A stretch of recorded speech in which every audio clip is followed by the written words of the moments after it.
Good evening, everybody. I call this meeting to order on Wednesday, September 8th. If Ms. Cavallero can establish our quorum. My pleasure. President Householder? Here. Vice President Lewis? Present. Trustee Hack? I be here. Trustee Hernandez? Here. Trustee Rocha? Here. We have a quorum. Thank you. Next up, we have our flag salute, and we have a very special guest with us this evening, J.R. Wilson. J.R. is going to be reading a 9/11 proclamation for us, but I've asked him if he could lead us in the flag salute this evening. So, J.R., take it away.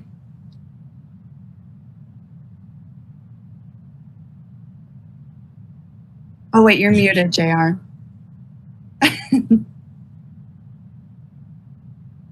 There we go. Thank you very much. That honor. Please place your hand over your heart. If you're prior military, please join me in a salute. I pledge allegiance to the flag of the United States of America and to which it stands, under liberty and justice for all. Amen. Thank you. Woo! So, President Householder? Yes.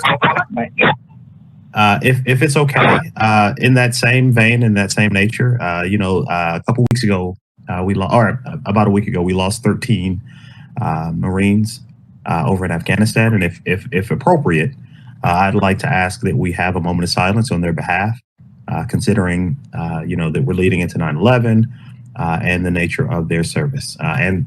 So if that's okay. I mean, I'm totally okay with that. So let's take, a minute of silence, and then maybe we could close out tonight's meeting in their honor. All right. Take a minute here.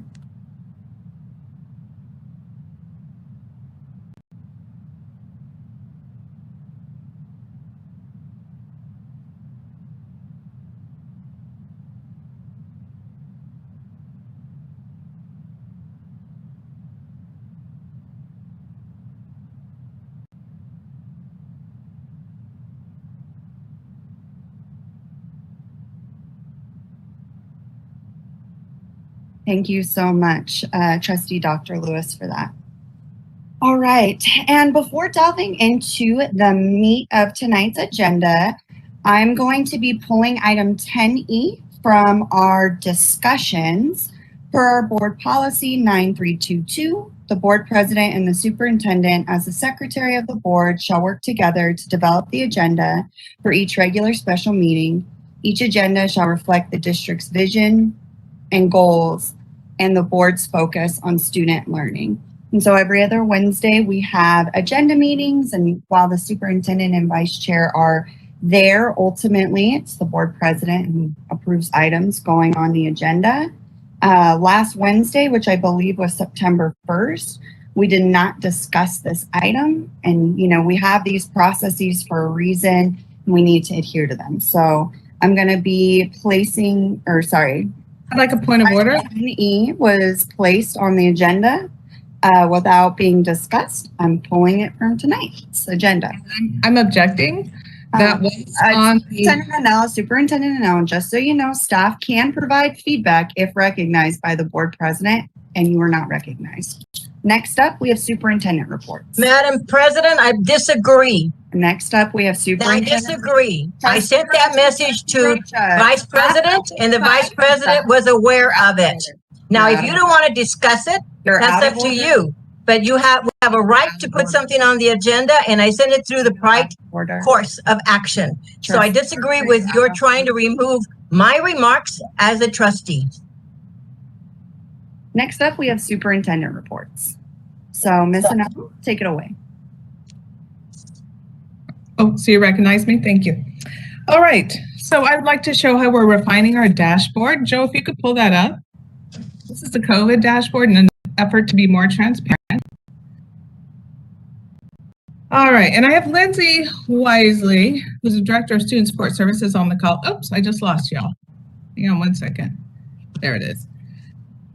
So, Lindsay, I might call on you for a little clarification. Actually, I didn't ask you, but would you like to walk us through this, Ms. Wisely? Yes, I'd be happy to walk. All right. Yes. Thank you.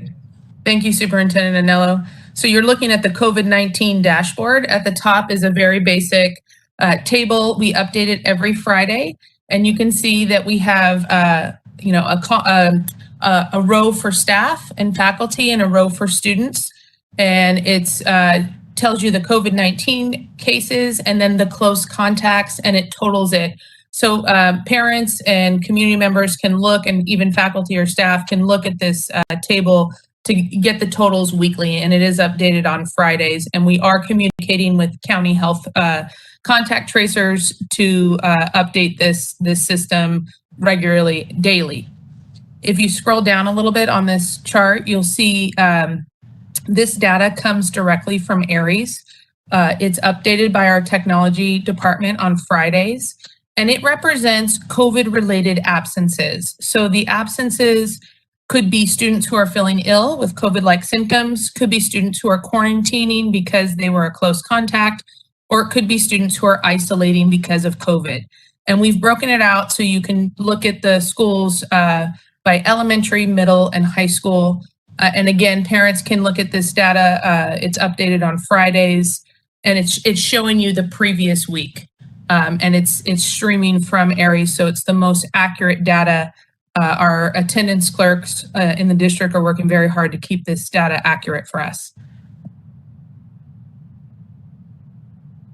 All right, thank you so much.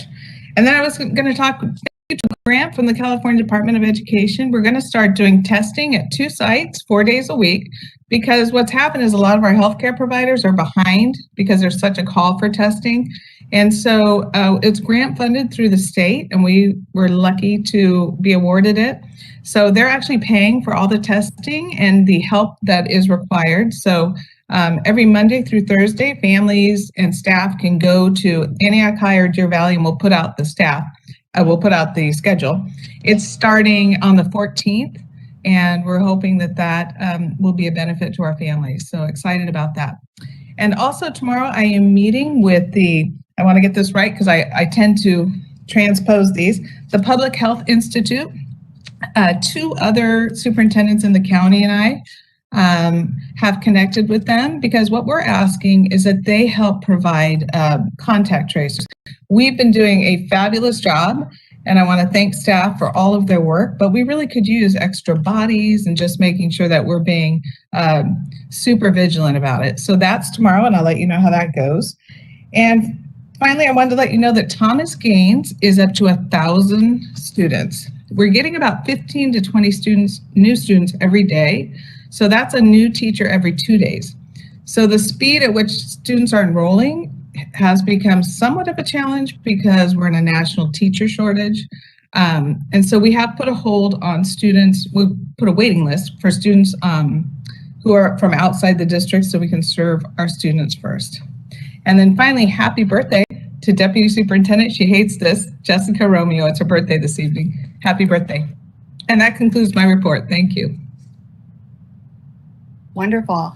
I just wanted to ask too, thank you for showing us this COVID kind of contact tracing dashboard.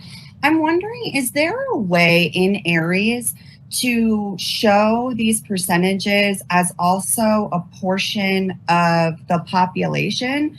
Because like I look at Live Oak and I'm like, okay, so 27% of all COVID cases, or 27% of their school, like, I guess I'm having a hard time understanding where this 27% is coming from, you know? And so I'm wondering if there's a way to juxtapose their actual enrollment numbers on this so we could see the percentage total overall cases, but then also the percentage as a portion of their school.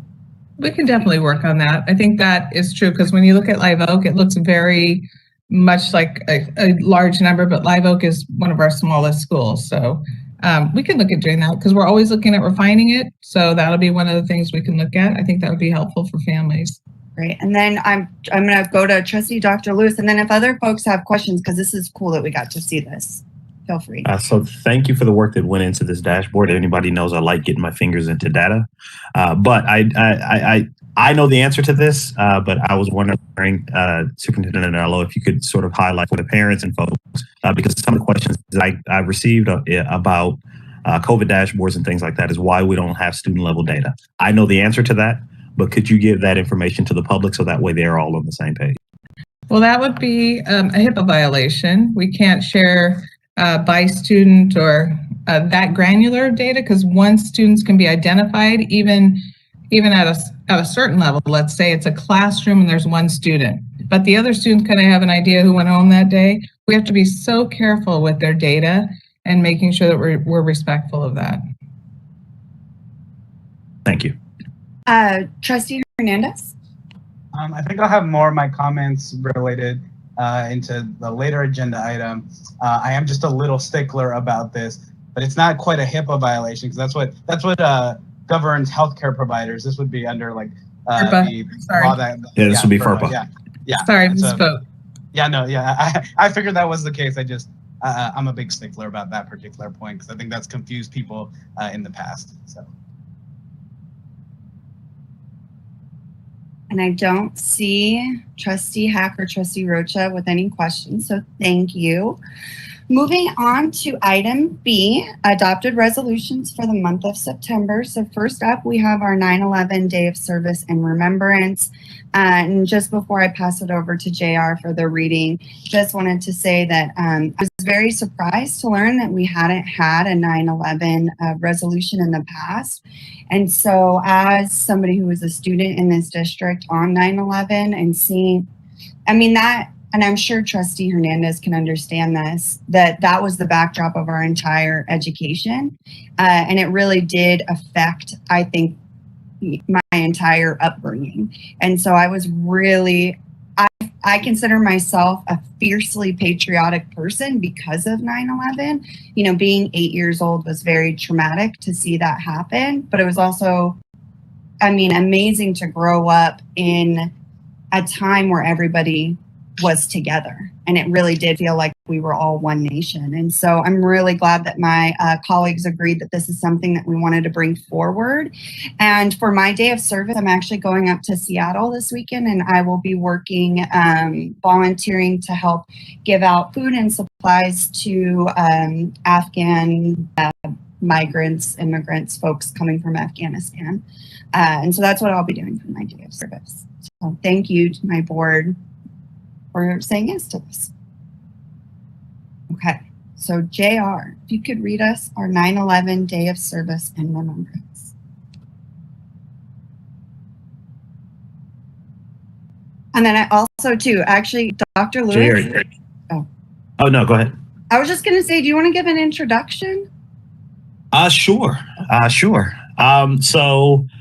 Thank you for that, President Householder. So the way this came about is once we decided that we were going to have a 9/11 proclamation, as a board, we decided that we wanted to make sure that we involve the community. And when I think of veterans and the support of veterans and the work being done in the community, the first person that comes to mind, for me at least, is J.R. Wilson. He's doing and has done a tremendous job of bringing awareness. He celebrates all veterans. He provides services. He leads the Stand Out in the Delta. He plays an integral role in the Lions Club. And if I read his entire resume, I'd be here until next week. And I'm assuming this is going to be a long meeting, so I'll kind of sort of curb it there. But I think many of us know him and appreciate the work that he does. So it was a no-brainer for us to invite him to come and read this proclamation. So with that, I will hand it off to JR. And thank you so much for being here, JR. It truly means a lot. And you're muted, JR.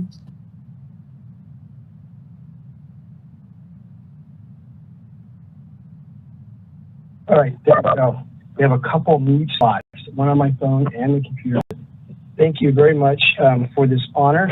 As a student from Antioch Unified School District, it is an absolute honor for me to read this resolution to you. Antioch Unified School District Board of Education, Resolution 2020-21-40, proclaiming 9/11 Day of Service and Remembrance, September 11th, 2021. Whereas On September 11th, 2001, the American people endured the worst terrorist attack on U.S. soil in the nation's history with courage and heroism. In response to this tragedy, Americans across the country came together in a remarkable spirit of patriotism and unity and carried out countless acts of kindness, generosity, and compassion. And whereas community organizations and family members of 9/11 victims began observing the anniversary of September 11th as a charity service day to honor the memory of those who were lost and those who united in response to the tragedy, including first responders and volunteers. And whereas participating in service and remembrance activities on September 11th in a positive and respectful way to remember the lives of those lost, pay tribute to those who rose in service, and honor those who continue to serve our country today, including active duty and reserve soldiers and their families, veterans, and first responders. Now, therefore, it be resolved that the Antioch Unified School District recognizes September 11th, 2021 as 9/11 Day of Service and Remembrance and encourages citizens to honor the lives of those lost through participation in community service and remembrance ceremonies on this day and throughout the year. And be it further resolved that this resolution be distributed to every school in the district, passed and adopted on the 25th day of August, 2021. Ellie Householder, President. Dr. Clyde H. Lewis, Vice President. Gary Hack, Board Member. Antonio Hernandez, Board Member. Mary Helen Rocha, Board Member. Stephanie Anello, Superintendent. The Antioch Unified School District. Thank you very much. Thank you, JR. And I know that there are several events planned. I just want to tell folks in the community some things that they can get involved in this weekend. Yes, thank you very much. As you know, the stand down on the Delta due to COVID-19 and Delta variants, it was recommended that we postpone that. So we are postponing that event till June, and it would be a stand up on the Delta events, which would include all veterans, and not just include those mostly in need, but all veterans. So look forward to that. And of course, this Saturday, we have the 20th anniversary of 9/11 that we will be recognizing with the ceremony with the city, starting with a pancake breakfast at the Veterans Memorial. And that starts at 8:30 in the morning. And then we have bands playing at 10, ceremonies at 11. Of course, we have the Peddler's Fair going on downtown as well, so we'll make sure that we do both of those. And then later that night, we have with the city and the city council a night vigil for September 11th as well. So I hope to see you all there all day as we remember the unity, the sacrifice. As many of you know, this was our generation's December 7th event. Many of our current veterans joined because of this event. So we want to recognize their sacrifice. We want to recognize the police force and all that they go through, our first responders as well, and come together with unity for that event and to remember that it's been 20 years. So thank you very much. Thank you. And, you know, I think that this is very important and we're coming up on 20 years and we do have you as a special guest. So I just wanted to give my colleagues, if you wanted to give thanks or anything or shout out anything else. If you're doing something for your day of service, you want to share that? JR, can you mute, please? I'm getting a little bit of feedback.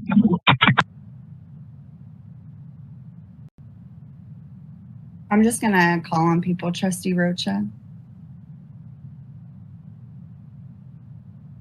I'm hearing a lot of noise. Is there the mutes? Is everybody have theirs unmuted or muted? Okay, because there's noise. Now. Okay, your question was, ma'am? Sorry, did you want to, I don't know if you wanted to say anything since JR was here. Or, I mean, 20 years is significant. I appreciate JR. I remember the time it happened. And of course, I have a son that was in the Marines. So I appreciate the service people and I will always honor them. Thank you. Trustee Hernandez?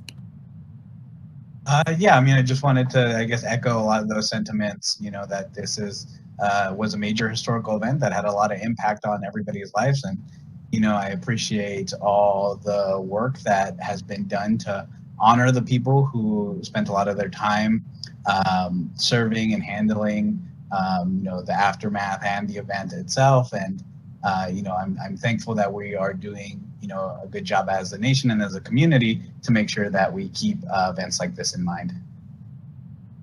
Trustee, I'll just reiterate what everybody else has said, but I do remember that day very well and all the experiences that we all went through that day, and we'll never forget that. So we go forward. Trustee Dr. Lewis? Yeah, so similar to most folks, as everyone, everybody else has said, you know, I remember that day vividly, and I think that, you know, the coming together of the country was what I remember most, because I tend to try and find ways of sort of opportunities for cohesion, and I think that's a lesson that we could sort of build on. So, you know, hopefully we can have that same spirit in a lot of other things that we're doing. So. Superintendent Anello? Oh, you came. I know. Okay, there you are. Those of you who know, my son's a veteran as well, so I appreciate this. I was also teaching in a classroom. I was teaching English at Park Middle School when this event occurred, and to see the advocacy of 8th grade students just around this issue and how much it touched their lives still resonates. So thank you. Wow, and thank you for sharing that as a teacher in the classroom. I'm sure it must have been such a sight to see. Thank you. And thank you, JR, for reading that for us. We are lucky to have you here and appreciate you. All right, and then next up, we have our National Latino and Hispanic Heritage Month. And so I'm going to pass this over to Trustee Rocha to read for us. Thank you very much.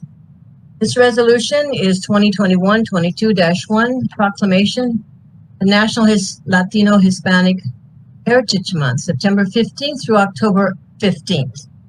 Whereas Antioch Unified School District supports the values, diversity, and the inclusion in education for pre-K-12 adult education public schools. And whereas during National Latino Hispanic Heritage Month, which is September 15th to October 15th, Antioch Unified School District recognizes the contributions made and the important presence of Latino and Hispanic Americans to the United States and celebrate their heritage and culture. Whereas the Latinos, Hispanics have had a profound and positive influence in our country through their strong commitment to the family, the faith, hard work, and service. They have enhanced and shaped our national character with century-old traditions that reflect multi-ethnic and multicultural customs of their community. And whereas the accomplishments of the group span the fields of medicine, law, education, agriculture, sports, the arts, science, and business and government. And whereas the cultural influences of this group have been remarkable in the food, language, and music of American culture. And whereas Latino Hispanic Heritage Month begins each year on September 15th, the anniversary of independence of 8 Latin American countries, Mexico, Chile, Costa Rica, El Salvador, Guatemala, Honduras, Nicaragua, and Belize all celebrate their Independence Day during this period. Now, therefore, be it resolved, the Antioch Unified School District recognizes the week of September 15th through October 15th as National Hispanic Heritage Month.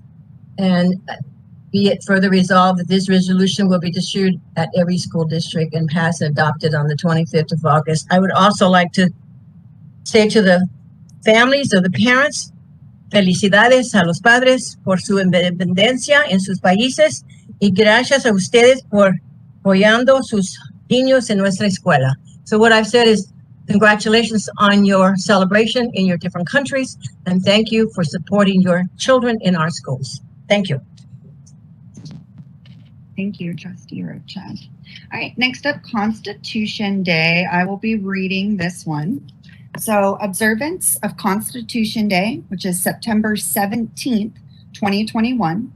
Whereas on September 17th, 1787, members of the Constitutional Convention signed the final draft of the United States Constitutional Convention, and whereas Section 111B of the Consolidated Appropriations Act of 2005 mandates that each each educational institution that receives federal funds for a fiscal year shall hold an educational program on the United States Constitution on September 17th of each year for the students served by the educational institution.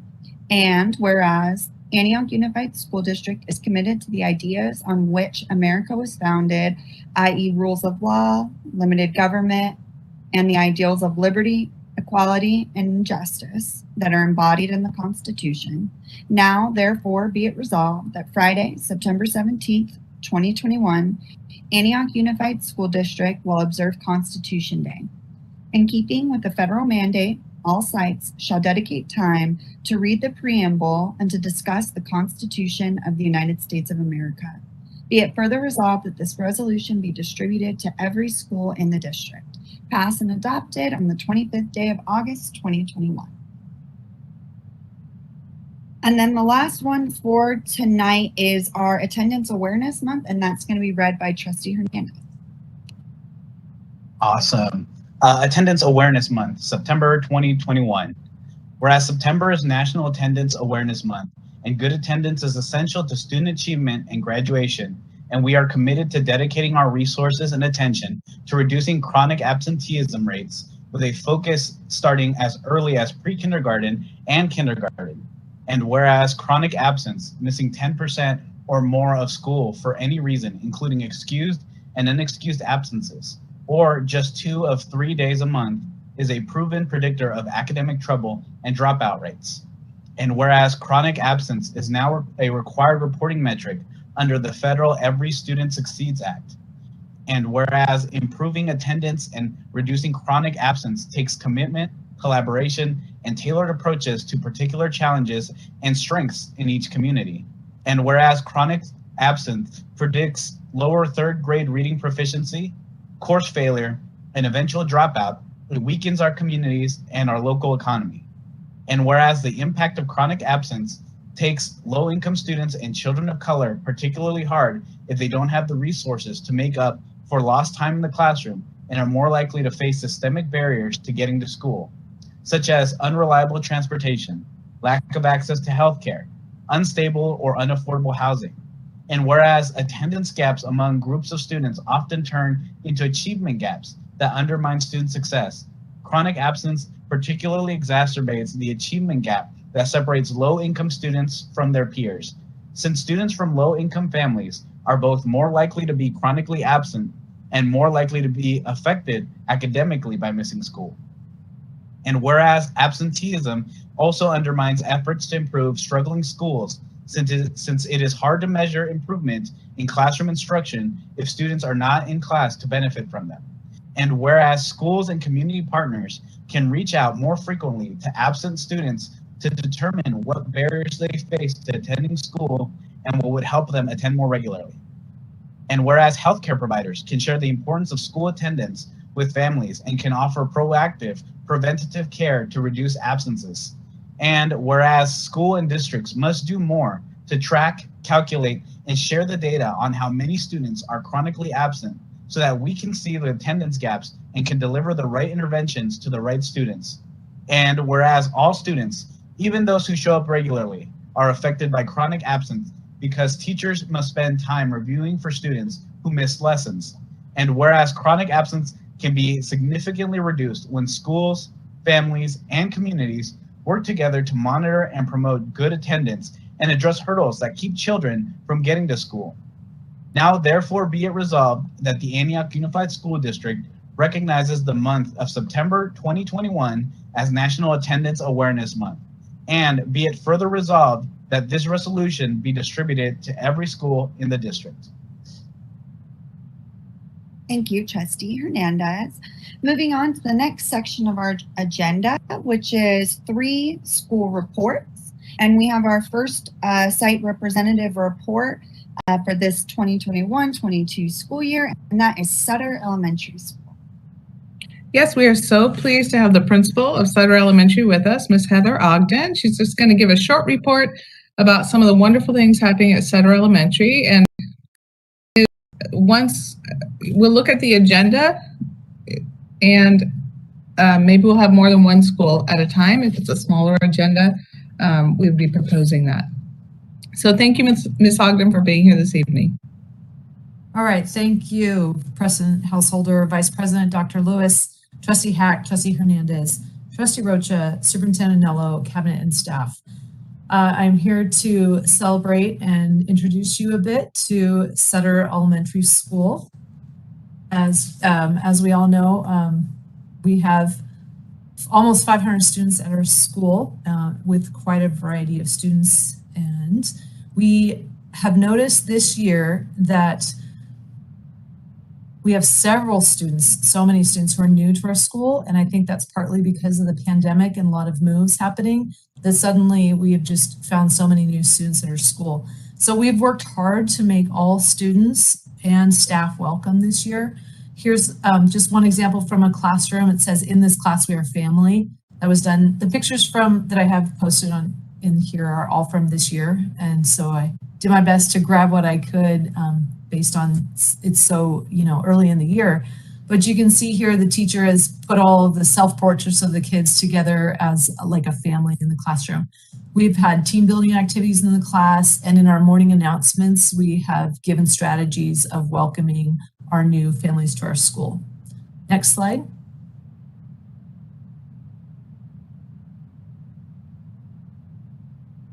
So writing is a priority at Sutter, and at the beginning of the year, what students know really well about is themselves. So we have had a lot of all about me writing.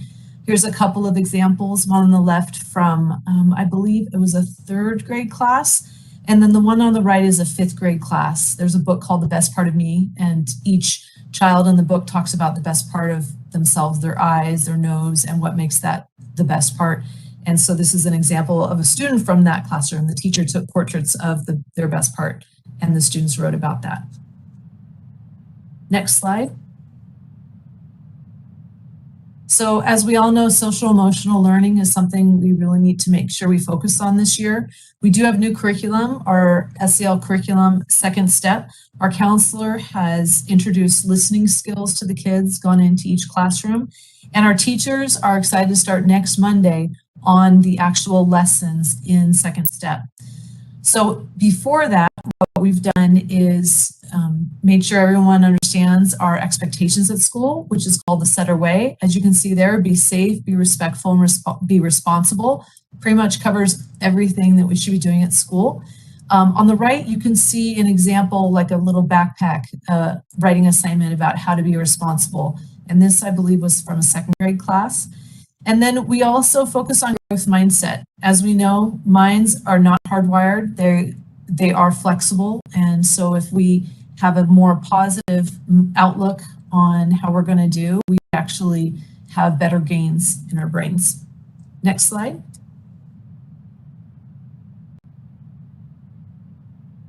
Our students have been at home for a year and a half, and they need a lot of movement. We have, as you know, or if you don't know, learning actually doesn't happen during the lecture, during the input. Learning happens during output.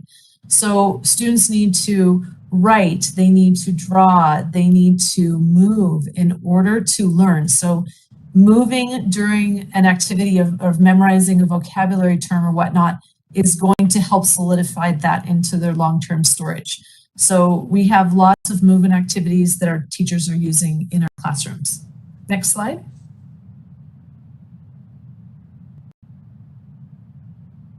Now you would think that teachers are exhausted on using technology in the classroom, but actually they've really embraced a lot of things that we have done in the last couple of years. Seesaw activities are still being done, iReady is still being used.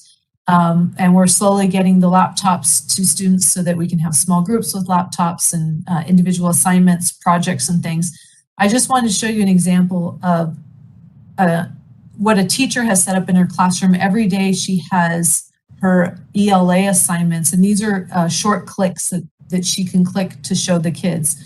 They found that having this, what this looks like, because that's what they were used to seeing that for a year and a half, it's easier for the kids, it's more engaging for the kids than for the teacher to show like the word not on a card. Next slide. In addition to the second step curriculum, we are rolling out new science curriculum in elementary. It's called TWIG. And that science curriculum is aligned to our next generation science standards. Teachers are just getting the boxes within the past 2 weeks. So they're opening the boxes, organizing. They've already had a training on that on Staff Development Day or beforehand if they did the online training. So until they start implementing that science curriculum, they have supplemental science lessons. For example, this is a 4th grade class. The kids made, and I can't think of it, not cantilevers, the things that shoot. Someone probably remembers the word, and it escapes my mind right now. Catapult? Catapult, thank you. You're It was welcome. catapults. They had to design a catapult to see if they can make the little ball go as farther than anybody else. I think the word you were looking for was trebuchet. Well, okay. That sounds like a tier 3 word to me. All right, next slide. And this is actually our last slide.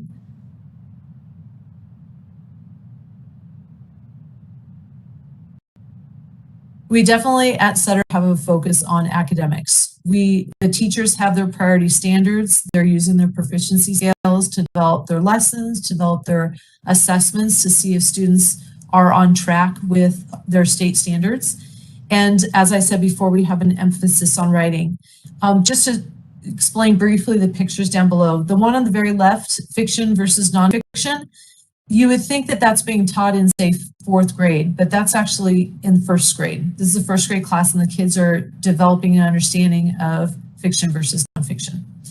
And then the next one is an assignment in a 1st grade class. It was a writing assignment on the wall about, now that I'm 6, or because they're all turning 6 this year, and what can they do that they couldn't do when they were younger.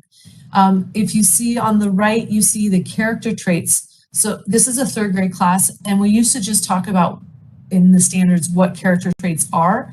And here you can see one of the words is covered, but if we're looking at, I have to click that little box, sorry. The emotions of the character versus traits. So what's happening right now versus what do you know about that character overall? And then they have questions, and they've been putting words to describe down below. And then that last picture is a cat. And they were working on colors, identifying colors and using the colors in specific spots on their cat. And then they described that to their teacher. And that is all I have for you. Fantastic. I love seeing these pictures. And so I'll just go around and ask folks if they have questions. So I'll start with Trustee Hack. I have no questions, but I have a whole lot of memories from Sutter Elementary. I taught there for a bunch of years. D4, D6, my favorite places to be. It's a very nice experience in education there, and I'm sure it still is right now. Thank you. I agree. Trustee Hernandez. Yeah, I thought this was an awesome presentation. And I'm going to be a little bit of a nerd for a second because I love explaining catapults and trebuchets.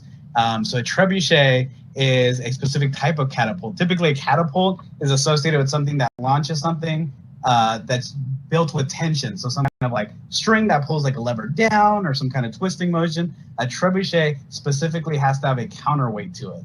And that's what makes it a trebuchet. But I love that, and I love pointing that difference out. It doesn't come up very often in conversation. And then I think the one question I have just because I'd love to hear, some highlights. Is what would you say has been one of the biggest successes so far this year, and what's been one of your greatest challenges? Oh, wow. Just get me on the spot here, don't you? The greatest successes is that overall, kids are just so happy to be back at school. I thought we would have a lot more tears. I'm really surprised. Even kids in TK not crying on the first day of school. That was amazing to me, because if I was stuck with my mom for a year and a half and then suddenly had to go to school, that would be pretty traumatic for me. So, just overall, the feeling at the school, the kids are excited to be there. They're happy, they're learning. Attendance is good, except for, some quarantines. That's great. The biggest challenge, honestly, I got to say, we got used to email and all that electronic correspondence over the pandemic. And now that we're all in school and there's a lot of email, people got used to doing that. So it's honestly hard to keep up with the email. Awesome. Thank you so much. Trustee Rocha? I also have a history with Sutter. In fact, that's where I started. I was the first board president of the PTA. But I have a question. How are those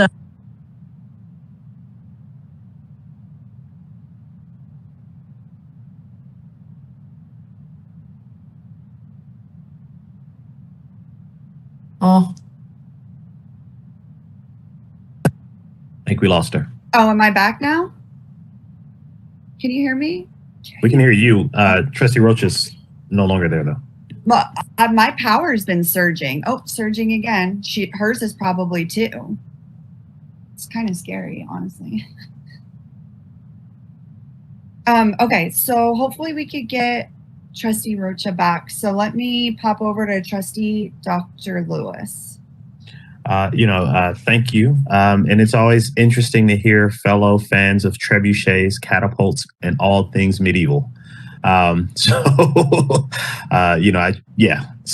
I'm, thank you for that presentation. I don't have the long history that Trustee Hack and Trustee Rocha have, but I am a fan of multiple learning styles, and it seems like that's what sort of guided the creation of these activities. And for those who are unfamiliar, multiple learning styles is an education approach that utilizes different ways of understanding and different ways of learning for students to get involved with education. So, anytime I see that, I'm excited because sometimes there's an assumption that people all learn the same way. Not true. So, the fact that we're including that, big kudos. Thank you. thank you. And then the only question I have, I really liked how Trustee Hernandez kind of gave a more open-ended, challenges, successes. And so in that kind of similar vein, we've talked a lot about silver linings of the last, 19 months. What do you think the biggest silver lining, now that the kids are back on campus? Because you've been in our district for a while. So, I mean, you've got a lot of experience pre-pandemic. So I'm just curious what the kind of biggest silver lining of this last year was. Man, I wasn't ready for these questions.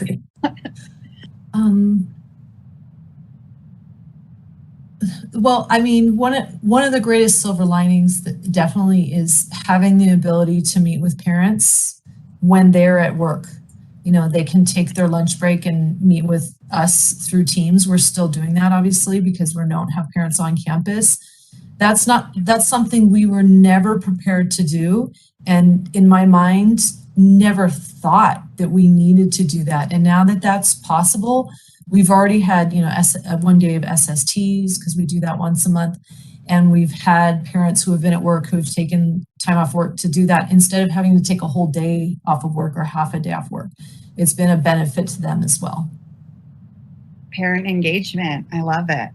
Well, thank you so much, Principal Ogden, for joining us this evening. And can I jump in and just say a quick thank you? I appreciate Principal Ogden for being the first person as we're trying to open school and things are very busy, and she was up first, and she did it with grace, and we appreciate you for taking that time out of your schedule to put that together and going into classrooms and capturing all of those moments. So thank you so much.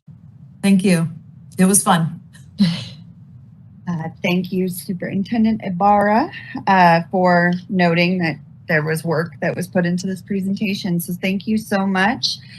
Principal Ogden, you could stay on if you want to listen, or you can hop off, whatever you choose.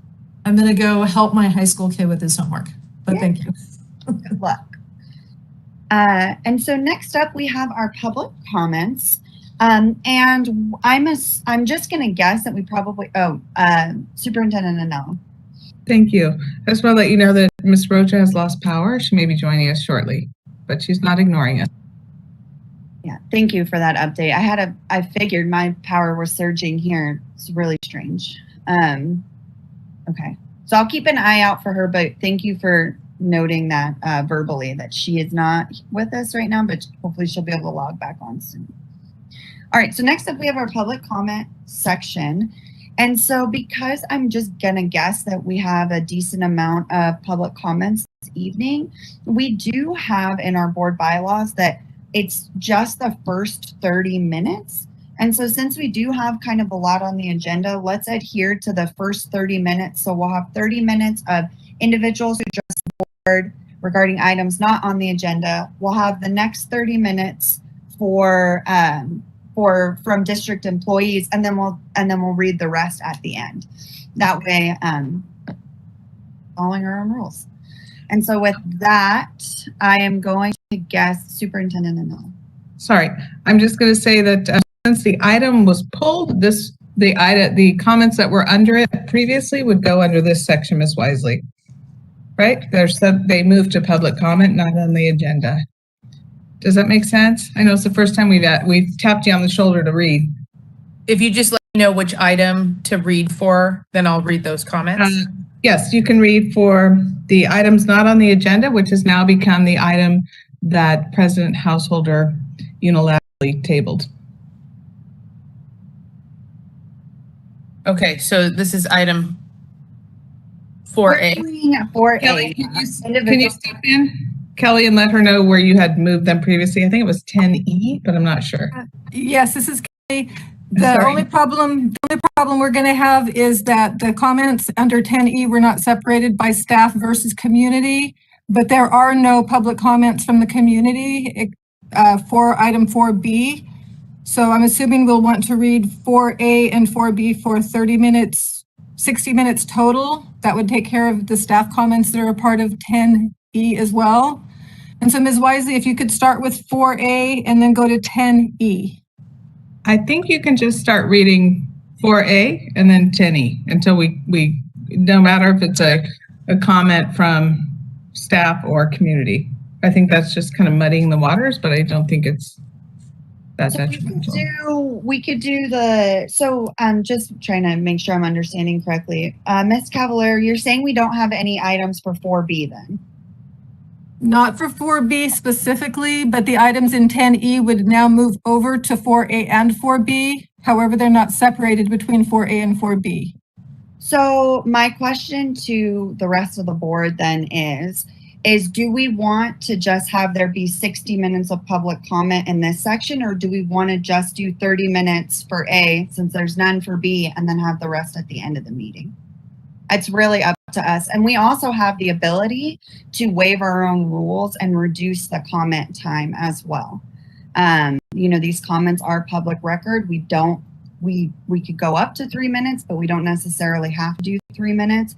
So we've got a couple different options. I kind of just want to get a temperature check on what folks think. I don't really think we need a motion. These are our rules, or maybe we should do a motion to suspend the rule. So what do folks think about one, either having this section be 60 minutes and or two, limiting our comment time so that we can get through these comments?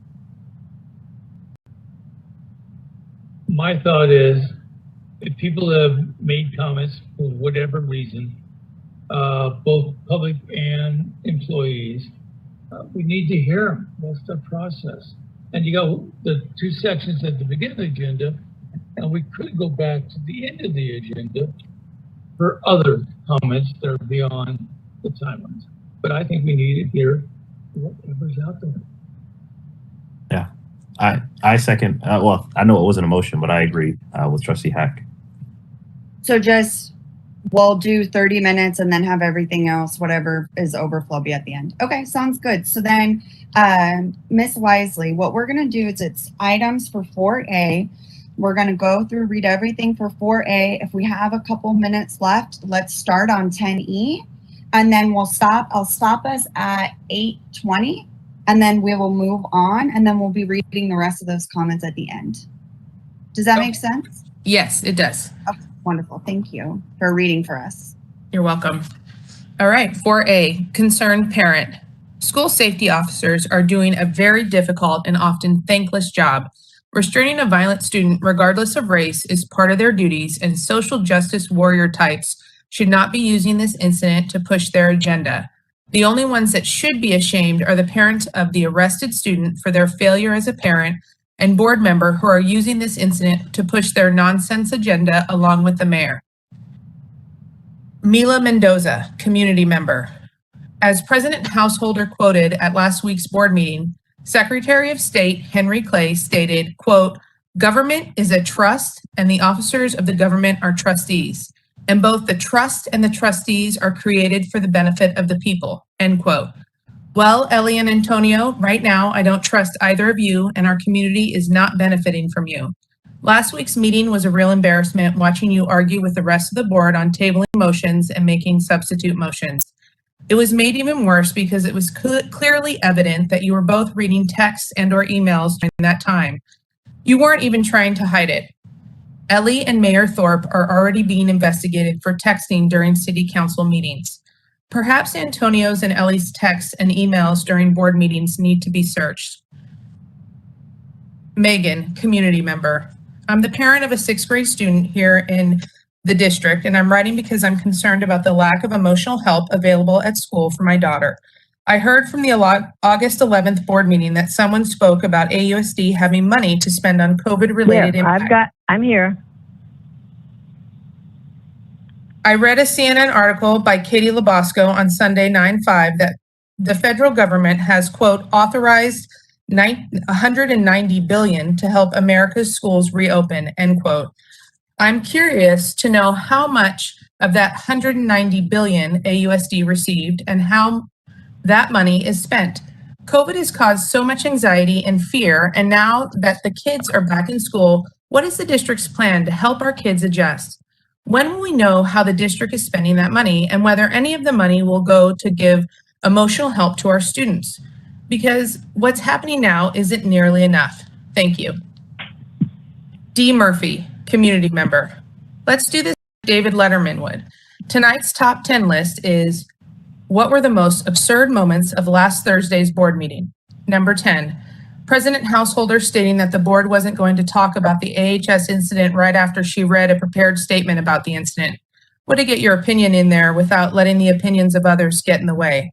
Number 9, President Householder hastily restarting the meeting after a break, even though the superintendent had not returned. Number 8, President Householder ignoring Trustee Hack, Trustee Rocha, and Superintendent Anello numerous times throughout the meeting when they were clearly requesting the floor by raising their hands. She also interrupted Trustee Hack and Trustee Rocha several times when they didn't agree with her. No bias there, right? Number 7, the comment from Holden McGrowan regarding kids' demonic behavior by hiding the remote during Shark Week. Number 6, President Householder arguing that the board can discuss the motion to table an item even after Superintendent Anello clearly explained that a motion to table is not debatable. Other than when comments were read, the board spent the majority of the meeting discussing motions to table. Number 5, Trustee Hernandez's efforts to make an incorrect substitute motion when there was already a motion and a second to table an item, which we all know is not debatable. Antonio, you got pretty angry when 3 other board members disagreed with you. Dude, what was with all the anger? You were really agitated during the discussion on tabling the first item too. Talking louder doesn't make you right. Number 4, President Householder, who is also the city clerk for Antioch and should know more about parliamentary procedure, allowing the board to vote on Trustee Hernandez' illegal motion and even voting in favor of it herself. Ellie, did you really think you could find the right answer by doing a quick Google search? Number 3, President Householder's determination to limit public comments after the first several comments spoke negatively about her. Number 2, President Householder's quick change of mind to allow all comments to be read after Superintendent Anello stated that the district's attorney would be joining the meeting to weigh in on omitting public comments. And the number 1 most absurd moment from last week's board meeting was the fact that the special meeting was even held at all. Except for the entertainment value, it was a total waste of time. Thanks for playing. Special shout out to the citizens of Antioch who voted Ellie into not just 1, but 2 public offices. Hopefully tonight's meeting will generate a new most absurd top 10 list. Name not provided, community member. A friend told me something I couldn't believe, so I had to look it up and confirm it for myself, and it turns out my friend was correct. Shortly after Lamar Thorpe took office as the mayor of Antioch, he appointed Antonio Hernandez as one of his standby city council members. It shouldn't have surprised me, as it has been pretty obvious that Trustee Hernandez has close ties with Ellie, and Ellie has close ties with Thorpe. But Mayor Thorpe appointing Hernandez as his backup shows just how deep those ties go and explains why Hernandez got so angry at last week's board meeting when things weren't going Ellie's way. At one point, when Hernandez is giving a 3-minute speech, he keeps looking down at his phone and adjusting what he is saying. Was that because Thorpe was texting him on what to say? For the record, Thorpe's appointment of Hernandez as his backup city council member was at the city council meeting on January 12th. Check it for yourself. Mabel B. Simmons, community member. It truly amazes me how this board can attack anyone. The last special board meeting was a crap show. You, Mayor Roach, have this city divided. Sweetheart, we are in a prime, and there is now way you should be attacking a young woman like that.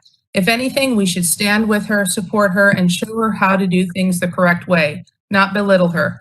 Now, what I don't understand is why do you all need 60 days or 2 months to figure out if you all have a policy or not? That just tells me a couple of things. Miss Stephanie is either very lazy and do not want to do her job, or you all do not have such a policy and that you are all stuck in 1945 somewhere.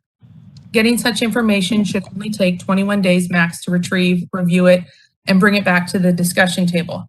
Now, this silly board mix with millennials and the baby boomer era have to find a common ground and communicate. Otherwise, not only will the board be divided because the young and the old, but the city will be divided because everyone thinks they know what is best. Last but not least, since I'm a baby boomer myself, I personally take the time to listen to how millennials think, and most of the time they have amazing knowledge and understanding on how we can do things better. I truly hope you all can be quick to listen and slow to speak. God bless you all, Mrs. Mabel B. Simmons. Nicole Sedano, community member. Mary Rocha, you have my support. You've always had my support. I just want to thank you for what you've done for our children in this district, for the endless hours that you've put in helping and volunteering every school event and every city event, every community event. You're always there. You help our children become successful adults. You have been the very best example of what leadership is. You are honest, kind, caring, and very compassionate, and you are what this district and community needs. Name not provided, community member. As a member of the community, I was extremely disappointed watching last Thursday's board meeting. Either you want to create a public policy to protect all students, or you want to continue partisan bickering. Watching that meeting showed me that the several board members were there to work on public policy to protect the students, while others were catering to a group of people who were more interested in bashing someone they disagreed with politically, rather than helping solve a problem. It was also very clear within the first few comments that a majority of comments had nothing to do with creating public policy. And I understand trustee Householder trying to focus on the issue at hand. After listening to the comments, I can't help but wonder if this was part of a coordinated action. Trustee Lewis, thank you for sharing your story. I'm thankful that you, trustees Householder and Hernandez, are working on public policy to make sure there is a system in place that can safely guide all parties in a stressful situation. Name not provided, community member. As a member of the community, I was extremely disappointed watching last Thursday's board meeting. Either you want to create a public policy to protect all students, or you want to continue to partisan bickering. Watching that meeting showed me that several board members were there to work on public policy. I think Yes. that's a To duplicate. repeat. So Sorry. apologies. Yep. Carolina Rodriguez, community member. I'm new to this district and wish to know why, despite the continued incidents in and around school campuses, AUSD has no surveillance cameras in their school premises. I also wish to know why there are no crossing guards at Black Diamond Middle School and only one guard at Jack London Elementary. It is common practice for schools in Antioch to care so little about their student safety in and outside of school premises. We continue to see, hear, and read about incidents both inside and outside school premises, yet see very little been done. If AUSD is not willing to allow highly trained SROs to be present during school hours, can AUSD then consider the presence of surveillance cameras in and around all school premises? I know great schools in SF and Brentwood have SROs and cameras on site. Can Ms. Householder meet concerns parents like myself in the middle and maybe discuss the installation of cameras in school premises? Greg A., community member. To all school board members, you have decided to force children to wear a muzzle based on science. You're claiming that the school is hazardous to my child's health and therefore prescribed a mask, citing quote, science, end quote. Actual science would have been that you bring in an environmental toxicologist to air sample during class. The environmental toxicologist would tell you if masks are needed. All environmental toxicologists would tell you that masks and face coverings you are prescribing do not work. Those are the mask experts. Therefore, since real science isn't backing your arbitrary power in issuing these mandates, you are violating civil liberties of the children because you believe you can. No one on the board is a certified environmental toxicologist, industrial hygienist. No actual attempts have been made to qualify your statements and actions. Therefore, the actions of the school board are interpreted as an attempt to demonstrate dominion over civil liberties. Please bring an industrial hygienist, environmental toxicologist to investigate exactly what PPE the student should or should not be wearing. I'm providing you all via email a lawsuit just filed in Ohio where a leading expert in this field explains exactly why cloth, surgical, and N95 masks do not work. I would also like to ask if the ESSER and gear funds you are receiving stipulate that you must make children wear masks or you can't receive the fund. Is that a policy? Is that one of the reasons you are making the children wear masks that don't work? Only for money? Thank you. Tanya Gentry, community member. As a parent and longtime resident of Antioch, I'm sad to see the continued division within the school board. I hope that all members can work together moving forward and focus on our students. The well-being of our youngest citizens should be the main focus of the board. I urge the board to put their personal opinions to the side and work together to make the district a better place for our students. A place where all kids feel welcome at school and receive the support they need. Last week's meeting once again highlighted that AUSD needs better wraparound services for students and protocols for staff.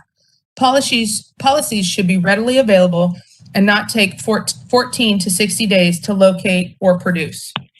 Antioch is in a transition period and it's time to get rid of those who aren't here to help the kids and families. Name not provided, community member. Ellie Householder, the video you posted was misleading. What police did or didn't do had nothing to do with the AUSD staff.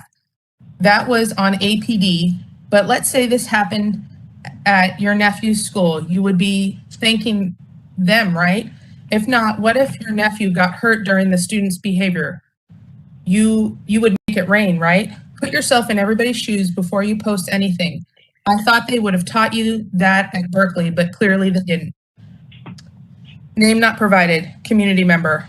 Antonio, thank you for clearly showing your true colors on Thursday. We all can that you're Ellie's little minion and has it out for Miss Anello and Miss Rocha. Just remember they both have more years in education and politics than your age. Buddy, get that straight.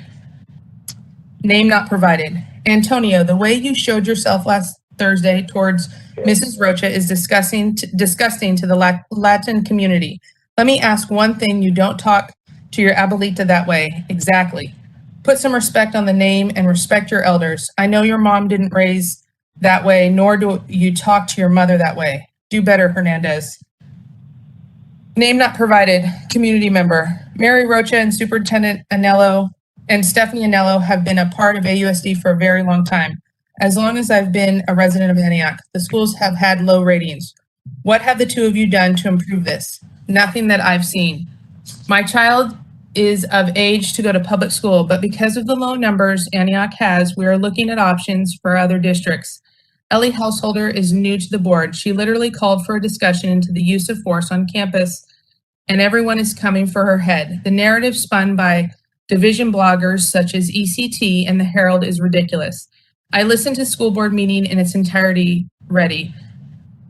I listened with an open mind because I had mixed feelings about the video in question. The takeaway was that a discussion needed to be started regarding the use of force and the safety of all students and staff, and it needed to be further dissected and talked about. The superintendent was not prepared in knowing what the specific guidelines were, which showed a complete lack of care for the parents who do feel the hair pulling was excessive and the overall force was excessive for a minor nonetheless. To have a discussion that makes you people uncomfortable is exactly why it needs to be discussed. Stop feeding a false narrative to the local media and try and actually listen to what is being said. I saw Ellie as trying to have an open discussion, and in return she got filthy looks from Anello and downright rudeness from Rocha. Zero respect just because you don't like the topic. And in response, the disgusting community comments about the minor who was restrained. None of you know what that child is going through for him to lash out like that, and none of you care enough to try and listen. Parents instead stereotyped him and said he was a thug that belonged in jail. Disgusting. Anello, Roach, and that other old guy need to pay attention to both sides of the debate and put their personal agendas aside. It ain't all about you. Robert Collins. Good evening, school board trustees. Be quiet. Please because I don't don't know how to put it politicize. on. I don't know how to put it. Please don't politicize the issue. Students deserve a school board that respects them and their best interests at heart. Ellie Householder has done a good job, and no one should be calling for her to step down as president because of her remarks of concern for a student. Thank you. Name not provided. Community member. As someone who has watched nearly every meeting since they went virtual last year, I've been disappointed by the lack of care certain members of the board have shown for the students. Trustee Rocha and Hack have consistently put down and opposed any effort to make any real change in this district. After numerous postponements and self-serving agenda items, it's clear to me that you two have no intention of doing any real work with either an archaic guide or step-by-step direction from a superintendent who is already failing our students. Last meeting's descent into nonsense was embarrassing and does nothing to provide for the kids who need your help now. It's unfortunate that in the last meeting, Vice President Lewis also chose to abstain again for the second time, just under a year into his 4-year term. As someone who has agreed with Vice President Lewis and has seen his efforts to keep our students in mind in the past, it's incredibly frustrating to have a board member remove themselves from a conversation the people elected to represent their voice in. To all three of you, I hope you're able to remember that being a board member and being within politics in general means having to make those tough and controversial decisions. By silencing your voice and the conversations of the board, you're silencing the voices of the very people you've set to represent and serve. William Davis Watkins, community member. The incident where the security guard pulled the young man's hair needs to be addressed immediately. Nowhere on the security guard training manual do you see pulling hair as a de-escalation or restraint technique. Every employee of the school needs to be a professional. That was wrong and dehumanizing. Some people may say, quote, "You didn't see what happened right before that," end quote. And that's true, but it doesn't matter what happened right before that.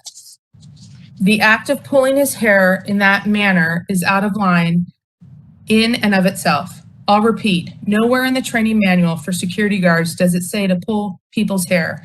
That was abusive, uncalled for, and needs to be addressed immediately. If a custodian, teacher, or even another student did the exact same thing to restrain someone, they'd be dealing with the consequences. That's period, point blank.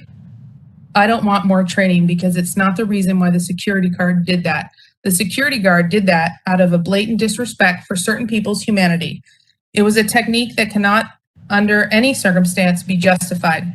Nowhere in the security guard handbook does it say to pull people's hair, period. Velma Wilson, Delta Veterans Group 9/11 commemoration, entitled We Will Never Forget, is on Saturday, September 11th.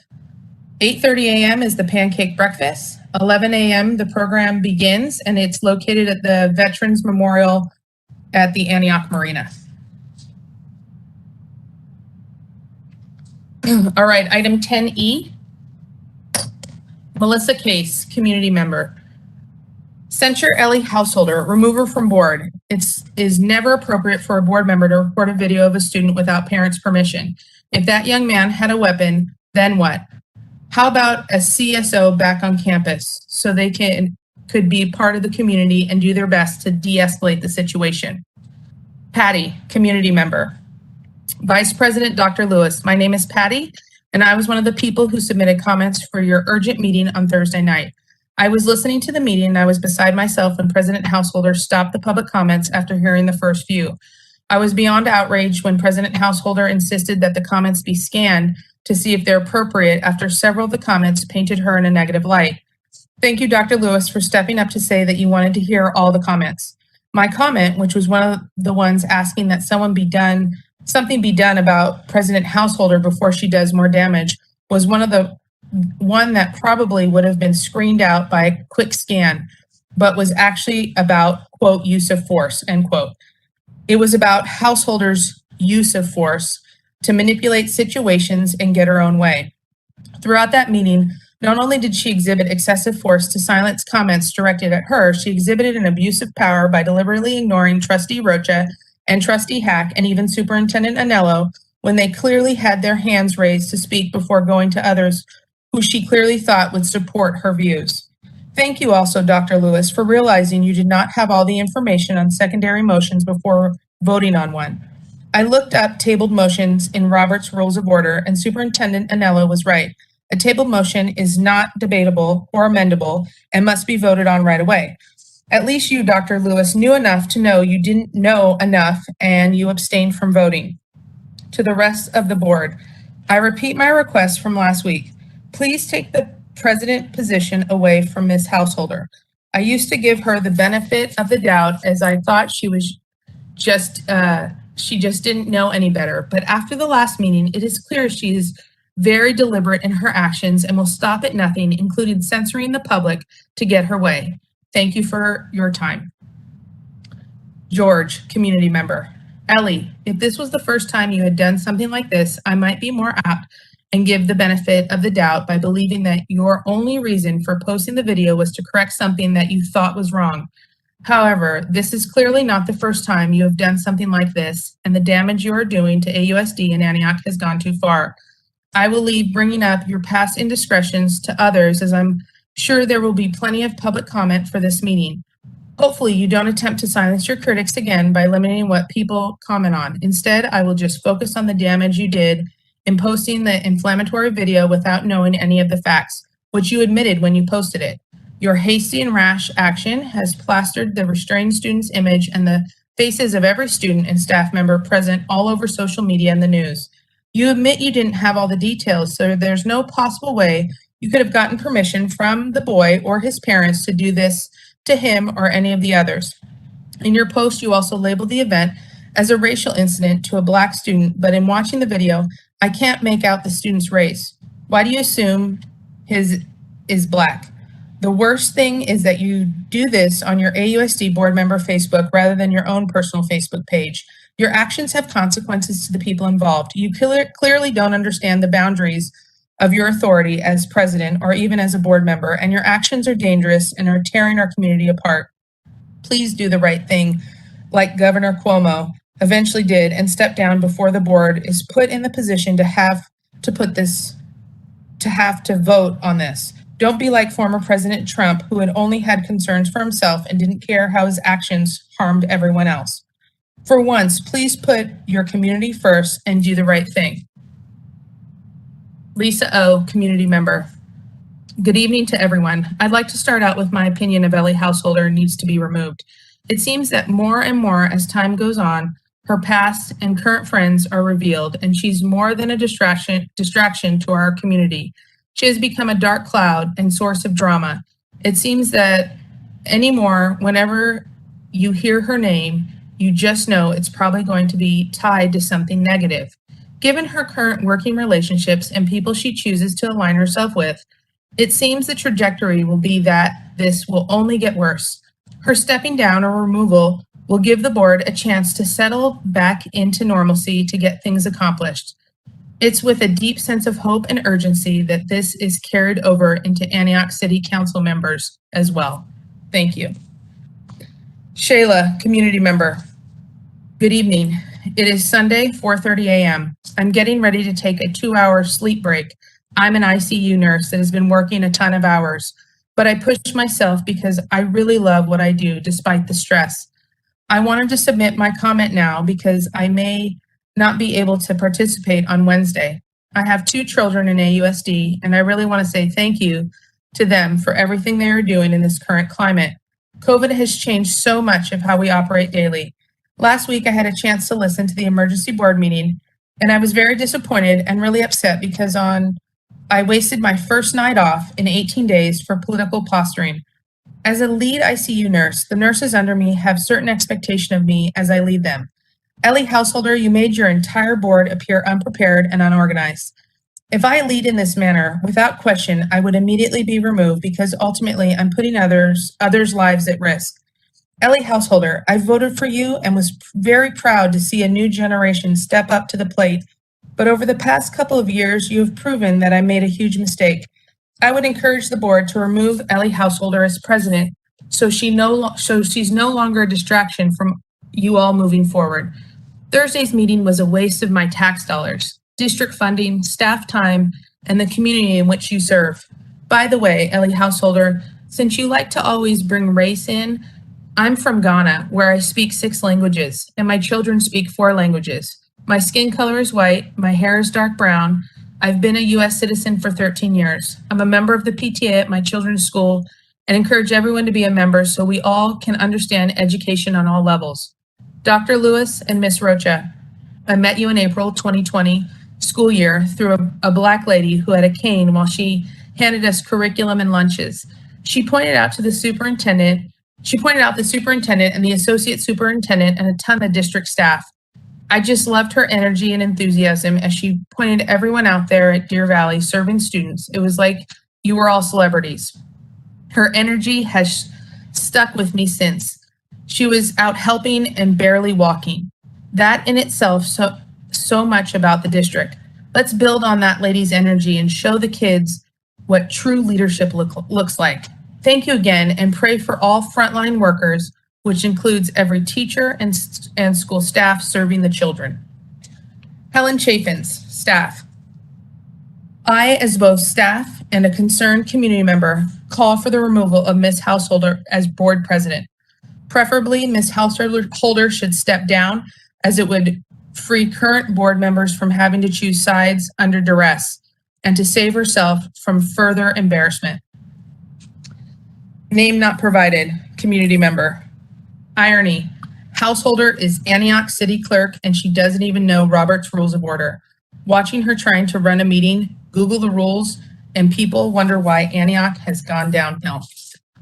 Name not provided, community member. I'm really disappointed in you, Clyde Lewis. I thought you would be different, not join Householder in her idiocy. You are her hand puppet. Name not provided, staff. I'm writing in support of the removal of Ellie Householder as board president. We need experience, not theatrics, leading our school board. Lindsay Amazuka, community member. Good evening, Superintendent Anello, School District Board, and all those tuned in tonight. As a parent with 3 high schoolers in Antioch Unified, I'm writing to voice my support in a vote of no confidence for President Householder. The last several months have made it abundantly clear that she is in over her head as president and cannot be trusted to chair the meetings. Parliamentary procedure can be complicated and take time to learn and understand. The fact that she admitted that she Googled a question during the meeting shows that, number one, she isn't ready to run meetings. Number two, she is not 100% focused on the meeting if she is on her phone during it. Number three, she's unwilling to ask for or accept help. And number four, she may open the district up to a lawsuit involvement from county, state. I'm also deeply concerned that a personal agenda has clouded her judgment. There was no reason to share a video of what happened with a student at AHS without knowing the facts of the case. She should have responded individually to any concerned messages she received and at most issued a statement without the video. This post is just bringing negative attention to our school district and staff. So we are at 8:21, but how do folks feel? On our agenda, we can go until 8:30. Or we could just move on. I'm not seeing anybody's heads move. So let's just move on. Thank you, Principal Wisely. And so we'll read the rest of those comments during the next public comment section at the end of the meeting. We appreciate.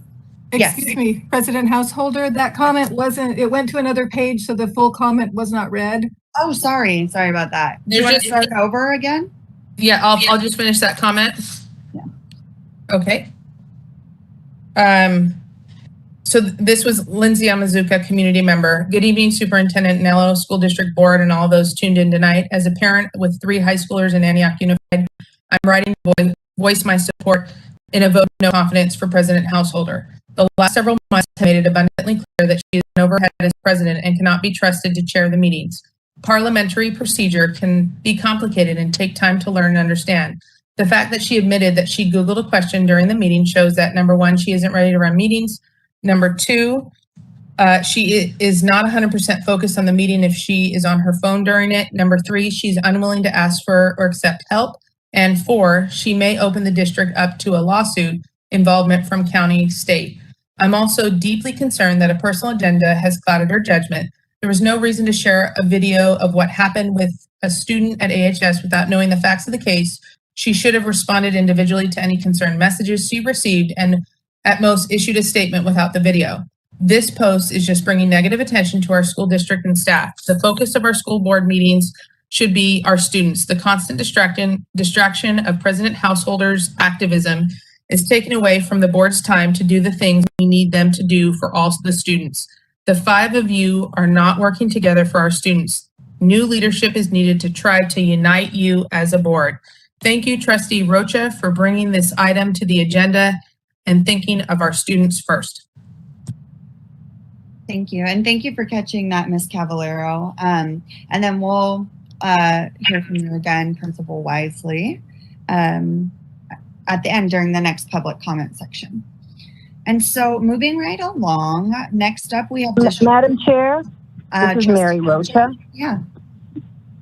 I have a question for the superintendent. Yeah, feel free to ask.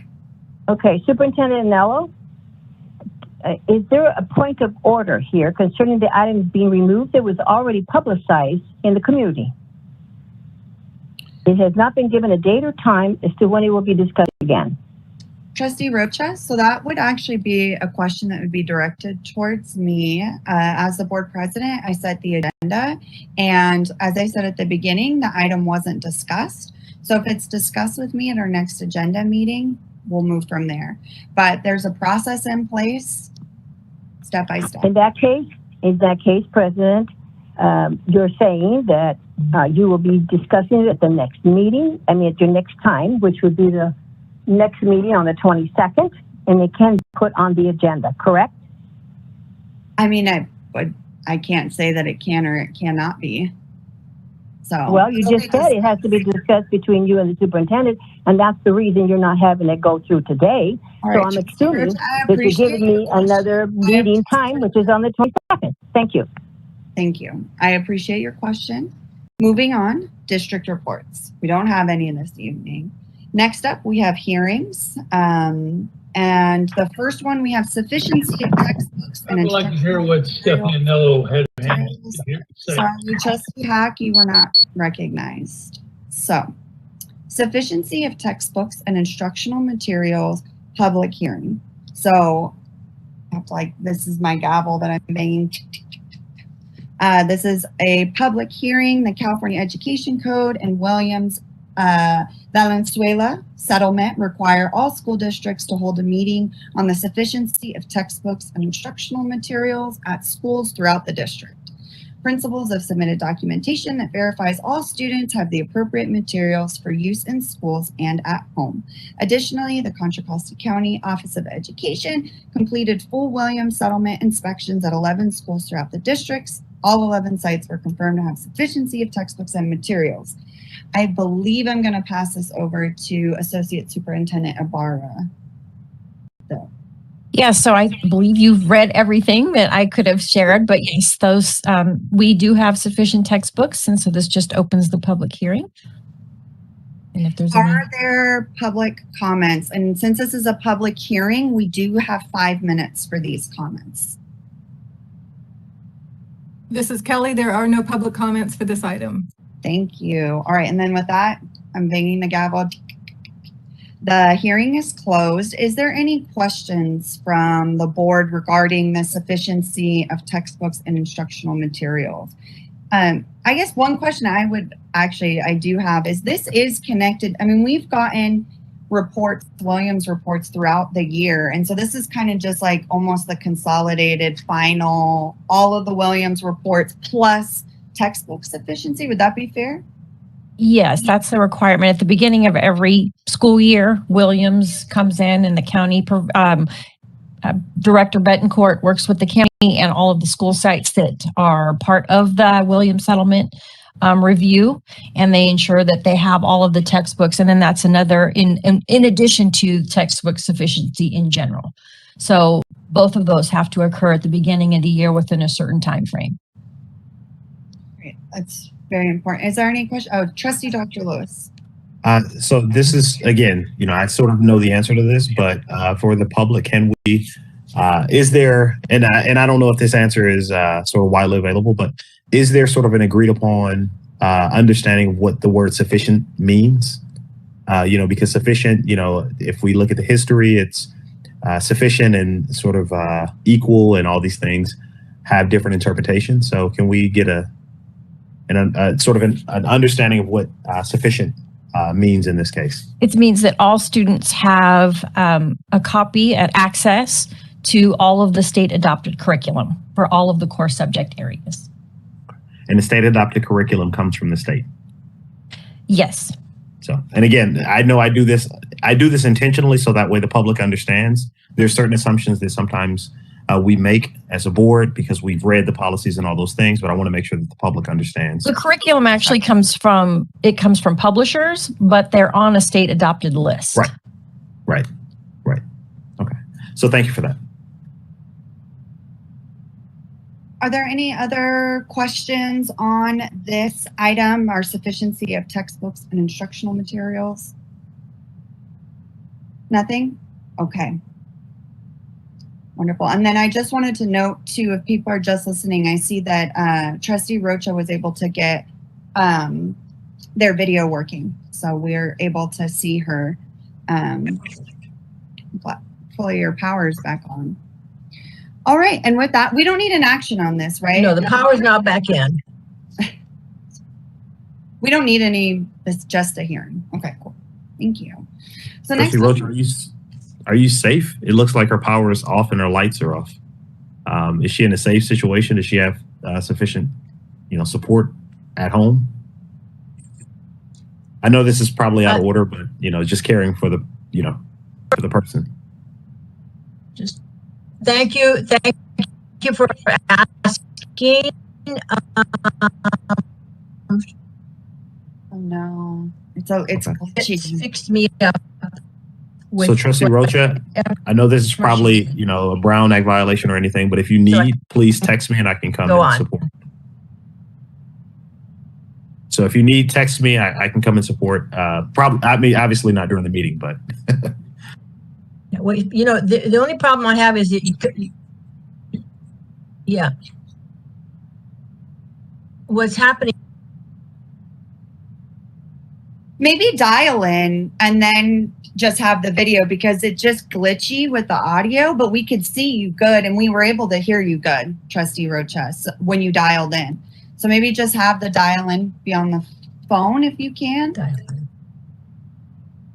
All right, well, we'll let you kind of continue to hopefully work out those bugs, technical glitches. So moving right along, item 7, public presentations. We don't have any this evening. Next up, we have our consent items. Is there any that anybody wants to pull or vote separately? I have a question for M, and the answer to that question will determine my vote. So I would like to vote on M separately or pull that. Is there any other items on here? And or is there a motion for the remaining consent calendar? I'd like to pull M. You'd like to pull it? Yes. I had a question on it, so that's perfect then. Bada bing, bada boom. Trustee, President Householder, this is Yeah. Kelly. There is a public comment, I believe, on item 8L as well. Wonderful. Can we read that comment? Thank you. Sorry, I didn't ask. Let's read that comment. 8L, Karen Mahan, staff. This district has 3 comprehensive high schools, one of which is consistently forgotten. Does anyone really think that in a global pandemic, Dozier Libby students and families alone escape the stresses of distance learning, isolation, and fear that went along with the current and continuing situation? Why are our students' families not entitled to the free mental health services being provided to the other AUSD high school families? Jacqueline Bell, community member. I am a student at Dozier Libby, and as a student who has been through a lot during this whole quarantine COVID experience, I feel we all as kids of the district have been struggling. Kids at DV and Antioch High, and I simply cannot understand why we were not on the list to have mental health help as well. All students, staff, you, me, everyone has their experiences, and I, for one, struggle with anxiety and depression. It would be greatly helpful to have this form of support at the school. Many kids that I know struggle just like the kids at DV and Antioch, so I can't wrap my head around why we would be left out. We strive for the best at this school. We excel, we work hard, so why wouldn't we need help? We need it. We work so hard and we also neglect ourselves. I ask you, as a senior at Dozier Libby, to reconsider leaving us off the list. Okay, so there were just those 2, Ms. Wisely? Just 2 for 8L. And then Ms. Cavallero, is there any other for consent? I just want to make sure before I ask for a motion. Nothing else for consent. Okay. And then just since those comments were very interesting, I thought, so I have a question. For L, I thought that this was a grant and then those schools were identified because of, the population, but maybe you can help us explain, or someone can explain to us how those schools were chosen, how Antioch and Deer Valley were chosen. Yes, so this is a grant. It's actually a donation from John Muir. I think the year before last is when they had a funding stream that allowed them to provide a clinician at Antioch High School. At that point in time, that was the decision because that was where the highest need was at that point in time. And then they graciously were able to come up with more funds to be able to increase that to 2 clinicians. And at that time, the intent was it was following Jonathan Parker's passing. His death, and so they knew that they needed that was their response to assist our district in providing some direct service there. And so I know that Director Bergerhaus is also working on other grants to be able, because Dozier Libby is near and dear to his heart, and he does know of the needs there directly, and so he's trying to secure some grant funding to provide direct service to Dozier Libby. Trustee Dr. Lewis? So, I'm not, I wouldn't, it wouldn't surprise me if there's no answer to this, but do we know if those clinicians have a full caseload? I'm sure that they do. I don't know where they are. I mean, with schools reopening, I know that they did provide service during the, school closures. But where they are in their caseloads, I'm not sure at this time, but that is their intent to maintain a full caseload. So, and I'm sorry, this is sort of the work that I do for my day job. So this is kind of, just a sort of a follow-up question. The nature of the funding, did it delineate between, did it sort of make sure that we have to sort of stay on those 2 identified campuses, or can we, not we just meaning the district, can we sort of send students who may need services to those clinicians, assuming they have space on their caseload? I am not sure. I know and I don't want to misspeak, but I think when we were virtual, there was possibility because they were doing teletherapy. But now that we're in person, I don't know if that's feasible for them to work between the 2 sites. Would it be possible to? But I could certainly look into it. That would be great, because I think that mental health services, particularly around now, something that we all need to be particularly sort of cautious of, because there's a lot of pressure on us as adults, but the pressure on our kiddos. And again, my position, if anybody has questions, kiddos first. Okay. It's absolutely a priority for us. So then just a recap. So John Muir gave us this grant. It was initially sparked because of the death of Jonathan Parker to go to Deer Valley. They got a little bit more money and expanded. When you say based on need and Antioch High School being included, I'm assuming this is, using, California Healthy Kids Survey and other data pieces, maybe some of the responses from students to see that there is a large need at that school. And then we are lucky to have Mr. Bergerhaus in the district office, who does have that soft spot in his heart for Dodger Libby. And so there's active search for more money. That's correct. Okay, good. I just wanted to it started with Antioch High a few years back.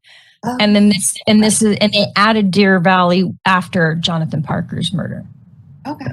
And that was just what they chose, I'm assuming, right? Because they're the grant givers, so they get to choose. Yeah. Okay. So, I think this also opens the door for us to revisit the conversation around a grant writer, because there are opportunities out there. And I know, Mr. Bergerhaus, I've met him a few times personally. He does a phenomenal job, but he also has a lot of things on his plate.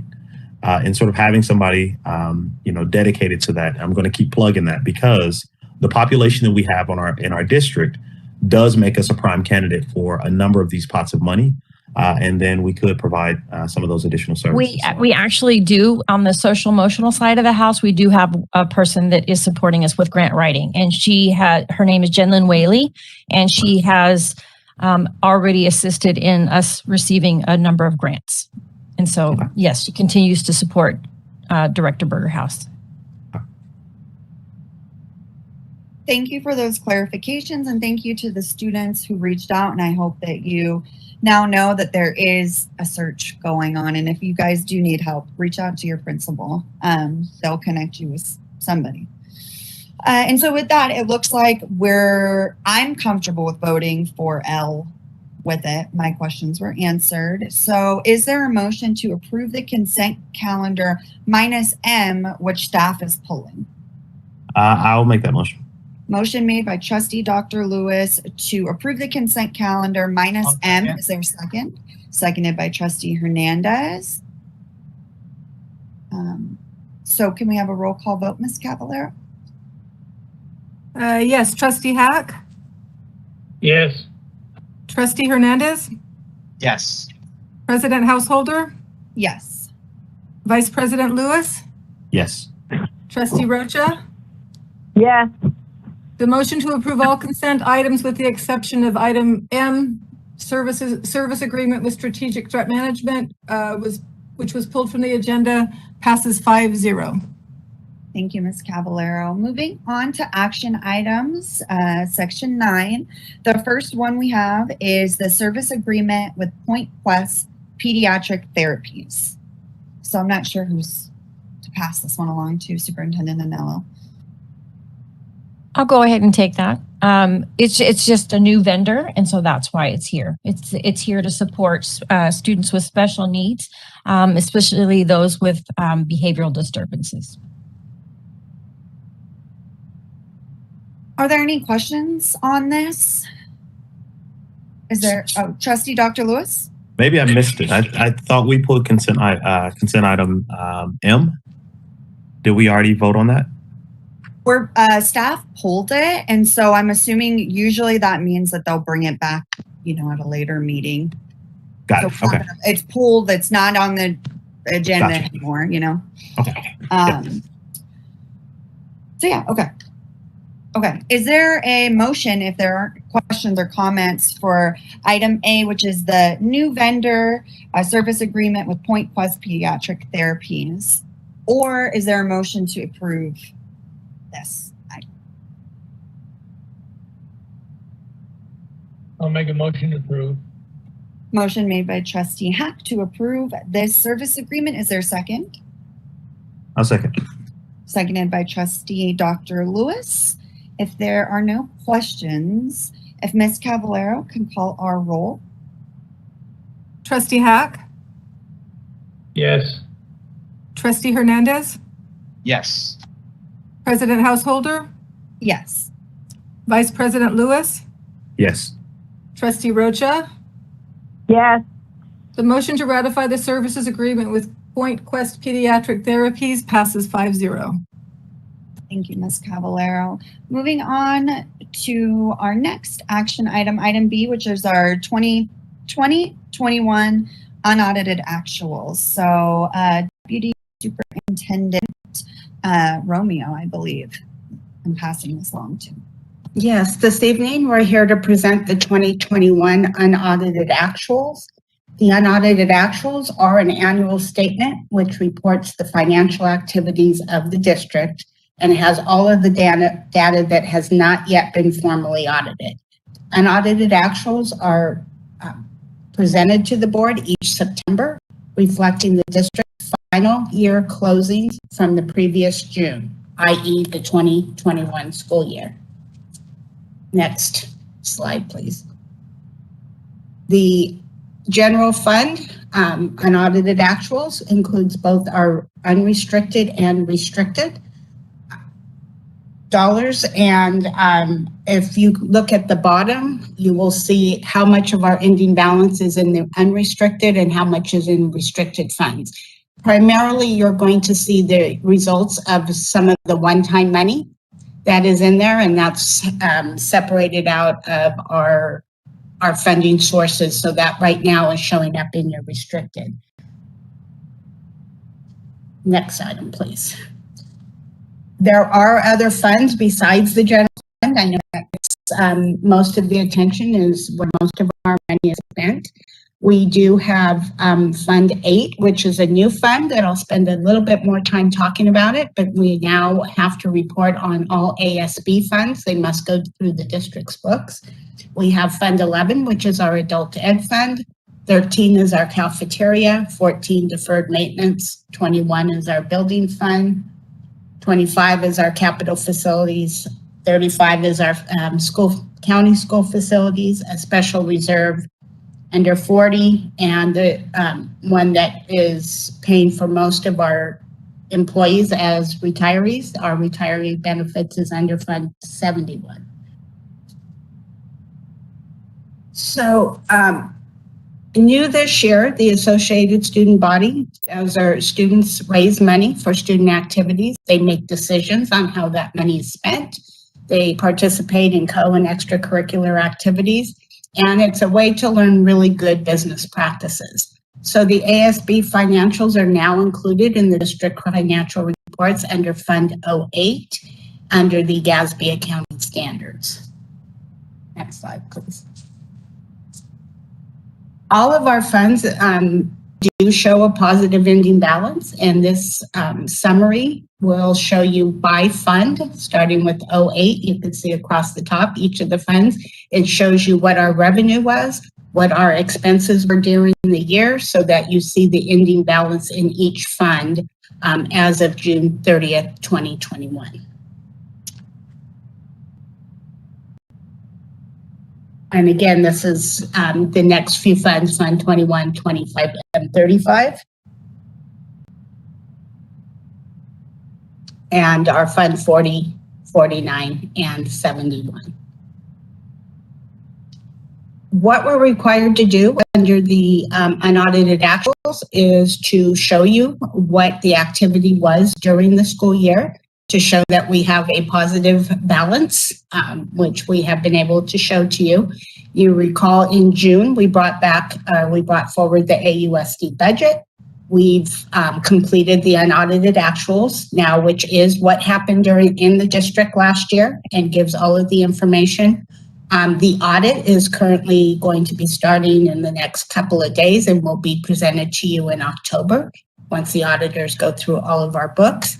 We will not have the October budget revision this year in November because the board will recall that we did do the 45-day revise before. 21-22 will now close the year of 2021. We'll do that once the audit ends. We start with our reports on the 21-22 school year. That will include the first interim report in December, the district financial audit report in January, and then the second interim in March of 2022. We recommend that you approve the Unified School District unaudited actual financial statements as presented this evening. I have to thank our business services staff under Ms. Mia Cancio. They closed our books, got everything done, and we are moving on to the next school year. So I have to thank them publicly. And I'm here to answer any questions that you may have. Wonderful. Thank you, Deputy Superintendent, and also thank you to our business services folks.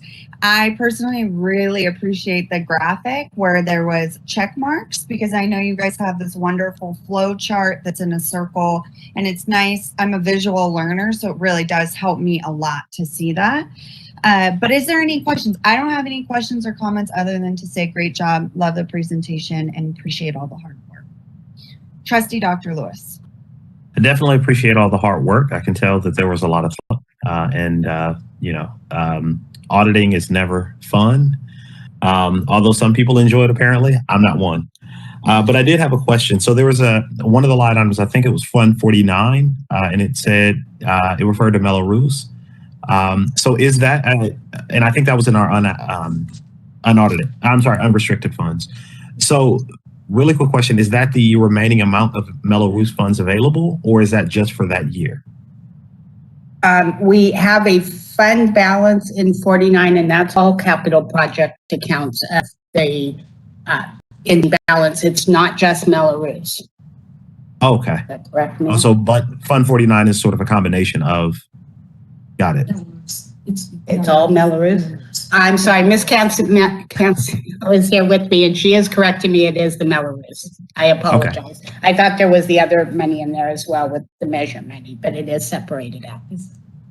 Okay, and that fund is, I'm sorry, that figure is the remaining balance of the available funds? Okay. Yes. And it was about 1.8, right? Yes. Approximately. Okay. Thank you. Trustee Hernandez? Yeah, I just had one quick question for my own understanding. This was off the other document attached to this item. The first has a section that says the percent of current cost of education expended for classroom compensation, and then underneath that it has certain thresholds that school districts need to meet based off the type of school district they are. And I'm wondering if you have any clarity on why that exists there, because I think I was having a little trouble understanding. That's under this item? Or is that under the GAN limit that's coming up later? I believe that is, yep, it's underneath this item. So it's under the state forms. Okay. You can tell me a page, because we have a binder on the state forms. It's the very first one.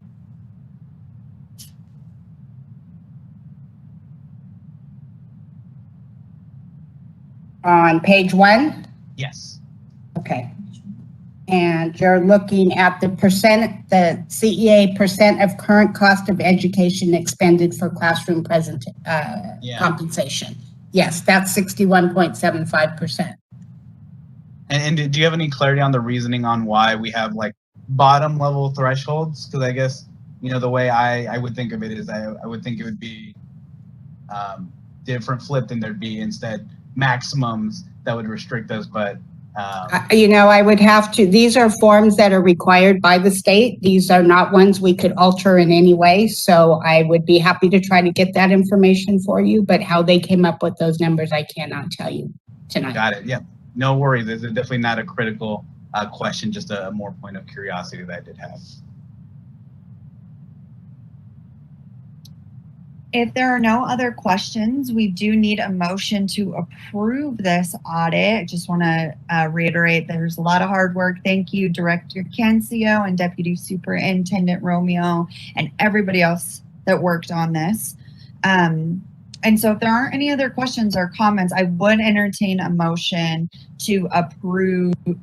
I would entertain a motion on this. I'll move to approve the unaudited actions.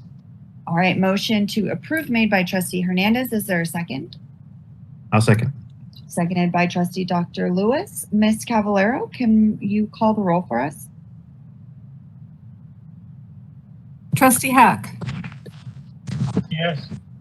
Trustee Hernandez, Yes. President Householder, Yes. Vice President Lewis, Yes. Trustee Rocha. Yes, The motion to approve the 2020-21 unaudited actuals passes 5-0. Thank you. Next up, we have our items for information, discussion, and action by the board. Item A is in-person meetings, and this was requested by Trustee Hack. So you have the floor, Trustee Hack. Excuse me, Trustee Householder, just so you're aware, there are public comments for this item. Oh, please, yeah, please. Sorry. Please read those public comments. All right, item 10A, Michael Sagehorn, staff. Board members, as a high school teacher, my position requires returning to an in-person model of instruction. I accepted the conditions as part of my job. Each day, I teach nearly 95 students wearing masks in a classroom smaller than the AUSD boardroom.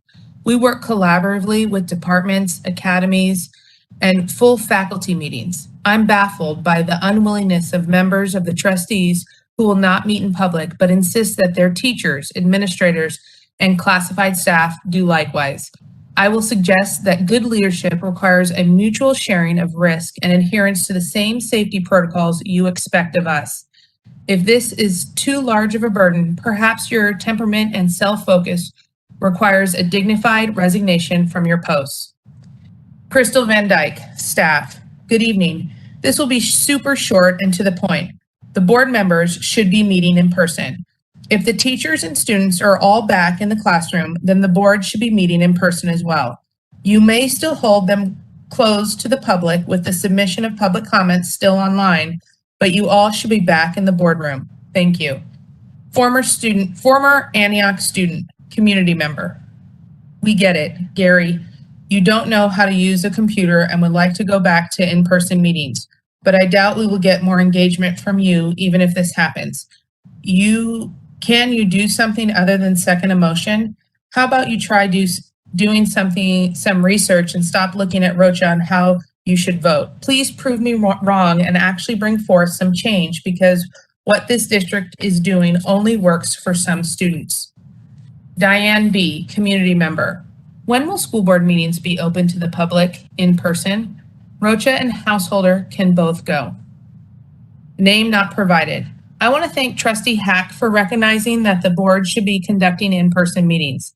I think it's ridiculous that teachers can be back in the classroom teaching students every day, but certain board members think it's too risky to have an in-person meeting. I heard it mentioned at the last meeting that teachers are with stable groups. Can we please define a stable group? Well, I may be with the same 26 kids every day. I have no idea who they are playing with at recess, who they are eating lunch with, or what activities they are doing with whom when they go home.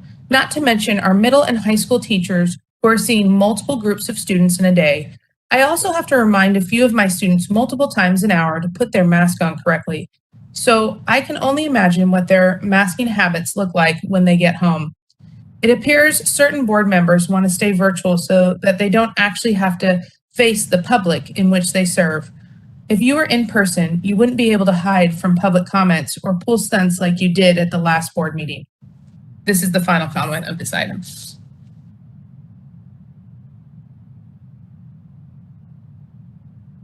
Thank you, Ms. Wisely. I thought you were going to go into a final comment, but yeah, thank you. Appreciate that. And so I'm going to pass it back to Trustee Hack. I appreciate the comments and I will not disagree with them. I had decided to postpone this issue to the next meeting in 2 weeks from now because we have a lot of things on our agenda. But I still think we need to consider, because everybody else is face-to-face, as a board, we can come up with a system to be face-to-face, not to necessarily mirror classrooms, but to make it viable. So I would hope in the next board meeting that we could have a serious discussion about. Trustee Hernandez? Yeah, it's my understanding that the government order that even allows us to have virtual meetings, that expires on the 30th. And so really we just have one more meeting that we'd meet virtually. And then after that, we need to meet back in person. Is that correct? Superintendent Anello? That's correct. However, currently in the legislature, and I'm not advocating one way or the other for this, currently in the legislature, it has gone through, I believe, I wrote this down, it's still in there. They do go on break on Friday, but I believe it's past possibly the assembly and it has to go to another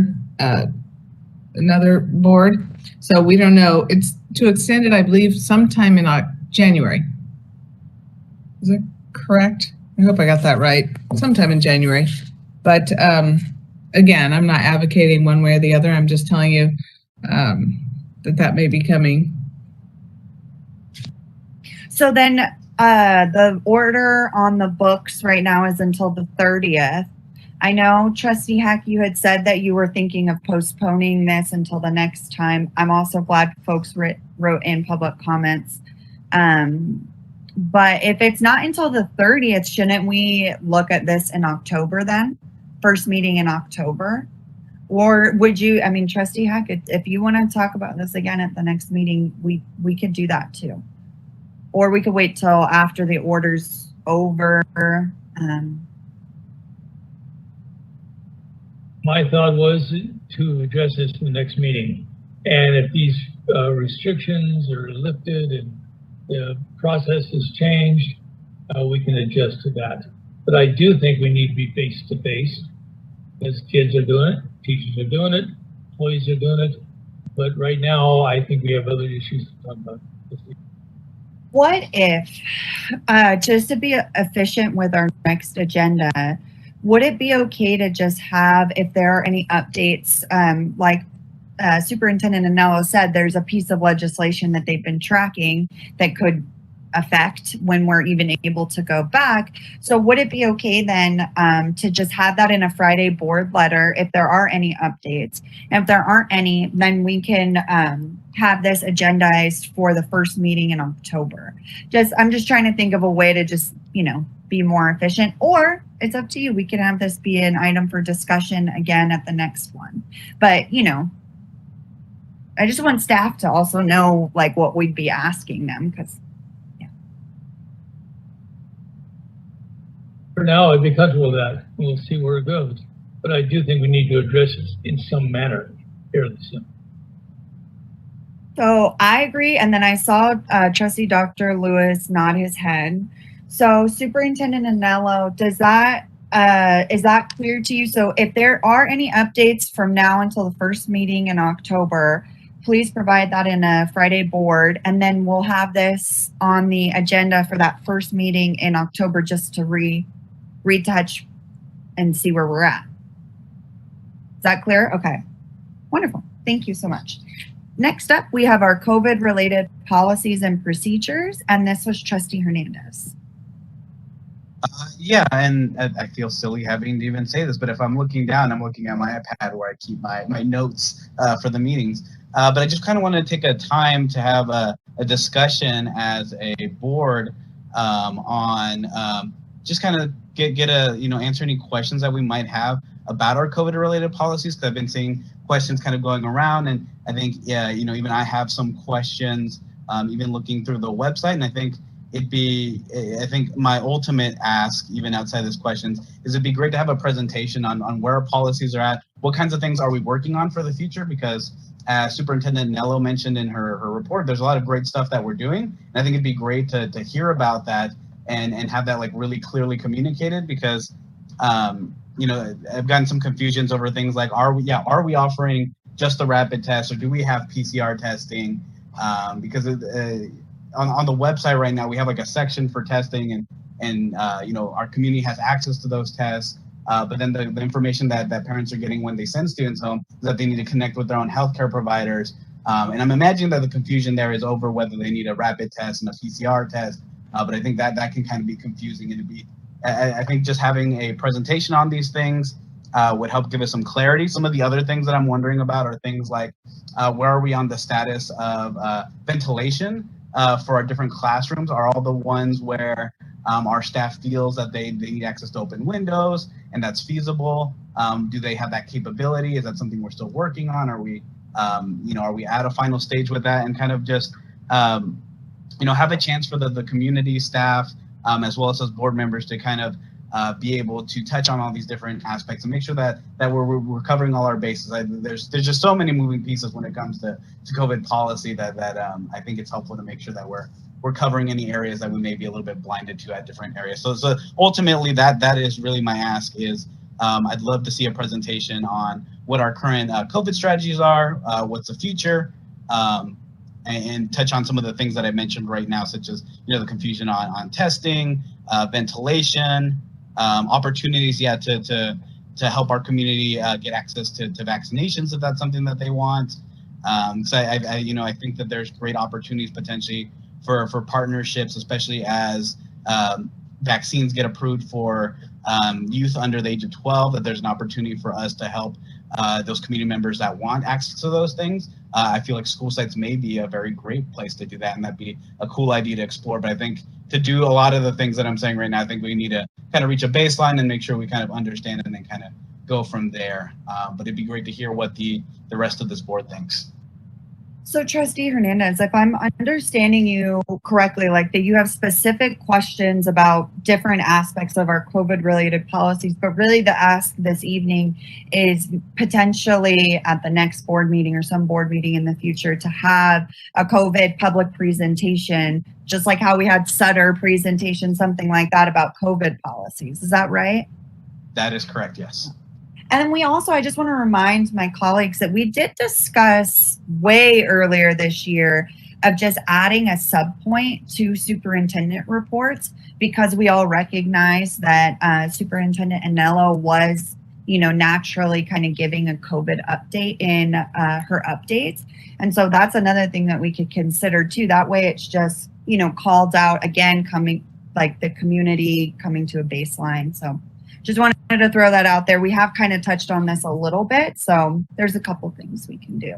But how do other folks feel about requesting a presentation update of these COVID policies and or, you know, anything else? So I think it could be helpful, you know, particularly as conversations change, interpretations change, guidance changes, and providing that information to the public. You know, I think it could be really helpful in sort of easing some tensions, because sometimes there's misinformation that happens or confusion that happens, and having a presentation could sort of level set and provide us with some place to, you know, sort of have a conversation from. And that way we can address some of those things that may not necessarily be accurate that's floating around. So I think it'd be helpful. So that's already that's a majority. I don't know if Trustee Hack, you look like you're about to unmute yourself. So I don't know if you have questions, concerns, thoughts. I just think as an FYI, I'd love to hear the information on a regular basis if we can. Absolutely. So I'm trying to think. We can direct staff to put together a presentation and to have regular updates, or we could just, I kind of think maybe let's just take it one step. We can let's have the presentation. And then at the end of the presentation, if we feel like there's more information that can be updated, we can request that at the end of that presentation. If that's, I'm seeing heads, some heads nod. Does that sound good to you, Trustee Hernandez? That sounds great. Wonderful. And Superintendent Anello, is that direction make sense? So just at our next board meeting, if we can have presentation update, COVID policies and procedures, and then depending on what we learn from that, we might potentially request more, called out updates for future meetings. Sure. Wonderful. Great. Next up, item C as in cat. We have the digital divide and access to technology. And this is also Trustee Hernandez. President Householder, there is a comment on this item. I'm so sorry. Yes, please read that public comment, Ms. Wisely. Katrina Deanda, staff. Technology was the full focus of our instruction for the 2021 school year. Myself and my colleagues spent countless hours creating and revamping digital resources to bring our teaching into the digital age. And with one-to-one devices, we were able to do that. This year, we've been plunged back into the age of pencil and paper. Making copies became my life once again. While I recently received a class set of laptops, I'm already having issues with enough of the computers that after 1 week, I'm no longer able to count on having a working laptop for each student in anything but my smallest class. Last week, my students were very excited to try the cool digital activities I developed last year. This week, we were back to paper again. I implore the school board to ensure that we can continue in perpetuity to have working technology available for every student. That was the last comment.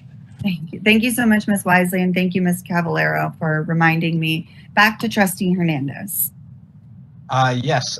So yeah, this point is exactly to address issues like that. We've done a lot of work as a school district. It's one of the greatest silver linings of this pandemic is that we've done a lot to provide technology for our students, and we have a ton of laptops and a ton of capability there. And I'd love for us to continue moving to that direction, to committing to being a one-to-one school district where students each are entitled to a device so that they can do their assignments and their homework. I think, as I've said in the past in other areas, I think we're long past the point where a laptop is basically required to be a good student, and that can be a really big burden for students. I myself, at many times in my life as a student, didn't have a working computer, and I spent hours at the library. Library's not open all the time, and it's not, students have a lot of homework, and it's not always possible to get through everything. And, I just remember moments scrambling to try to finish stuff. So I think it's important for us to show that commitment to becoming a one-to-one district. I think if I had to so I have a lot of questions over, things like, where are these laptops? What's our plan moving forward with that? But really, if I had to put this agenda item into a specific ask, is I'd like for us to draft a policy that shows our commitment as a school district to being a one-to-one technology school district, because I do believe that we have a lot of the framework to get there. I imagine that there is work to do to get to a place where that's functioning, but we've done a lot of great work there. We have the technology. We've, not too long ago, we created a new position in the technology staff here. And so I think those things are kind of setting us up to be able to do that. And I think it'd be great for the Antioch Unified School District to really, also step forward as a leader in providing this for our students. And, at least my understanding, we have the capability there, but I don't know if there's any other questions, comments, or any comments from staff on the status of that kind of thing. So Trustee Hernandez, I just want to recap again. I kind of hear two separate things. I hear one, there's very specific questions about what technology is out there and kind of the more plans, I guess. But then there's also the ask of looking into potentially a board policy solidifying our commitment to this. So kind of like two. So like one would be a presentation and the other is like a board policy. Yeah, I mean, I'm open to both. I think my ultimate ask is the policy at the end of the day. Okay. But if part of that process is a presentation to make sure that we're able to kind of address these gaps and kind of begin that conversation there, I'm also open to that as well. Is there any thought, Trustee Dr. Lewis? So if I'm understanding you correctly, with the policy, the policy would be to move us towards that direction, not to mandate it right out, correct? I think it would, at least my clarification would be, I think it depends on where we are in that and as a district where we feel comfortable as far as how close we are to being able to fully implement something like one-to-one system. I think, my understanding is that we're pretty close. So I think we could I'd love for us to get to that firm commitment because that's ultimately where it matters at the end of the day. I mean, saying that we'd love to give students laptops and provide these things for them is nice, but without it codified into policy, it's just kind of it has the potential to be an empty promise at the end of the day. And so I just love for this to be for us to work there, but understanding that there may be processes and other things that need to be implemented to get us there. So I think in terms of thinking practically, there are a couple considerations. Like one is the financing of the laptops. Usage, breakage, and then repair. So those kind of considerations have to be included in the conversation because the reality of it is, the lifespan of a laptop is about 2 years, and the financial burden of renewing those laptops every, let's say 3 years, if we're being generous, that's a consideration we'd have to consider in sort of making sure that we can have that conversation, have the funds available, and have the resources to address. Because that would, to some degree, require an expansion of IT. Because to the teacher's point earlier, she has a room full of laptops. I believe it was a she, so if not, I apologize. But she has a room full of laptops, but there was a point where they broke, and without sufficient support, that then delays the students from having access to them. So I think it's a great idea. I just think we need to make sure that we are cognizant of sort of those considerations as well. So my idea would actually, Trustee Hernandez. Yeah, and I'm definitely, understand that there is, costs and other considerations to that. So definitely appreciate you bringing that point up. But we also, we did this for over a year and we were able to do it. So we have the capability to do it. Understanding, of course, that with an open school and now having two potential modalities of learning, that there is challenges there. But I think I don't want to present it as necessarily this huge barrier. I think we can do it. But yes, I also agree that let's look at the numbers as well and be sure that we're navigating those pieces. Absolutely, not barrier. These are things we should consider. So that way, if that's the direction we're going to go, we are making an informed decision. So that's, My suggestion would be, or at least what would be very helpful for me in this conversation, is I don't necessarily know what the policy of a digital divide would look like. So it would be very helpful for me to first start off with a presentation. And I would actually ask if staff could give us recommendations on, hey, here are some different, maybe Orinda did something innovative and they're able to show us that, or, I don't know. I feel like staff, especially, Mr. Gangler, he's been with our district for a little while now, and it's, I'm sure has a lot of ideas on this. And so for me, that would kind of be helpful. I do think policy is the end goal. So we need a policy, but what shape that takes, like you said, Trustee Hernandez, is really going to depend on like a lot of these details. So does that sound agreeable to you? Like we could request there be a presentation from, our technology folks from tech, and then have them make recommendations to us, maybe some of the costs, maybe some of the challenges, maybe, some of like their pie in the sky, this is what we want, what I mean? Just so that we can then have better ideas. Trustee Dr. Lewis. I'd be interested to hear Trustee Hack and Trustee Rocha's and Superintendent Anello's positions as well. Because again, we are a board and the goal is to have an informed conversation. So I'd be interested to hear conversations input from all of us. So let's start in the order that you said. Trustee Hack, how do we feel? So the digital divide, access to technology, thoughts, questions? I think the reality is you have to access the resources in the district. Joe and Stephanie and the other bodies who deal in that areas, and have them come back to us with some viable options, directions, and then we'll react to it. Okay, great. So like my kind of suggestion of a presentation with like recommendations, that's essentially what you're saying too. Okay. Trustee Rocha? Thank you, Trustee Hack. Trustee Rocha, thoughts, concerns? Actually, we had a great presentation earlier, quite a few, when we first started off with this whole process. And the staff was very good at getting the computers out and making sure. So I would like to know, because of the 2-year span, as you're saying, Dr. Lewis, it would be of interest if what is our plan of action, if we must have a plan to follow when these computers start going, and then we need to have it budgeted. So I'm sure that the superintendent has that all already in her ideas, and so maybe we just need her to tell us what the process will be. And then before popping over to the superintendent, I just want to make sure that where this conversation is going is okay for Trustee Hernandez, because this was your item. So like right now, what we're thinking about is a presentation as the first interim step, and then going from there. Obviously, like you said, policy is the ultimate, what we'd be working towards. Yeah, definitely. As long as, this presentation is about the state of technology in our district now, and then the plan or potential recommendations on if and how we would move forward to becoming a one-to-one school district, and then whatever considerations are involved with that decision or what limitations exist. Superintendent Anello. I would be happy to provide that. Great. Moving on.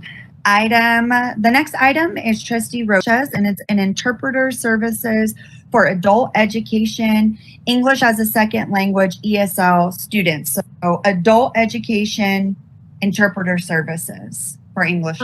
It came to my attention when we were hiring a counselor for adult education. Perhaps that's not exactly the location I'm thinking of, but in the past I knew of some students that were trying to regain their credits, and they would be sent from the school to the high school, and maybe one was English speaking and the other one was Spanish speaking.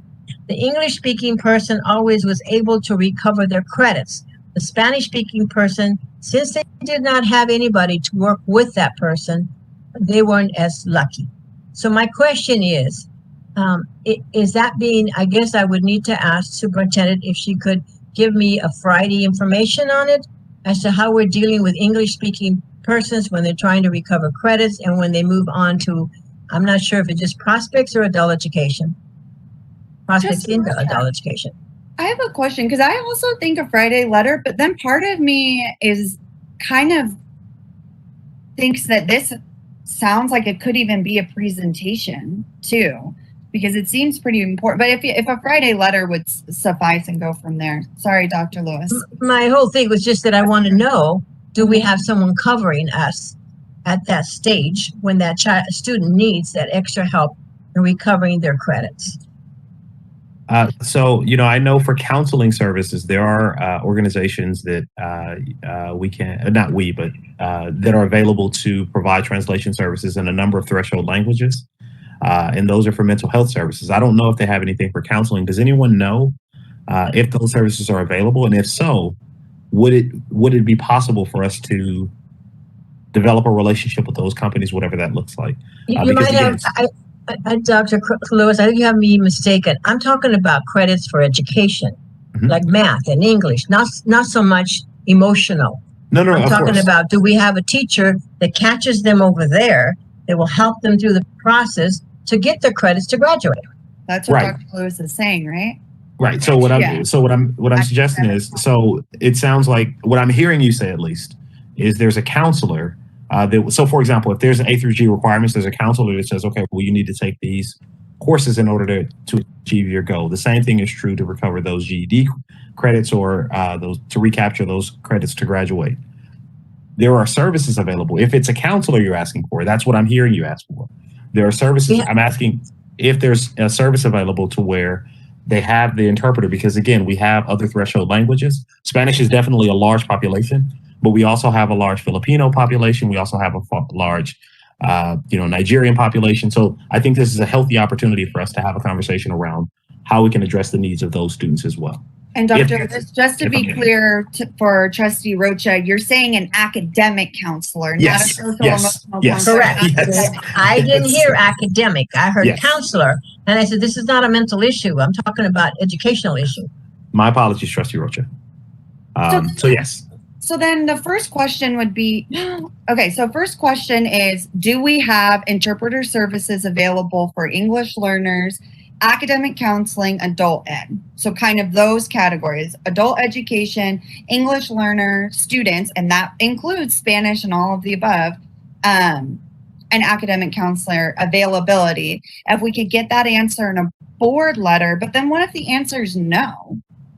Then how do we want to would we want to just bring this back? That's why I just want to make sure that this isn't something that we get the answer to.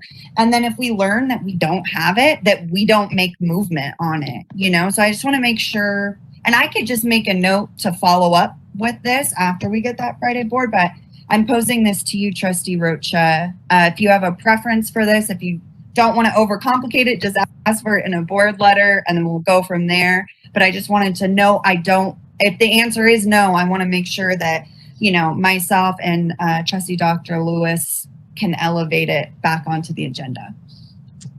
I would just prefer a Friday information. All I need to know is there's somebody there capturing the students that need the help to continue to graduate.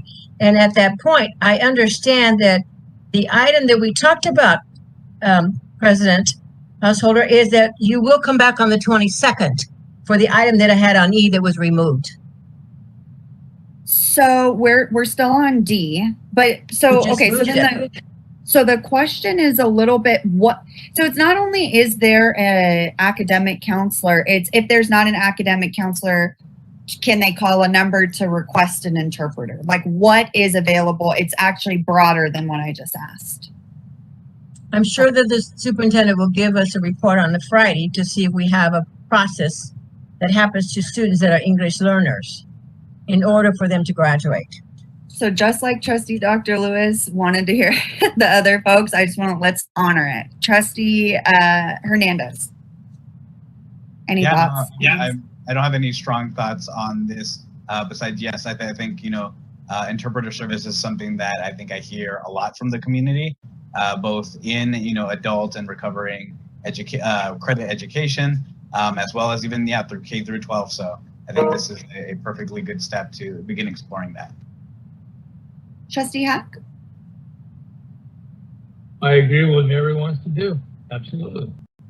So Superintendent Anello, does the direction in the Friday board, is it clear? Yes.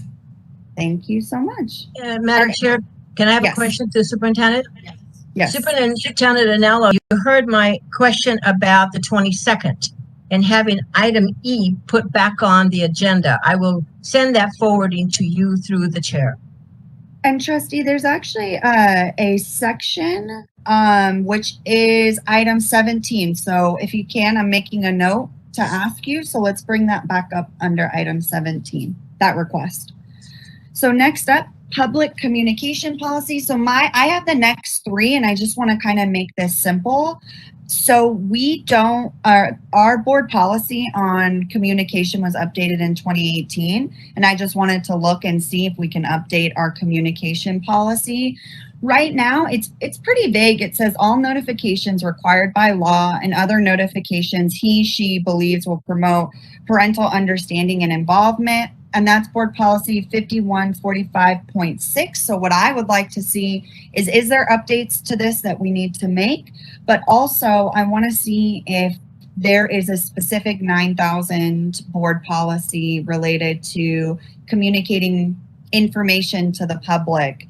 Really, this is inspired by, there have been a couple comments that we've had the last couple meetings of folks saying that they didn't know certain information. And so, this is really in response to that. And if we had a clear, administrative rule on this or clear board policy, at least for us as a board, then I think that there would just be a little clearer about what information we do share. So the ask is to look at 5145.6 board policy. Is there any updates, and is there a 9,000 board policy dealing with public communication. I'm not talking about us as individuals. I'm talking about like this is what we're going to communicate as a district. So yeah, I don't know if there are any thoughts or like strong concerns on this. My kind of thought process is because we have the first, second, third reading, maybe we just see if there is even any updates, and then we can kind of get into the meat and potatoes if there are when we have our first reading. If that's agreeable to folks. So the ask would be, is there updates to this policy, and is there a 9,000 policy that we can adopt? Are there strong feelings? Can I get like a head nod if there's a majority? So I got a head nod from Trustee Hernandez, Trustee Dr. Lewis, Trustee Rocha. Is this okay? Yes. Head nod. Trustee Hack? Head nod. All right. So if there's updates, if you guys can bring that, if staff can bring that back to us, then we don't need to bring it back. We have a lot of outdated ones, so you'll see this come up for me a couple more times. But, you know, I didn't want to overstep, and so that's why I wanted to bring it as a discussion item to make sure that this was even of interest before asking for updated policy. Next, early education option. So again, this is a public comment that we got at our last meeting about what we have. Sorry, Trustee or Ms. Cavallero, do we have public comment? There is a public comment regarding this item. Okay, wonderful. Ms. Wisely, can you read that public comment for us? Yes. Amanda Freitas. Good evening. I'm writing again tonight to express my concern about the educational offerings for my son. He just started in an afternoon SDC preschool class, and he is struggling. While his teacher is great and he really enjoys the class, going to school until 3 p.m. is hard for him. When he gets home from school this late, it leads to one of two behaviors. Either he's overexhausted and acts out, or he falls asleep before dinner. I still don't understand how an afternoon class for my special needs son is my only option. Even though he does not start school until 12, he is still up by 6:30 a.m., so going until 3 p.m. is difficult. I would like you to all think for a minute on how productive you are at work after 3 p.m. I can tell you from my personal experience as a teacher that after lunch is when students start to check out for the day. If it is hard for older kids who have been in school for a while, imagine how hard it is for a 4-year-old. I am also upset that my email to the district has gone unanswered. I emailed Kelly Quinn, the Senior Director of Special Education, on August 20th about my concerns and still have not heard back. Thank you, Amanda Freitas. Thank you, Ms. Wisely. So what I was thinking with this, what would make logical sense is very similar to the last couple items we've had, actually. I was thinking that what early ed options do we have? That could be TK, that could be preschool. I know we have one contract. And so what early ed options do we have? First step. And then I really liked Trustee Hernandez's suggestion about the digital divide of, is there a policy that we can craft to show our commitment to early childhood education so that, you know, us as a board can kind of push this, just like with the one-to-one. Is there a policy that we can adopt? I like the language you use, Trustee Hernandez, showing our commitment. And so that would be my ask. My ask would be first Friday board, let's just get a list of what we have early childhood ed. And then from there, so that, and then also to look into, is there a policy that we could adopt showing our board's commitment to early childhood ed? And again, like with the public communication policy, we'll have opportunities to get into the meat and potatoes of a potential policy when we cross that bridge.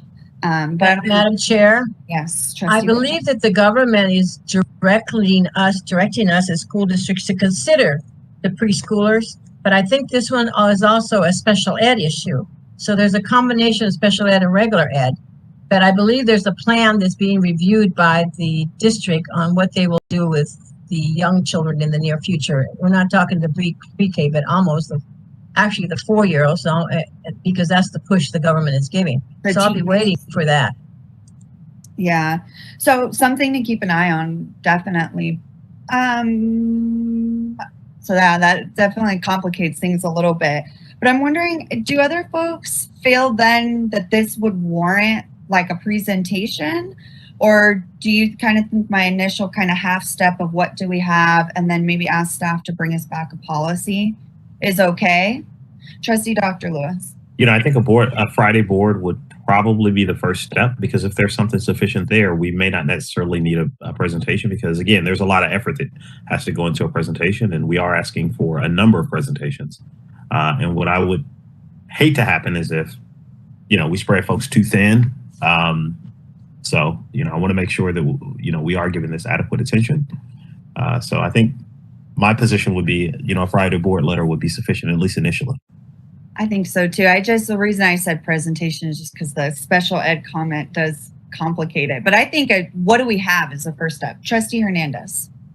Right. Yeah, I'm in agreement with that. That I think a Friday board letter would be better served by that, and it'd be great to hear a little bit more elaboration by what you mean by policy, especially in this particular case, because at least I'm having trouble understanding what that policy would even look like, because I imagine our educational offerings here may change and things like that aren't as stagnant. I think it's different from the policy that I was saying about one-to-one education. So I just want to clear up that I think potential confusion, that I think there's a difference there.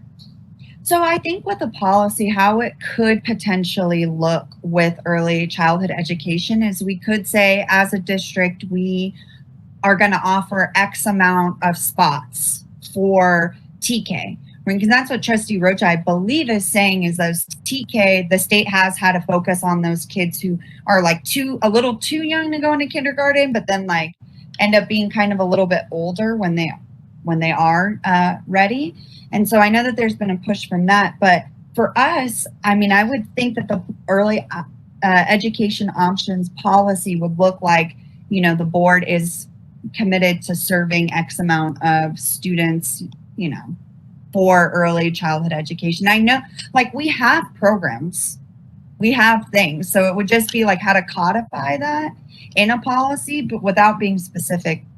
To your point, Trustee Hernandez, like, wouldn't want to pigeonhole ourselves, but just something that says that we do offer, so that way we can have something to hold ourselves accountable to. Madam Chair. The first step is, what do we have? Sorry, Trustee Rocha. Madam Chair, for your information, we do have 2 contracts with the Head Start program, and they are on school sites. So we do have preschoolers. So we are in the process of a plan, and I know that the district is working on that plan as to what the future is going to look like. They just don't have the funds right now to carry out anything as yet. Trustee Hernandez? Just wanted to close out that thought that, yeah, when we consider policy, I'd like us to be careful when we're thinking about systems that are a little bit more dynamic, because policy, very stagnant and very, very structured. So we want to make sure that when we're creating policy, that we're doing it for the right systems and not potentially, creating hurdles then to systems that need to be a little bit more dynamic.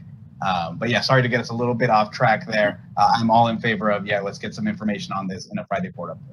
But that was really important, Trustee Hernandez, not off track at all. Very helpful for me to hear. I think then the first step is just, what do we have? And then from there, I'll bring this back if there's, we can continue to discuss this. But I think, I want to just see what we have. So the 2 questions, what early ed options do we have? And that's both like private and free. And do we have a policy? And then from there, I will bring this back up if, depending on what that information is. Because I think it was said before, like, we wouldn't want to create a policy. We do have, I don't want to create a hurdle. I don't want to mandate anything either that we're not going to put money to, like kind of what Trustee Rocha said. So does that sound okay to folks? So that my only ask then is just a Friday board update with what early education options we have. If I can get head nods, if that's okay. Okay, cool. I'm getting all head nods. Wonderful. Last, and this one hopefully is a little bit easier, review of inter and intra-district transfer board policy. It came to my awareness that there was a piece of legislation in 2019 that modified the basically due process rights of a student. And so if we could just look at that. I have the board policies written down here that I think it will affect, if that's helpful. So 5116.1, and that's a board policy and an administrative rule. So 5116.1, then 5116.2, 5117, and 5118. So 16, 17, 18. And I didn't see any 9,000. So if we could just look at, see if those need to get updated. And like I said, I brought this rather than bringing it as a board policy because I didn't want to just like say, do this. So if I could get like maybe a head nod, unless somebody wants to, if anybody's concerned about this, this is just regular updates based on legislation. Is that okay? Head nods. So Trustee Hernandez nods his head. Trustee Rocha, Dr. Lewis, is that Trustee Hack? Sure. I got a sure. Wonderful. Moving right along. Thank you all for that. So resolutions for first reading, we do not have any. Item 12, resolutions for immediate action. We have a couple. So let's start off with A, resolution number 2021-2215, GAN appropriation limit for 21-22. So I believe I'm kicking this over to Deputy Superintendent Romeo. Yes, each year, school districts are required to adopt a resolution identifying the estimated appropriation limits for the current year and the actual appropriations for the preceding year, better known as GAN appropriation limit. That's actually part of the unaudited actuals that you just approved, but the requirement that it be separately adopted in a resolution still remains on the books. So we bring it forward to you this evening for immediate action. Are there questions, concerns, comments, or a motion? Because we do need immediate action on this, right? Yes, immediate action. So I need a motion, or if there's questions or concerns. I move approval. Moved by Trustee Rocha to approve. Is there a second? I'll second. Seconded by Trustee Dr. Lewis. Ms. Cavallaro, can you call our roll, please? Yes, Trustee Hack?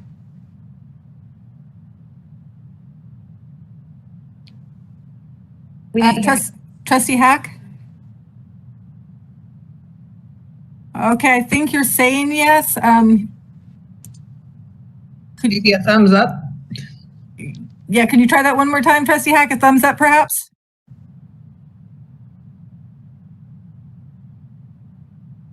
I'm seeing him lip yes. Trustee Hack, I heard that. That was a yes. Thank you. Trustee Hernandez. Yes. President Householder. Yes. Vice President Lewis. Yes. Trustee Rocha. Yes. The motion to adopt resolution number 2021-22-15 GAN appropriation limit for 2021-22 passes 5-0.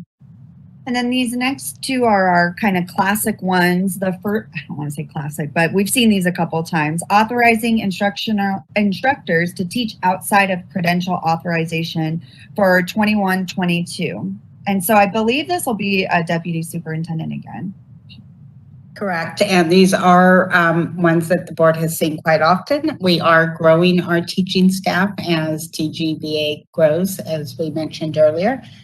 So this would allow the authorization to teach outside of the credential area and is generally either, an elective or home hospital is generally where you will see these. So I would ask the board approval this evening. Thank you, Deputy Superintendent. And for noting too, like a homeroom or a special elective, it makes sense. So is there questions, concerns, comments, or a motion on this item, this resolution? I'll make a motion. Motion to approve made by Trustee Dr. Lewis. Is there a second? I'll second. Seconded by Trustee Hernandez. Ms. Cavallaro, can you call the roll, please? Yes. Trustee Hack? Yes. Trustee Hernandez? Yes. President Householder? Yes. Vice President Lewis? Yes. Trustee Rocha? Yes. The motion to adopt resolution 2021-22-16 authorizing instructors to teach outside of credentialed authorization for the 2021-22 school year passes 5-0. Thank you, Ms. Cavallero. Next, another one we've seen a couple times before, authorizing our provisional internship permits, our PIPs. Deputy Superintendent Romeo. Yes, a provisional intern permit is a authorization that allows a teacher to teach in the classroom and get experience while they're going through their credential program. So I would ask the board to approve this resolution this evening. Questions, concerns, or a motion on this resolution? I'll I move to approval. I'll second. So moved by Trustee Rocha, seconded by Trustee Hernandez. Ms. Cavallero, can you please call the roll? Trustee Hack, Yes. Trustee Hernandez, Yes. President Householder, Yes. Vice President Lewis, Yes. Trustee Rocha. Yes. The motion to adopt Resolution 2021-22-17, authorizing provisional internship permit, passes 5-0. Thank you. All right, moving along, Section 13, resolutions for second reading and action. We don't have any. Item 14, board policies for first reading. Don't have any. Item 15, board policies for second reading and action. We don't have any. Item 16, information items for general information. We have a revised administrative rule 1312.4 for uniform complaint procedures. So, Ms. Ibarra? So this is just another revision to the AR. Our district is participating in a federal program review currently, and this was recommended changes from CDE that were outside of what Gamut provides in terms of updates. And so we are asking that you don't have to do anything actually, it's an information only. This is a change that we're making so that we can comply with what CDE is requesting. Are there any questions on this uniform complaint procedure? I'm not seeing any. So moving on, future agenda items from board members. I'm going to start off with Trustee Rocha. As I said before, I would like to put the removal of board president back on the agenda, and we're going through the system that you would like to approve. Any other ones? Nope. Okay. Any others? I just wanted to ask Trustee Rocha because I had a note to ask her. Other items requesting? Nope. Okay, wonderful. So item 18, we have additional comments which exceeded the first 30-minute session limit, and we do have those remaining items from 10E. My question is, how many do we have? Because I would kind of like to take a 5-minute quick recess. Just take a recess if there's a ton of them left, though. So that's a question I'm kind of guessing to maybe Miss Wisely. This is Kelly. I'm going to go ahead and chime in if you don't mind. There are about 60 pages. It is large font to make it easier to read, so it's not small font, just so you're aware. But there are about 60 pages. Some of them are quite small, 3 to 4 comments per page. Some are a full page each. So why don't we just take a quick 5-minute recess? It's 9:43. We'll come back at 9:48. Be right back.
Call that roll for us. President Householder, Yes, here. Vice President Lewis, Here. Trustee Hack, I'm here. Trustee Hernandez, Here. Trustee Rocha. Here. We have a quorum. Thank you so much, Ms. Caballero. And now moving on to our additional public comments. So we have like 60-ish, and thank you in advance, Ms. Wisely, for reading those for us, or 60 pages. You're welcome. All right, Mark, community member. Householder needs to be removed as AUSD president. She's been censured in the past for social media posts and hasn't learned her lesson. Her arrogance and lack of preparing for her personally called meeting, hot mess. She needs to be replaced by a leader. At minimum, she should be censured until recalled. Name not provided. Staff. Enough is enough. Please remove Ellie Householder as board president. We need a leader who will bring us together, not divide us due to her personal agenda. Please vote to remove her so that we may move in a positive direction. Bill Burlman, community member. Yes, please, remove Householder. Jake Van Dyke, community member. I'm writing in support of removing Ellie Householder as president of the Antioch Unified School Board. She has shown that she doesn't know her position and duties repeatedly. She is currently being investigated for multiple Brown Act violations. She supports the intimidation of other board members by supporting and probably helping to coordinate protests held at the office that she is currently president of. Ellie shows that she cannot effectively lead this board by hastily calling emergency board meetings that do not have to be meetings, causing board trustees to have to waste time out of their personal lives. Let me also remind you that she has been censured in the past. I'm really trying to keep personal feelings out of this, but it's quite hard when the board president herself has blocked me from making comments on her social media platform that is created for a way to communicate with her to show how I feel as an Antioch Unified parent. I can't make comments to show her if I'm in favor of what she's putting on the agenda to discuss or if I'm not in favor. Now, ask yourself this: if Ellie has blocked me and doesn't want to hear how I feel because I've spoke out against something she is for, then how many other people has she blocked on her page to make it look like she has more supporters than people that are against her? It sounds to me that Ellie Householder is not truly open to hearing everybody and only wants to listen to her supporters. That she doesn't want to listen to all her parents, students, and staff, and she's not the right person for the job. As president of any board, you have to be open to all sides of all issues and not just try to push your agenda through. Ellie Householder, you do not have my support as president of the Antioch Unified School Board. All other board trustees, please keep an open mind about this meeting tonight and truly listen to what the people that elected you have to say. If the comments show that more people are in favor of having Ellie stay on your president, then please vote to keep her. But if the comments show that we do not want her as our president, then please vote to remove her from the president of the board. Do your job and listen to the people of the school district that make it possible for you to hold your elected position. Thank you. Name not provided. I'm writing in support of the removal of Ellie Householder as board president. This comment was submitted by, oh, sorry, that was the end of that comment. This comment was submitted by both Kevin McManaman and Nicole Gardner, community members.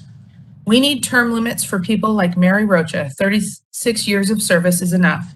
You no longer speak for New Antioch as whole and only speak for the very few closed-minded people that still wish to listen to you. Ellie has been one of the best changes Antioch has made to listen to younger voices and implementing modern ideas, as well as critiquing the negative we have within our community. I believe Ellie is the best person for this position, and people like Rocha need to retire and focus on our family. Thomas Wayne, community member. Stop householderness now. If not now, when? Has proven she's not qualified to be board president, and how this board can witness her antics and say it's okay is not okay. Remove her a president. Anne Marie Cortez, community member. It's time for someone that is not biased to take over such a vital role that cares about our kids and their future. Remove Ellie Householder from her role as school board president. David Dickerson, community member. The school board president is unfit for her position. She lacks the skill set, maturity, and people skills required to hold that position. She's an embarrassment. When she opens her mouth, before obtaining the facts. She's a complete clown. Tabitha Hopwood, community member. Hello, I'm a mother, I'm an AUSD student, PTO member, and upset community member. I feel that Ellie Householder needs to be removed from her position because she has no idea what she's doing. I feel that she's doing more harm than good with her words and actions. How can an elected official ethically post a video including student images without the consent of parents and without getting all the facts behind it? I have watched the last few meetings, and I feel that Householder's facial expressions scream how she feels, as if she were above any of the comments or opinions of the community. That is extremely disrespectful. My 10-year-old has more respect than she has shown. Do better, vote out Householder and vote in someone who actually cares for our community and students. Jason H., community member. As a parent of 2 AUSD students, I'm in full support of President Householder's removal, and I'm completely disgusted with the way she has been acting while president. If she is not removed, I will be voting in support of voting out other trustees that are protecting her, and I will very highly consider taking my kids out of the district until she is removed. Nathaniel Brantley, community member. Remove Ellie Householder. She is terrible for our children, our school district, our schools are failing. Please remove her. She doesn't care about our children. Name not provided. Staff. Please do the AUSD staff a favor and step down from your position. You've done nothing but give more stress and disappointment to staff and students. Jamie Rackley, community member. I fully support this motion. We need mature, informed people in charge of our children's education, not someone who is only there to promote their own political agenda. Citizen, community member. She has shown herself to be, at best, immature and at worst, inept. She cares more about her own political agenda than the well-being, education, and safety of our children. Please do the right thing. Remove her at once. Michelle Martinez, community member. Kick homewrecker, or is it Householder, out? She is not capable of doing the office. She is just Thorpe's puppet, doing Walker's underhanded work. Teresa Elser, community member. Ellie Householder needs to be removed from our school board. She has abused her position on numerous occasions. A discussion of, quote, use of force, end quote, is not for her to determine, nor waste the time of our board members. School security and the APD did their jobs. She needs to do hers. She posted the video of the incident on her FB page and made accusations when she didn't even have all the facts. All this does is promote more anger and racism, and this is irresponsible. She is anti-police and has already made statements to this. Hello, Ms. Householder. Remember, you do not want to have the SROs on our campuses. We need a true leader. Get her out. Roy Ledford, community member. Householder has been a train wreck from the day she was elected to the school board. She should have been removed when she advocated the students' disruption of the school board meeting and harassment of board members. She has shown over and again that her agenda is more important than student welfare or safety, and has done nothing to be a divisive disruption. She either has no clue about the rules to hold a proper meeting or just doesn't care. Vote Householder out to make the district work again for the students. Lisa, community member. It's time for Ms. Householder to go. She has proved time and again she's not mature enough or responsible enough for her position. Our children deserve better. Name not provided, community member. As a parent of 4 children at AUSD, some of Ms. Householder's decisions and actions have concerned me, not only while being the school board president, but also as a previous school board member. Some examples are turning down the grant to have officers on campuses, blatantly going after the superintendent, and her postings on social media. I want a school board president that wants to be a part of AUSD and that can work together with other school board members, superintendent, staff, and parents to better the district. That is not Ms. Householder. I believe her removal would be in the best interest for the betterment of the district. Concerned citizen, community member. No vote. I stand in full support of Ms. Ellie Householder. Any attempt by a board member to remove Ms. Householder from her current president position would only undermine the integrity of the entire school board, create a hostile and retaliatory environment. Everyone should have the right to express themselves as they deem fit. Stop the removal of President Householder. Hugh E. Jass, community member. Householder should not only resign as board president, she should step down as board member. Narcissists like her don't see the damage they cause. She would rather see violent criminals hurt others instead of having trained staff neutralize the threat. How many days has Householder actually spent on campuses watching how violent these animals are? As I suspected, 0. I suggest that you schedule a couple of ride days to observe what really goes on. Unfortunately, you'll continue to live in your fantasy world. Please step down for the children, Ellie. Carolina Villaseca, community member. I'm writing to state my support of President Ellie Householder. She rightfully called for a meeting to discuss use of force in the Antioch school system. This is a very important topic, and the ramifications will be felt by those affected for years. There's absolutely no need to remove her. She's doing the job she was elected to do.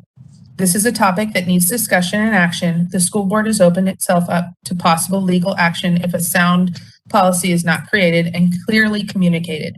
Keep President Householder and let her do her job. Robert Bruce, community member.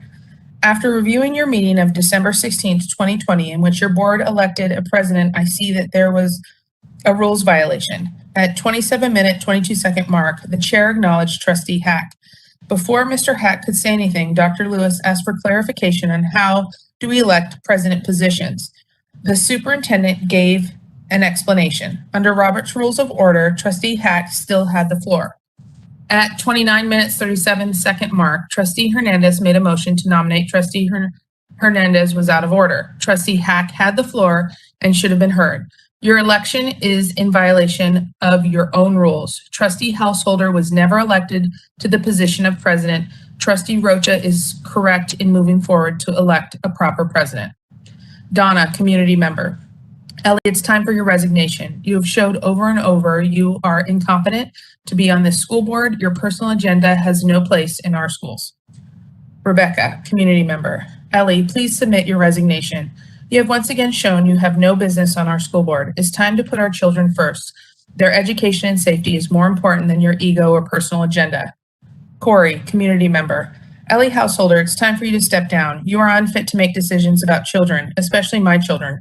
My children's safety should be number one on your list. Instead, you chose to defend someone that wanted to hurt anybody in his path. Barbie, community member. Ellie Householder, it is time for your resignation. Allison Pantel, community member. Oh, Ellie Householder, if you were a caring person at all, you would care about protecting our children that put all their focus and effort into school daily instead of trying to protect these out-of-control teenagers that are known for causing trouble. We've been living in a society of out-of-control teenagers for a very long time. Had you had children of your own in the schools, you would know more. Ellie, your agenda of protecting the out-of-control teenagers does not sit well with me. There are mass school killings. Should things ever need to get to that point for needed safety? No, we need safety now. These teenagers making the same mistakes over and over are known troublemakers, need to be shown that they are not the leaders of our school and there are consequences and they should not be allowed to take away from focus from our kids that are putting in the work daily to succeed. Ellie Householder, for the greater good of our children, please do us all a favor and resign and find yourself something you are actually good at. This is not your department at all. Sanitha Walker, community member. With all respect, I don't believe Ellie Householder should be removed as board president. She has not done anything to warrant this position. Since she was voted in this position, she's been harassed and targeted. Please stop the madness. There are bigger issues to worry about. Harry Thurston, community member. Calling for this discussion is simply a political hack job. I'm very much against removing Ellie Householder from her board president position simply because she called and held a special session to discuss policing on school grounds. It is entirely appropriate for the board president to call a special meeting to provide the public an opportunity to give direct input to the board on an important issue of policing on school grounds. Again, this discussion to remove Ellie Householder from her position as board president is a political hack job. Mariah Williams, community member. Please vote no to replace Ellie Householder. She is needed for our community. She's a strong advocate for our community and our Black students in Antioch Unified School District. As a Antioch School District, I know the importance of her actions. Martha Parsons, community member.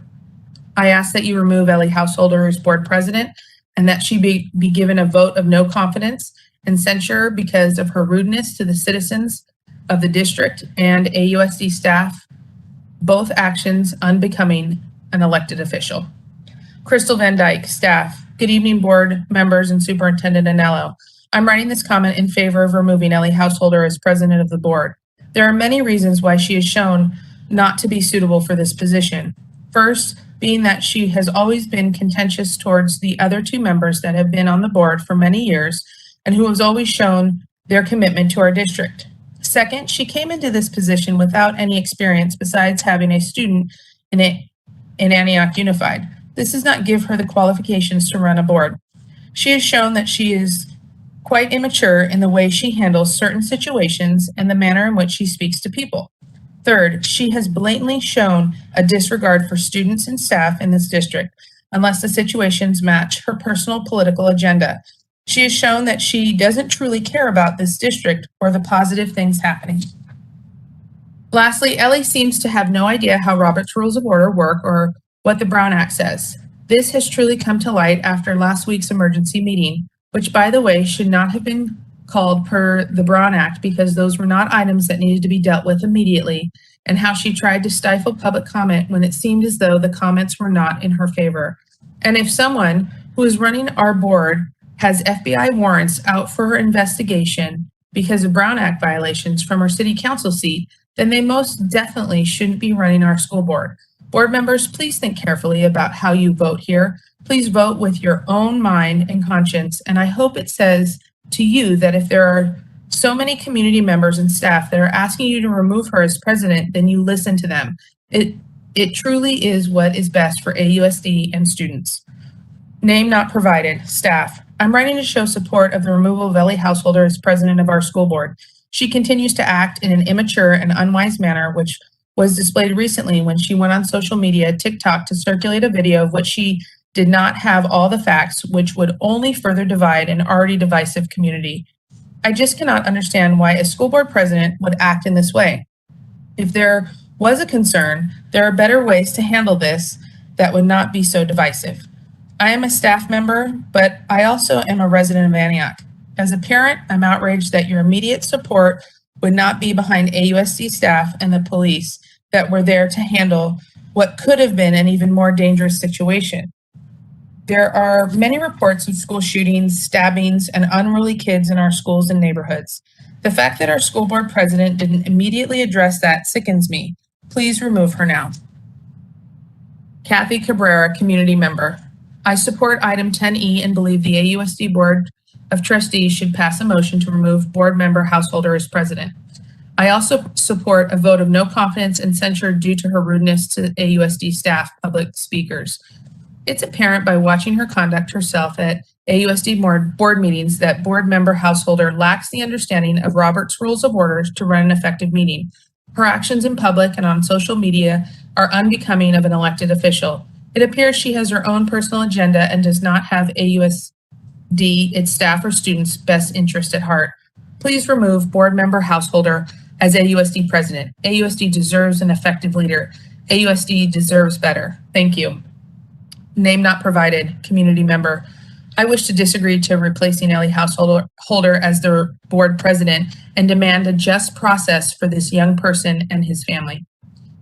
Michelle Turner, community member. I believe that since there are investigations going on at both of the positions she holds, she should at the very least step down from the president title.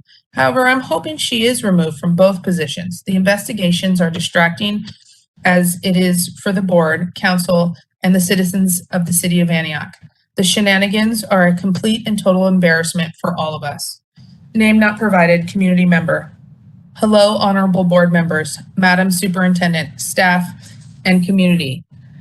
I normally do not voice my concerns and opinions in this manner, but with the times we are currently living in, this is what is available. I am new to Antioch with only having been here going on 2 years in December. I had the honor of meeting your superintendent and county superintendent the same time during a virtual hangout that my children were participating in. I was so impressed by such an amazing outlet for students and the positive interaction exemplified by the host. All I could think was this is going to be a great new chapter for me and my children after the tragic loss of my wife from COVID. It was those lunch sessions that helped my children, and I feel connected to the school and school district. At the end of the school year, the students were reminded of some key points to help them get through summer. And one of them was to tell their parents to make it a priority to attend a school board meeting so they know what the elected members are doing to add value to schools. So I've been watching the board meetings ever since. I must say, Ms. Householder, please do everyone and yourself a favor and resign effectively immediately from this board. You are just not fit to lead and to be a positive example to the most vulnerable audience, the children. Your behavior, actions, and misguided leadership has not proven to be a forward movement platform. I'm a corporate executive for a major technology firm, and if you were affiliated with my company, you would have been removed. You make your counterparts and fellow board members look horrible. Last week, Dr. Lewis had comments directed at him that I felt were harsh and without merit because he took a chance on giving you the opportunity to lead this board. Dr. Lewis, how is it looking? I actually met you as well during a few of the virtual hangouts I mentioned above. Thank you, Ms. Rocha, for bringing this item to the agenda, and hope your fellow board members will not only support the removal of Ms. Householder but Ms. Householder will resign and put some focus on her role as the city clerk. Thank you to the leadership at Dallas Ranch Middle School for having that great outlet for students last year, and to Ms. Velma. My kids said they saw you on campus, but they are too shy to say hello. Thank you again to all of you for the work that you are doing to support students during this difficult time in education. I believe this too shall pass and the board can move forward once the distractions of Ms. Householder is gone. God bless our schools. Angela Palma, community member. Get her out, she is horrible. Jay, staff. Ms. Householder, your actions these past weeks show that you shouldn't hold the title of board president. From someone who voted you into office, it's time you step down. John Passer, community member. Our kids' future is in our hands, and we must provide them with the best education possible and realize that not all kids are college bound. With this in mind, I strongly urge all board members, especially Clyde Lewis, Mary Rocha, and Antonio Hernandez, to do the right thing and remove Ellie Householder as board president. She has divided the community. Her actions are self-serving, and she is continuing the ineffectiveness of the board and tied the hands of our district superintendent through her constant attacks and verbal abuse through her self-serving agenda. She is the wrong fit for our kids. We need a strong voice for our school district to climb out of the hole that they are in. As a parent of a current and past Antioch School District attendee, I beg you to do what is right and remove Ellie and put our future, our kids first. Cassandra, community member. She needs to be removed. She has no clue what she is doing. Marlene Lopez, community member. Remove Ellie Householder. Kim, community member. The children. You've never been about what's best for the children. Your time has been spent serving your own personal vendettas and agendas. Your constant attacks on Stephanie Anello and your continuous attempts to remove her show you are no better than a schoolyard bully. You jump to conclusions and speak without facts. Enough is enough. Michelle, community member. I vote to remove Ellie Householder. She is not for the kids, but herself. Smith, community member. If Ellie Householder will not step down voluntarily, she should be removed. Our kids and community deserve so much. Allison, community member. Ellie is the epitome of what's wrong in this society. She is a disgrace, making comments without knowing all the facts, trying to make decisions based on snippets of information that suit her narrative. This is not the example we should be setting for our children. She is enforcing bad behavior by suggesting that it's okay because they are victims. Try teaching personal responsibility for one's own action. Own up to wrongdoing and reap the consequences. She needs to go. Lucy, community member. It is about time. She was censured in 2020 by the board. She showed no regard for AUSD by the irresponsible action she took regarding the incident on August 27th. As president, she has a responsibility to AUSD, and her actions placed AUSD right in the line of fire. It showed no concern over the school staff and or other students that were attacked by this student. As a responsible administrator, her first call after viewing the video should have been to the superintendent and our principal Rocha. Instead, she participated in race baiting with her friends Tamika Torres Walker and Shagufa Khan. This student came to school with a teeth grill that had canine incisors. He punched a student and a site safety staff. He then proceeded to attempt to hit the principal, VP, when he was held back by security. He tried to bite staff with the teeth grill that would have punctured skin. The focus of the AUSD president should be on helping students and staff with better educational opportunities in a safe, I repeat, safe environment. Nicole S., community member. Householder has made a mockery of the school board. It's clear that she doesn't care about what's best for the children. All she cares about is her political agenda, which is divisive and harmful. She has no experience and is in over her head. She does not want to improve the Antioch school system. She just wants to be in a position of power like her friends Thorpe and Torres Walker. Ripley, community member. How did we get here? How did an individual censured by the board in 2020 for the Twitter remarks be elected president in 2021? How does a president being investigated for criminal charges continue to preside over the education of our children? How does a race baiter get to decide what is best for all children in the AUSD? In the United States, one is innocent until proven guilty in a court of law. Her actions on August 27th were deplorable. Instead of finding out what happened at Antioch High School, a school under her guidance, she pronounced her staff and all students who do not engage in fights, who just want to get an education, of being racist. The students in question came from Golden Gate, a school for troubled kids, and was new to Antioch High. In less than 30 days, the number of fights and the kids being attacked by other kids is incredulous, given we are not even a month into the school term. Her actions have emboldened the bullies to continue to attack students and staff alike because when restrained and stopped, they just turn to Ellie for protection. It is disgusting that actions taken to protect school staff and students is twisted and turned to feed her political agenda. The good kids, the teachers, and staff need to come to school not afraid that they will be attacked by hooligans and bullies. Get rid of Householder before it's too late. Jackie, community member. Being a former principal secretary, watching the way Ellie Householder conducted herself during the emergency board meeting, she called has wrong all over it. Board members tonight, while voting to remove or keep her on, you need to remove emotions and deal with the facts. She has made so many wrong decisions that could come with some severe consequences.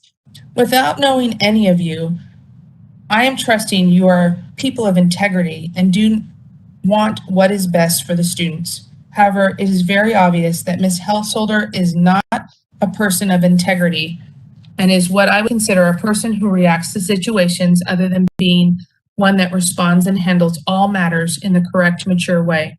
There is a chain of command, and she quite obviously does not respect or follow. That came across so clearly watching the emergency meeting. She needs to go for the betterment of all students and staff in your district. It will not be easy to place your vote. However, each need to keep in mind it is not personal, it is detrimental to the community to have her removed. Lulu, community member. Why is she president to begin with? In 2020, she was censured as a board trustee after she willingly participated in the intimidation of Antioch Vice Joy Motz, where protesters showed up at Motz's house and urged her to vote against school resource officers. Protesters blocked her street and used intimidation tactics on Motz. Householder was found to violate the board bylaws section 9005, 9010, and 9012. Her glee and excitement for another opportunity, August 27th incident, to give AUSD a black eye and take down AUSD a slippery slope of race baiting is so wrong and deplorable given her sworn responsibilities as president of the school board is simply not acceptable. She has once again trampled the board bylaws. Read the bylaws. The facts are the facts. She should be removed. Name not provided, community member.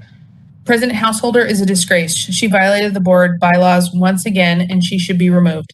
It is clear that she does not have the best interest of students, teachers, and administrators, but rather the presidency is a tool to further her own political agenda. The actions taken on August 27th were appropriate given that the student had attacked another student and already had hit a staff member and was in the process of attacking the principal and vice and VPs. All along, they were talking to the student to get him to the office. What are you supposed to do when talking does not work and someone decides to turn around and try to punch you? Should you let him punch you, or would you like your security team to stop him from inflicting bodily harm? It is easy to mouth off when you are not the intended victim. What about you? What about each of you, Householder, Hernandez, and Lewis, commit a full week to ride along with site safety staff to see firsthand what it is really going on in our schools on a daily basis? The threats to students, staff, and principals is unbelievable. The lack of respect and attitude that they can do whatever they want to do without repercussions was just further fueled and supported by the actions taken by Householder on August 27th. Remove her. Name not provided. Staff. I wish to voice my support for the removal of Ellie Householder as board president. As a staff member of AUSD, I do not feel that she has the appropriate experience or mannerisms to be the president of our board. She does not represent our school district in a light that is professional or unbiased. As a president of the board, she should be working not only to better relationships with AUSD students, but with staff and the community as well. In a recent social media post, Ms. Householder decided to make very public comments about an incident that she had not had the time to investigate and did not have much information about. She spends more time posting to social media about the district than actually taking action to help it, and appears to be motivated by her own agenda rather than what our district needs. She is constantly at odds with other members of the board and school district employees and is unable to maintain professional working relationships with board members or staff. That is incredibly concerning, and I feel she has gotten into a position that she is not prepared for and does not have the experience to hold effectively. I highly recommend that you all vote to recall Ms. Householder as board president. Stacy, community member. I do not usually comment, but had to on this. Please remove Ellie Householder as the president of the board. I ask you as the members of the board to do what is right. Ellie is immature and not knowledgeable to be in this position. Her, Lamar, Lacey, Patty, and Shagufa are hell-bent on running the city into the ground and running good people into office off. Those folks that I mentioned have another agenda rather than the well-being of our city. It's all about their political agenda. I'm outraged with some of these people have got away with while protesting or going to others' homes and threatening them. Stephanie Anello is an awesome superintendent that cares about our children in the AUSD. Do these others? Hardly. Ellie and her cronies are all about the division and keeping that going with continuously playing the race card. The AHS incident had nothing to do with the pigment of that student's skin as it's being made out to be. The student was unruly and was being restrained and resisting. All the folks that are outraged, saying STM and APD pulled his dreads, should look up police-approved tactics. Also, in closing, parents do better parenting. It all starts at home with respect. Thank you. Linda, community member. We need leaders that unite, not divide. The continual race baiting and childish antics of Ms. Householder needs to go. Please vote to remove her, and the rest of you need to be the examples of maturity by uniting and stop with the senseless bickering and pitting one race against another. We all bleed red. Name not provided, community member. I urge the board to do what's best for our community and most importantly our children, which is to remove Householder. Name not provided, community member. Ellie, learn to publicly speak and be clear and concise. Learn what the Brown Act is. Learn what the Roberts rules are before you speak. You do not belong in this position, nor the city clerk position. And I know for you to win these seats, a majority of the votes came from your supporters and people that follow you, like kids. Our kids are so influenced these days, and it's a shame they're learning from someone like you that is a police hater, where you continually spread the racial divide. Grow up and get out. Name not provided, community member. The way you tried to be childish yourself and stir up unnecessary stuff by posting the video where there were students and whose parents did not consent for you to do so was very unprofessional, and for that you need to resign. You are not the right person for this position at all. Resign now before the investigations make things worse for you. Name not provided, staff. Ellie, the time has come for you and you have reached the end of your road. You have proven over and over that you are not a leader, but in fact a follower. This district is on the brink of disaster with lawsuits that will indeed be coming our way very soon. If you truly care about the students in district, you will quietly step down and allow someone with experience and respect to drive this ship. I could go on, but I don't feel it's right to kick someone when they are already down. I ask the board to please do what's truly best for the district, and I'll vote to have Ellie Householder removed as board president. Thank you. Name not provided. Staff. Good evening, Board Trustees. I'm writing to support Mrs. Rocha in her proposal to remove Ellie Householder as Board President. I was shocked that Ms. Householder tried to censor the public comments during the meeting last week. I think that having Ms. Householder as the president is hurting the school board's integrity. Please, members of the school board, listen to the public and remove Ms. Householder from her leadership position. Thank you. Catherine Fitzpatrick, community member. It is sad to see what Antioch has become. A city is only as good as its leadership, including the school board. There will be many comments today, pro and against Ms. Householder as president of the Board of Trustees. I will focus on one issue, the posting of a video showing many students at AHS on a TikTok video on her own website. I believe this to be illegal and unethical without parental consent. A member of the board should know this. This calls for automatic dismissal, showing a total lack of judgment. Name not provided. Staff. Good evening, board members and Superintendent Anello. Tonight, I'd like to discuss the removal of Ellie Householder. Ellie, since you like to try to pick and choose which comment cards are to be read, I'll make this short and sweet so that there's no possible way for you to try to eliminate my speaker card. You're the most incompetent, immature board president, and you need to save yourself the embarrassment. Ellie, you need to step down and resign from your position and let someone else who is more competent lead the way. Someone who actually cares about the kids and what is best for this district, not someone who wants to stir the pot, because divide and pull the race card at every chance you get. I'm asking the board for a no confidence vote and for Ellie to be removed as board president. Name not provided, community member. So whatever happened with Ellie and Lamar because of the search warrant that included the Brown Act violation? We need an update. Why is she still even on the board, let alone the president? She has broken Brown Act and Robert's Rules of Order here. Why is that not enough? When is enough enough? We have our own version of a Trump politician here. She can do or say what she wants with no consequence. This needs to stop. Kathy Campbell, community member. I support the removal of Ms. Householder as board president for many reasons. Ellie does not have the maturity level required to remain objective and put students' needs above her political agenda. This is evident by many examples, including her posting videos of students on her government page, the squashing of comments contrary to her agenda, and her very public distaste and unwillingness to work with APD. Ms. Householder herself has been under scrutiny and investigation for possible criminal conduct. Lastly, I've been on several boards and Ellie does not appear to have studied Robert's Rules of Order and how to successfully run a meeting. For these reasons, I support removing Ms. Householder as board president. Thank you. Name not provided. Staff. Dear AUSD board members, the point of your position is to be able to administer the district's policy business for the benefit of the children and staff, period. What has happened here has taken AUSD off course. Aside from the train wreck of the last meeting, Householder's own emails to Anello that were released via Public Record Act were an embarrassing display of power tripping and arrogance. If nothing else, Householder has demonstrated in writing a total lack of knowledge about her role and responsibilities and her ability to work respectfully with the superintendent. Staff should never have to drop everything to cater to a non-urgent philosophical tantrum by one board member. I have no opinion about the incident with the student that led up to this or what changes are needed going forward. Why? Because I'm fully aware that I don't have all the facts.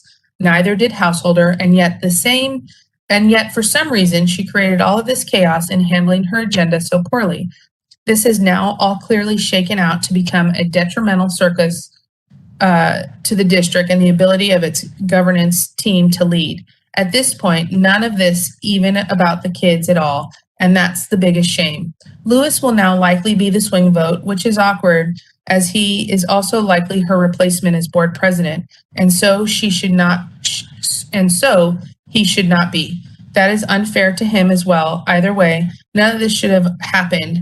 And the sad thing is Householder obviously did not contemplate any of these consequences. She just acted without thinking.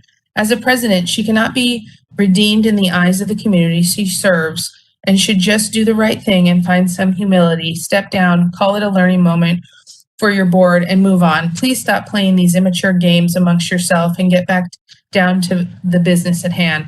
The only people suffering from your lack of leadership are the kids. Anello works for you, and while I'm frequently frustrated with AUSD issues, I know that she's doing an amazing job under terrible circumstances in the last 18 months. As a board member, you work for us and you have been failing to work together. But unlike most, I don't believe that this was ever your intention. I think good people can make misguided choices. I'd like to hope this was an unfortunate sidetrack that can be overcome by making the right decision tonight so that you can move on in a healthier way. Householder should step down and put an end to this now. Instead of forcing her board into a more uncomfortable dynamic, this whole thing is only creating more harm.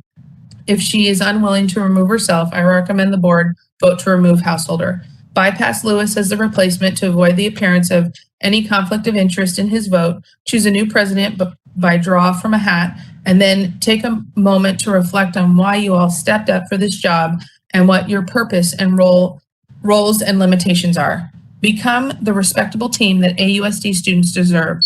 They are having a hard enough time. The allotted time. Thank you. Concerned parent, community member. Ellie Householder is an embarrassment and has no business being on any board or committee. She needs to resign before she does something really damaging to the district. The problem is she's one of Lamar's puppets that he trained. Time to flush the waste. Linda Smith, community member. I was very disappointed that the board put on hold the discussion of police force in our schools. Every student has the right to be safe at school. Thank you, Ellie Householder, for always trying to protect our children. You are to be emulated, not removed from leadership. Common sense, community member. With a recall, this is still our board, whether we will like it or not, but it needs a full reset. Time to remove Householder and draw straws and hope they learn something. Kristen Porter, staff. Having new and even young blood on a school board can be a good thing. Change and questioning how things have been done is a good thing, but Ellie Householder is not the person for the job. She has proven over and over that either she does not understand the rules or chooses to ignore them. Her youth, instead of bringing a new set of eyes and ideals, instead makes her sound incompetent, shallow, dismissive, rude, entitled, and morally inept. We have been very tolerant, but time has not shown improvement. Quite the opposite. It's time to vote Ellie out so we can move forward with important tasks and change instead of worrying about what rules she has broken, what idiotic social media posts she has flippantly made, or hours wasted from letters from the citizens of Antioch pleading for her to be recalled. Your job is to vote for the voices of others. Please do so by voting Ellie out of office. Name not provided, community member. Dr. Lewis, you nominated Ms. Householder for the position of president. The public sees she is doing an inadequate job in the position. The item before you is to remove Ms. Householder, and I hope you will support the motion to get a new president. With that said, you seem to be analytical in your decision-making and approach, and I hope you would be nominated to be the president in light of all the distraction info that has been released about Householder and the mayor. Thank you for your time. Christopher Rand, community member. This letter is for Ellie Householder. You are inept, incompetent, and a failure to the city of Antioch's youth. You and your cronies are doing whatever it takes to tear apart the city using racism as your tool of choice. You are unqualified to lead, and you have done nothing to better our schools or help our children. Your behavior is disgusting and childish. It's time to step down. The city has gone through so much change over the years. It is time to make another change. Ellie Householder must resign. Your group of friends might have helped you get elected, but the good citizens of Antioch are now here banded together to see you step down and resign. Signed, Citizens of Antioch. Pamela Garcia, community member. Antioch Unified has been poorly represented by Ms. Householder ever since she became involved in the district. She has shown unprofessional behavior as well as lacking in a moral code to represent and oversee both the district and students and families she is supposed to represent. Her political agenda drives her unethical behavior in a way that requires her removal from the office of president of the school board, and if possible, every role that shows any representation of Antioch. Our community deserves far better than what Ms. Householder has given as representation. She does not model becoming conduct needed to represent our youth in this city. Name not provided, staff. I am a staff member in the AUSD. I'm pleading with the school board to move in a positive direction and remove Ellie Householder as AUSD board president. Ellie is a divisive person with a self-serving agenda that is hurting our district. See, she is a sensationalist who is exploiting her position to further her political views. We need a board president who puts the needs of the AUSD community ahead of her own. We work very hard to teach students about respecting others. All members of the school board should exemplify respect. Ellie does not conduct herself respectfully. A board president sets the tone for the district. Ellie sets a negative and divisive tone. That is not who we are as a district. We can and should do better. Remove her now. Start today to build the reputation of the AUSD board. Do the right thing. Our students are counting on you. Name not provided. Staff. I would like to vote to remove Board President Ellie Householder. Although there are too many incidents to list and there is only 1 minute to read comments, I will address the most recent item. An incident that took place on the campus of Antioch High School. Rather than investigating before speaking, Ms. Householder took to social media to express her opinion that it may have been racial profiling. I feel that this was very irresponsible and reckless to even put that out there without even knowing the circumstances of the situation. This just shows her inexperience and recklessness. We cannot have this type of behavior from the president. Name not provided, community member. So many reasons, the latest being the recklessness of bashing AHS on social media for the way they handled an incident recently. Extremely immature, not the behavior of an elected official in my opinion. Dr. Lamont Ali Francis, community member. At this unprecedented time with regards to the state of public education in California, we are truly navigating uncharted waters. With the concerns of COVID-19, school safety, critical race theory, police accountability, and the impact of distance learning, this is the time to critically examine local school leadership. The problem is not clearly School Board President Householder, whose innovative educational initiatives never had the 3-2 majority to be implemented. The problem is the current superintendent, Stephanie Anello, who is anonymously behind this latest district distraction. Stephanie Anello is trying to divert the Antioch public from seeing that AUSD is currently ranked within the bottom 50% of all 989 school districts in California. The schools in Antioch Unified School District have an average math proficiency score of 17% versus the California public school average of 40%, and reading proficiency score of 30% versus the 51% statewide average. The superintendent is also using this board president removal to divert attention from the recent police brutality incident at Antioch High School. The solution is clear. Superintendent Anello must go. Why must we continue to blame individual board members, demonize students and parents without examining the leadership? For years, Superintendent Anello has been secretly causing division among board members and using the East County Today to promote her private agenda. She also uses the teachers union, who should be there to protect good educators and not subpar superintendents. It is clear if Stephanie Anello was named Stephanie Jackson, she would not have a job. Ellie Householder was elected by the people. Stephanie Anello was selected by district insiders.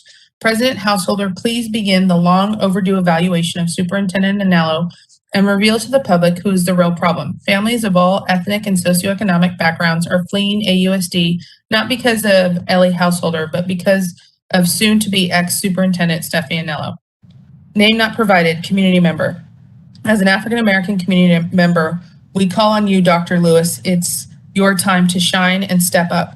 We are tired of white liberals like Ellie Householder trying to fix African-American problems when she is not even Black.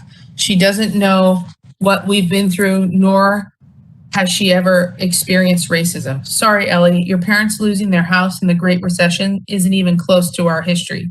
She clearly admitted when she met with Mr. Lamont and said, quote, with my background and the color of my skin, I had to use my privilege to put it out there, end quote.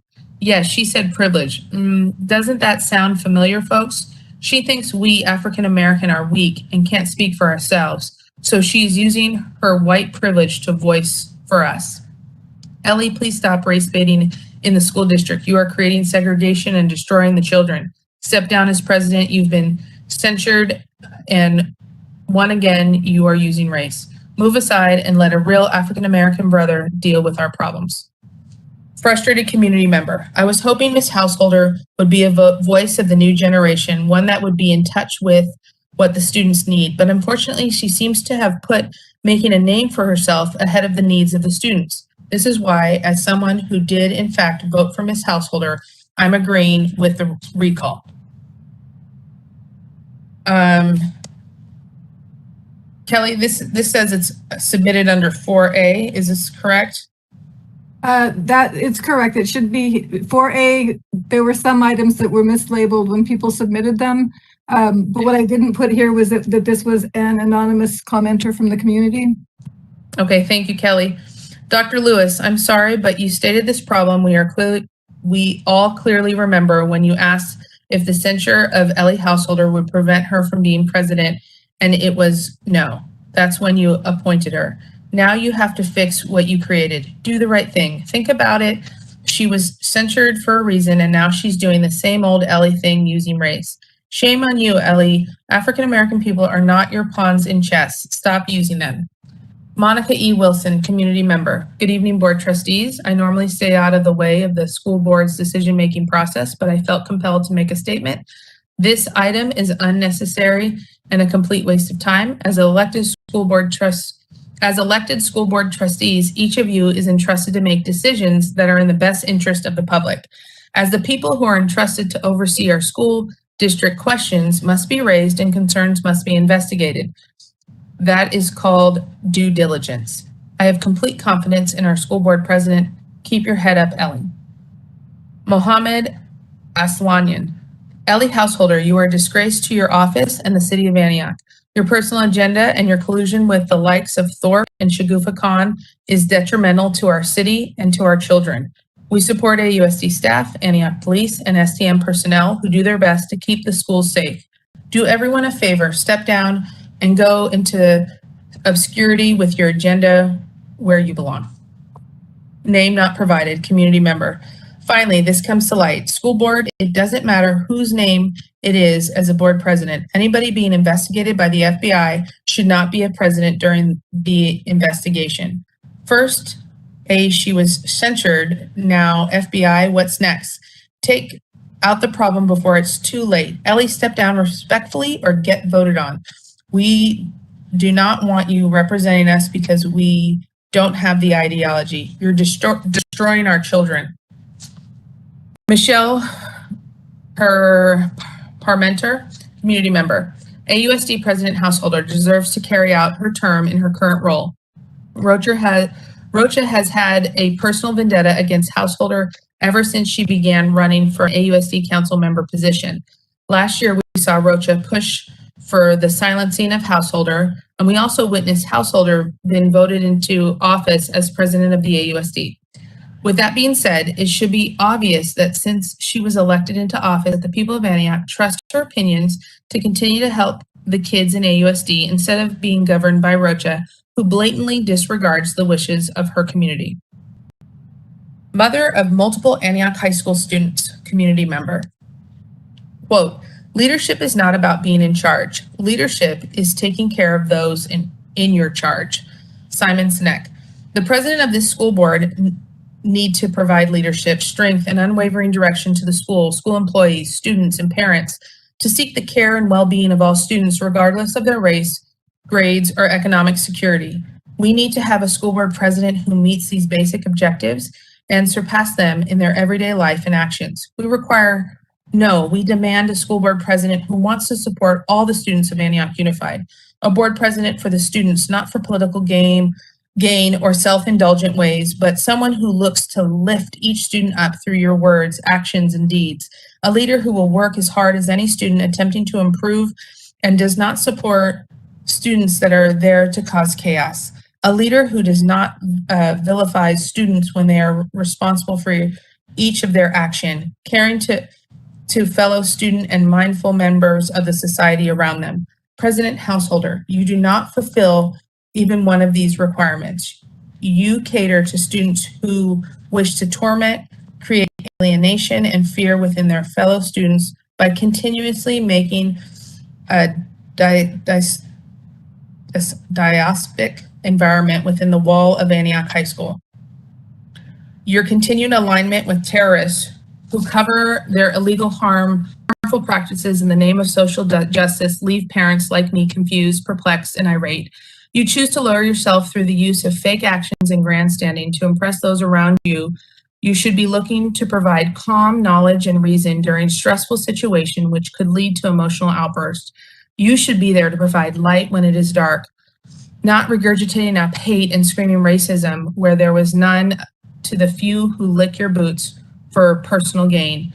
Your use of TikTok and other social media sites to spread your views shows once again your immaturity, absurdity, and folly. Your benign understanding of Brown Act, Rogers Rules of Order, and California Education Code show why you are not ready for this position. Please sit down before this board removes you. Dr. Lewis, as the board vice president, I'm demanding your take action. I demand you remove the president. So-called children can be treated equally or be prepared to be held to the same standards by the parents. You buckled to Miss Householder's wishes to become board president. You allow her to take your name and align it with nefarious actions and deeds. I would guess you came here to make change, and that starts today with retaking back your name and removing the board president. Mr. Hack, you are my representative on this board. I demand that you take action against the school board president and remove her at once so this board can become a phoenix and start rising from the ash that Miss Householder has. That is the end of the allotted time. Thank you. McKenna, community member. I would like to voice my support for Ellie Householder. I've seen her work and even gotten to know her while doing community work in Antioch. She has an unflinching desire to care for this community. Her actions in trying to improve policies so that students don't encounter violence in our places of education should be undoubtedly admired, not punished. You would have to be genuinely cruel to not want to improve how we handle conflict. Violence leaves deep wounds, especially in children. It creates cycles of that violence. The CDC did a study that found if we could eliminate child abuse in the United States, depression would decrease by more than half.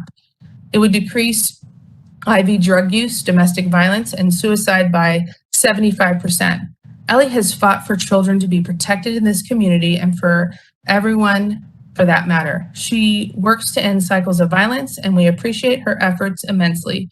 She's done more work for the betterment of this community than I've seen of folks who've been in positions of authority for longer than she has. Keep up the great work, Ellie. You are deeply appreciated. Lindsay, Ms. Wisely, how are you doing? I hear your voice starting to crack. Let me just I'm going to take a sip of water. Hang with. You're doing great. Thank you. All right, I'm ready. Would you like a minute or two of recess? I think I'm okay right now. Let me see how far I can go. Okay. I appreciate it, Superintendent. You're welcome. Name not provided, staff. I would like to start off by asking Ellie Householder, when was the last time you came and stepped foot in AHS? I have worked at AHS and never once seen you show face at our school. Never once seen you come volunteer at our school or step into classes. Never once seen you here asking our students how their day is going. Nothing.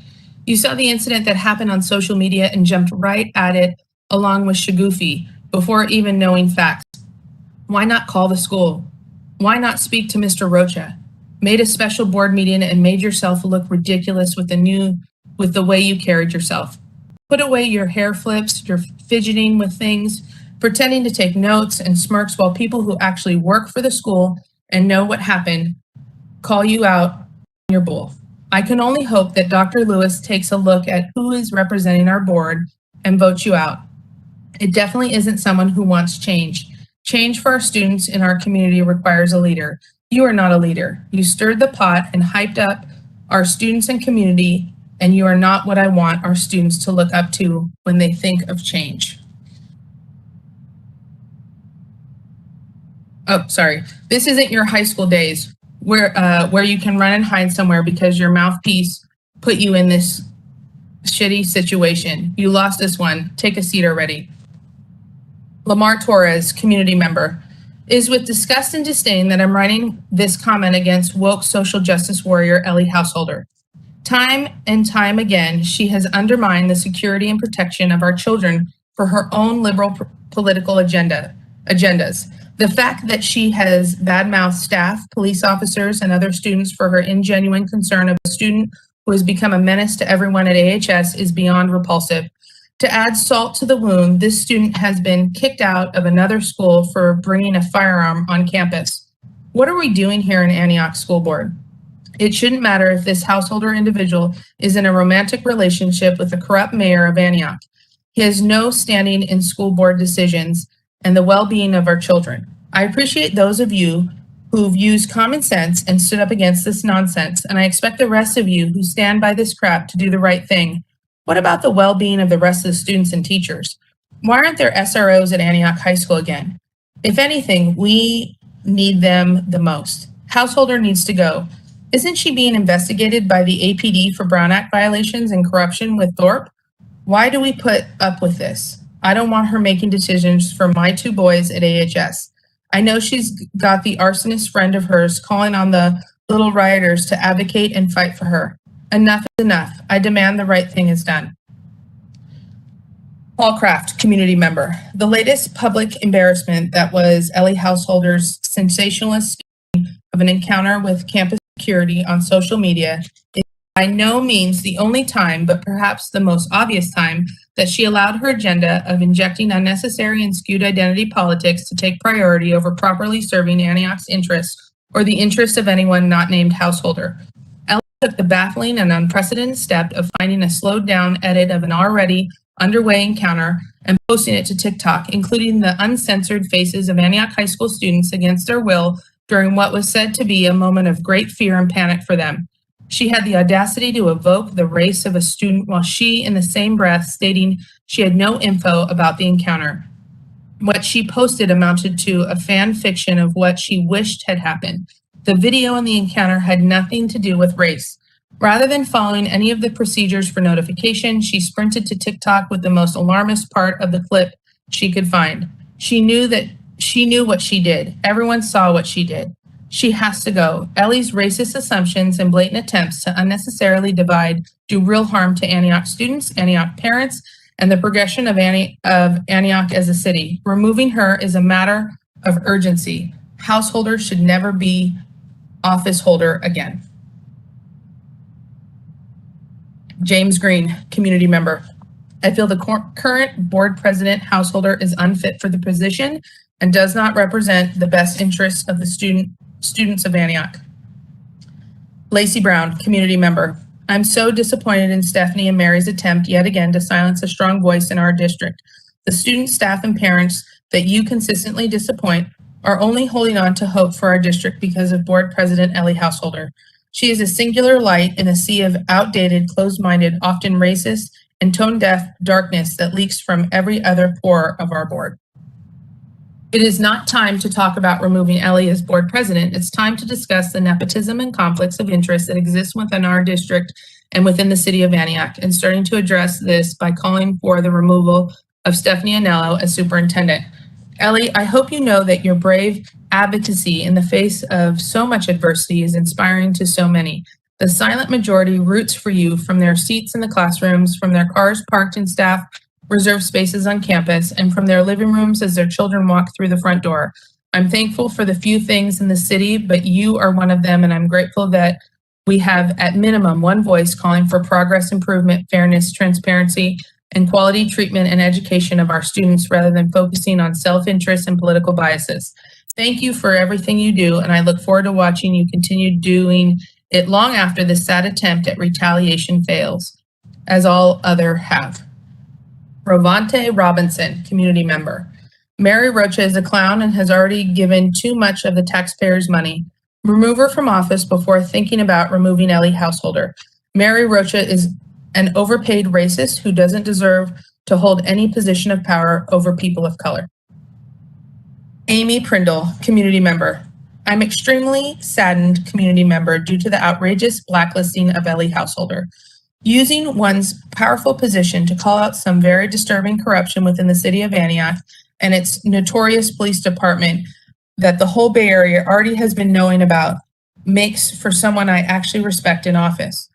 For those of you who have Stockholm Syndrome, addicted to the authoritarian abuse, please realize that the facade you feel safe with does not make the majority of our community members feel safe at all. All in all, if anyone over the age of 50 would rather retire than commit to creating a safer community for our youth, I formally request you to step down from your position to make way for some of our younger folks with heightened brain power who can do a much better job at facilitating what our community needs for the long term. Name not provided. I'm writing in to support Ellie Householder's position and the work she's doing to care for the students of Antioch. Is there even a reasonable basis for suggesting her removal? I'm baffled that this is even being brought to the city, especially considering the video that was shared with the Bay Area regarding the restraint of a student on campus a couple weeks ago. The city was discussing banning the use of holds that contribute to positional asphyxia because it needed due to many who have unjustly died in police custody nationwide and in Antioch, such as Angelo Quinto, may he rest in justice. And then on campus, adults utilize such actions against a minor. I truly don't understand how any of that response was at all appropriate and that the officer who grabbed the young student's hair holding his head to the ground needs to be let go, terminated. As an adult of the county, witnessing the student's treatment, regardless of what happened prior, was absolutely unacceptable and repulsive. Allowing an individual who has demonstrated such violence to any student must not be allowed to remain in a paid position with access to the city's youth. Clearly, the adult on campus with authority to protect all students need better training in de-escalation because no one stepped in to protect the student from being subjected to such racial violence. There is every reason for more to be investigated with the incident. Name not provided, community member. Please read anonymously. I'm usually not one to get involved politically or say anything to those other than my close friends. I typically just watch and listen from afar. However, after last week's debacle and mishandling of the information by Ms. Householder, I felt something needed to be said and done. What Ms. Householder did was immature and disrespectful to all those involved. Ms. Householder does not care about students or staff safety, and this is evident in her handling of the situation last week. Instead of letting the investigation and those involved do their job, she jumped hastily conclusions and turned the whole situation into something it had no business being, calling rushed meetings and demanding things she had no business requesting. The one thing and only thing she cares about is her political agenda. She was hoping to grab some headlines and have her time in the Cron 4 spotlight instead of a simple no comment, which was warranted. She is more concerned about headlines than she is about progress in AUSD. She promotes a racially charged agenda that has created nothing but division and hardship for the students, parents, and staff at AUSD. She continues to tear apart and create a divide in the community she is supposed to bring together. As a person in charge, you are supposed to inspire and create a fun, safe, educational, and exciting environment for all involved. Instead, Ms. Householder has created and promoted a divisive and politically charged racial environment in our schools. She does not have students and staff's best interest at heart. From the many staff comments that I heard last week, it also seems to me you have lost the faith of all those you were put in place to lead. You're not a leader. Instead, you will drive the great teachers and staff that we have here at AUSD, and it is our children who will suffer the most. Staff will leave because they are tired of dealing with the drama that Ellie creates. It is time for you to go, Ellie. You have already had to be censured, and you are currently under multiple investigations. This is not the type of leadership we need for our children or for the great faculty here at AUSD. Name not provided. I support Ellie Householder remaining as president of the Antioch School Board. What are Mary Roach's motivations for trying to remove Ms. Householder?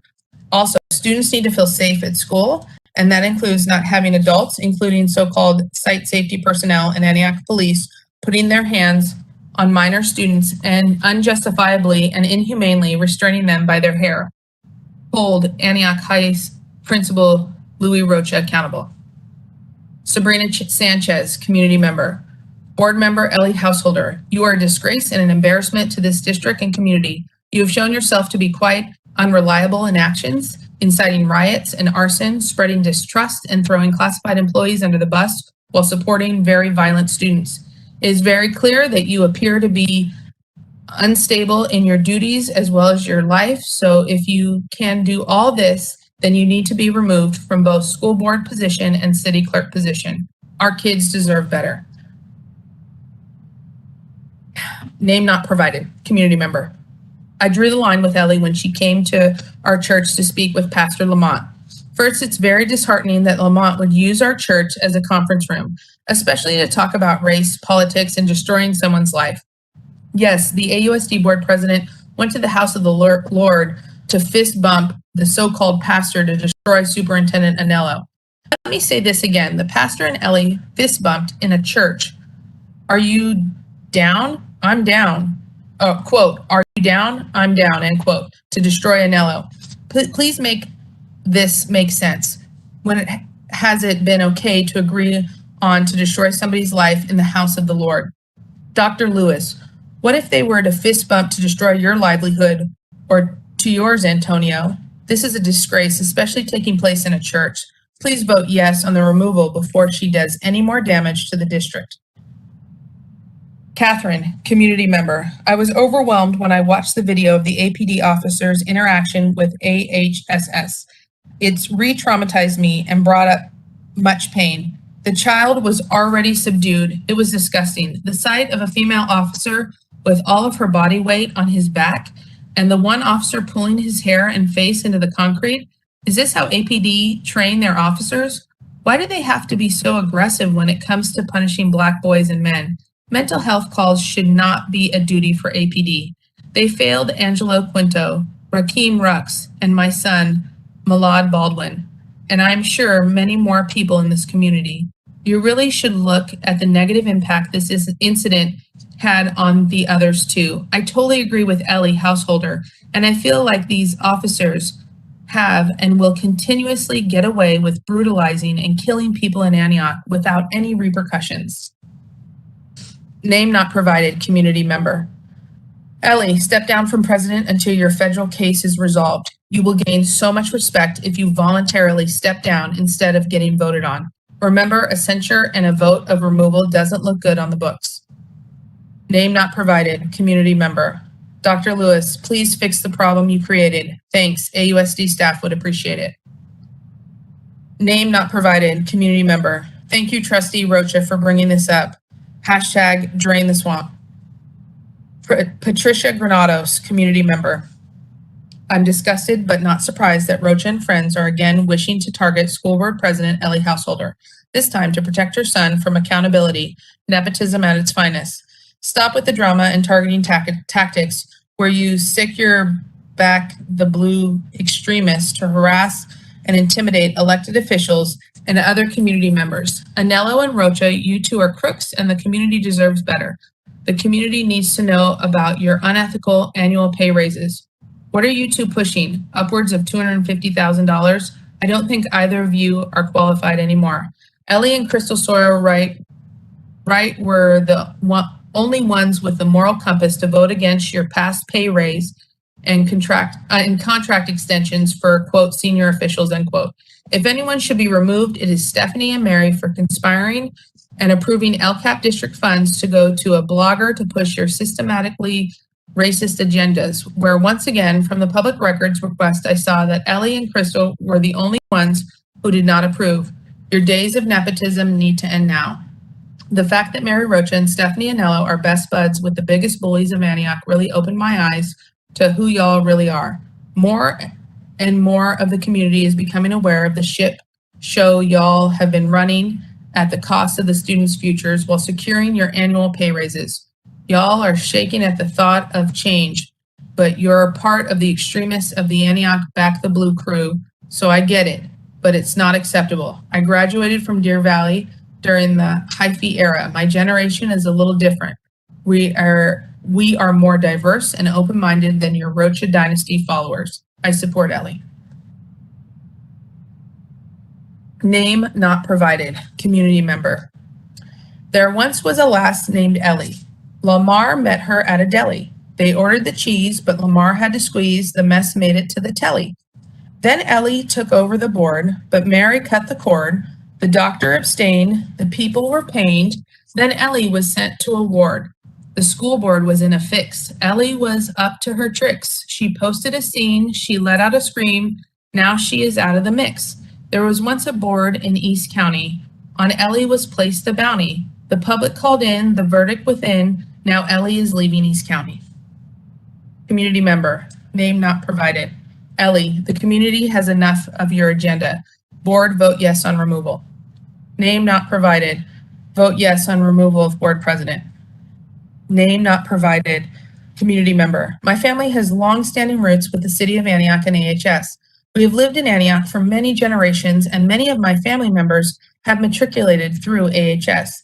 As an alumni and the mother of a recent graduate, as well as an aunt of a current student, I'm appalled by the behavior of Ellie Householder and ask that she either step down or be dismissed. As a community, Antioch has not had the racial divided headlines that we have seen across our nation in recent times.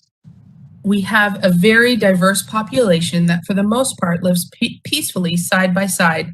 That was my experience as a student, as well as my siblings, children, and nieces and nephews. To see Ellie on public television trying to incite racial divide in my community by making this a racially charged event, August 27th, instead of waiting until the investigation was complete, was just ludicrous.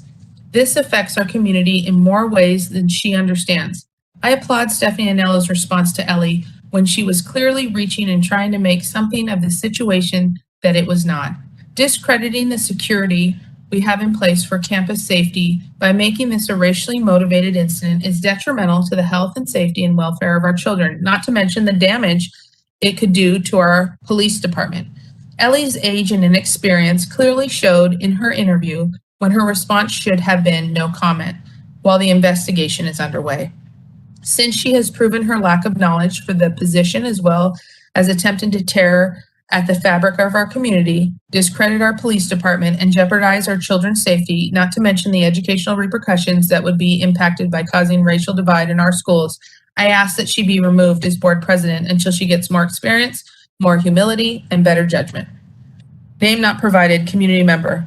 Dr. Lewis and Antonio, you both always say you hear for the people and their voices. Please listen to how many people want Ellie removed and vote yes. Sarah B., community member. The same circle of individuals want a recall based on the same old fodder about policing and pensions and politicians and fame. Who uplifts the youth anymore? If police violence upon kids is normal to you, then why is it so bad to dialogue about it or post about it? We are saying that violence perpetuates violence. Where is the mental help assistance? How are youth of color or LGBTQ youth or youth with mental health needs truly treated? Don't side with homophobic old guard Antioch influencers. Ew, shame on you. What is best for youth is that everyone stop using youth as pawns for political and social media gains. Ellie has been one of the best changes Antioch has made and is the best person for this position right now. Don't recall her for bringing light to the darkness. Willie Mims, community member. My name is Willie Mims. I am the education chair of the East County NAACP. This item, calling for removal of the board president, I find appalling. No board member can put an item on the agenda without the approval of the board president. I ask that this item be removed from the agenda and thrown into the trash can of history where it belongs. William Davis Watkins, community member. I think that certain people on this board want to remove Ellie Householder as president because they don't like her advocacy. Well, I like her advocacy, and that's why she was elected. You guys have one more round, though. Then all of you will be gone. People are tired of being quiet about the racism and mistreatment that goes on. The chief of Antioch PD is gone, and those of you who want to maintain the unfair treatment need to leave right behind him. Ellie called you out the brutal use of force by Antioch High School's strategic threat management team, top flight security of the world wannabes, on a student that we know now was suffering clear emotional and mental distress after a physical altercation with another student. There's no reason for a security guard to pull a kid's hair. They don't learn that technique in security guard school. And if it was a rich white woman being treated in that manner, you'd all see it. Leave Ellie alone. Get your politics and your moral compass together or make tracks like the chief. Get with the program or get out of the way. Sincerely, William Davis Watkins, more power to the people. Maria M., staff, board, how much damage does Ellie need to do before you will do something about her? Our jobs are hard enough without her constant attacks and embarrassing antics. We should be in the news for the amazing programs we offer and the incredible job we are doing during a global pandemic. Instead, we are on the news because she chose to highlight an incident she admittedly knows nothing about. As if that wasn't bad enough, she brought race into the matter when there is no indication that race was a factor. She needs to be stopped, and if you, our elected officials, won't do anything to stop her, who will? Enough is enough. Please remove her as president and censure her for her damaging actions. Name not provided. Community member. Good evening, school board and trustees and Superintendent Anello. I want to express my concern and confusion regarding the fact that there is not an agenda item calling for a second censure of board member Householder. Seeing her post with unblurred faces of dozens of students was truly alarming to me. I hope that none were foster kids that had been taken out of an abusive situation, or perhaps children of domestic violence victims whose mothers had managed to get away and into hiding. This reckless behavior puts our students at risk and needs to be stopped. Laura Young, staff. I believe the AUSD Board trustees should pass a motion to remove Ellie Householder as president. I speak as an employee and mother of 2 former AUSD students when I say I have zero confidence in her. The lack of understanding of Robert's Rules of Order to run an effective meeting, her actions in public and on social media are unbecoming of an elected official. Dr. Lewis, please do what's best for our school community. She is under investigation, for heaven's sakes. We need leadership. She is simply not it. Thank you. Name not provided. Community member. Householder needs to be removed and someone to replace her that cares more about the students than her own radical agenda. Name withheld to avoid repercussions. Staff. I support the removal of Ms. Householder due to her incompetence. Name not provided. I strongly oppose Mary Roach's request to remove Ellie Householder as school board president. Not only does it seem divisive for it being so sudden, it also doesn't get the community closer to solving the forced policy issues. It seems that Ellie is the most invested in understanding what happened at Antioch High, which makes me wonder what would have happened to this case if Ellie was not here. It is so unfortunate that after calling a meeting to publicly work through forced policies to make students feel safer in school, she was berated by people of the community, accusing her of dividing students by being vocal about racial issues that are prevalent in our schools. It should be in the best interest of the board members to actively listen to Ellie and the students they are there to serve, instead of resisting any type of change in this city. Valerie Thurston, community member. With utmost respect to Mary Rocha and her 36 years of outstanding public service, I feel it's time for new faces and voices to represent our community. I was disappointed that the Antioch School Board put on hold a discussion regarding police force on campus. All students should have the right to feel safe at school. Ellie Householder has been of the best changes Antioch has made. She speaks to the younger voices in our community. I see no reason for Ellie to be removed as the Antioch School Board president. David Amazuka, community member. AUSD board, leadership is lacking. You are not on the same page. Please vote to remove Householder as president. Turn the focus back to our kids. Angry mom, community member. Householder attempted to censor the public of their right to free speech on a meeting and propaganda she called for. Can she still be the president when she tried to silence the community of their civil right to be heard?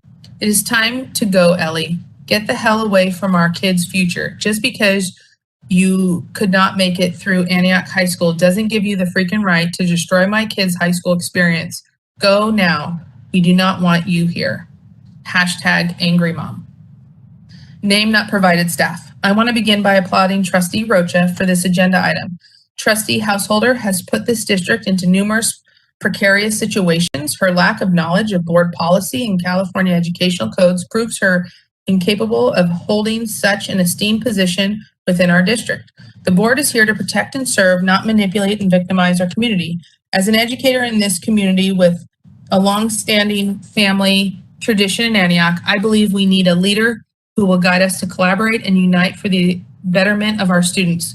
The racial tension of Antioch has only been multiplied by Ms. Householder's negative spins and white privileged attitude. Ms. Householder, you do not walk in the shoes of the students that you are so readily to represent. You do not know the struggle and trauma of our youth.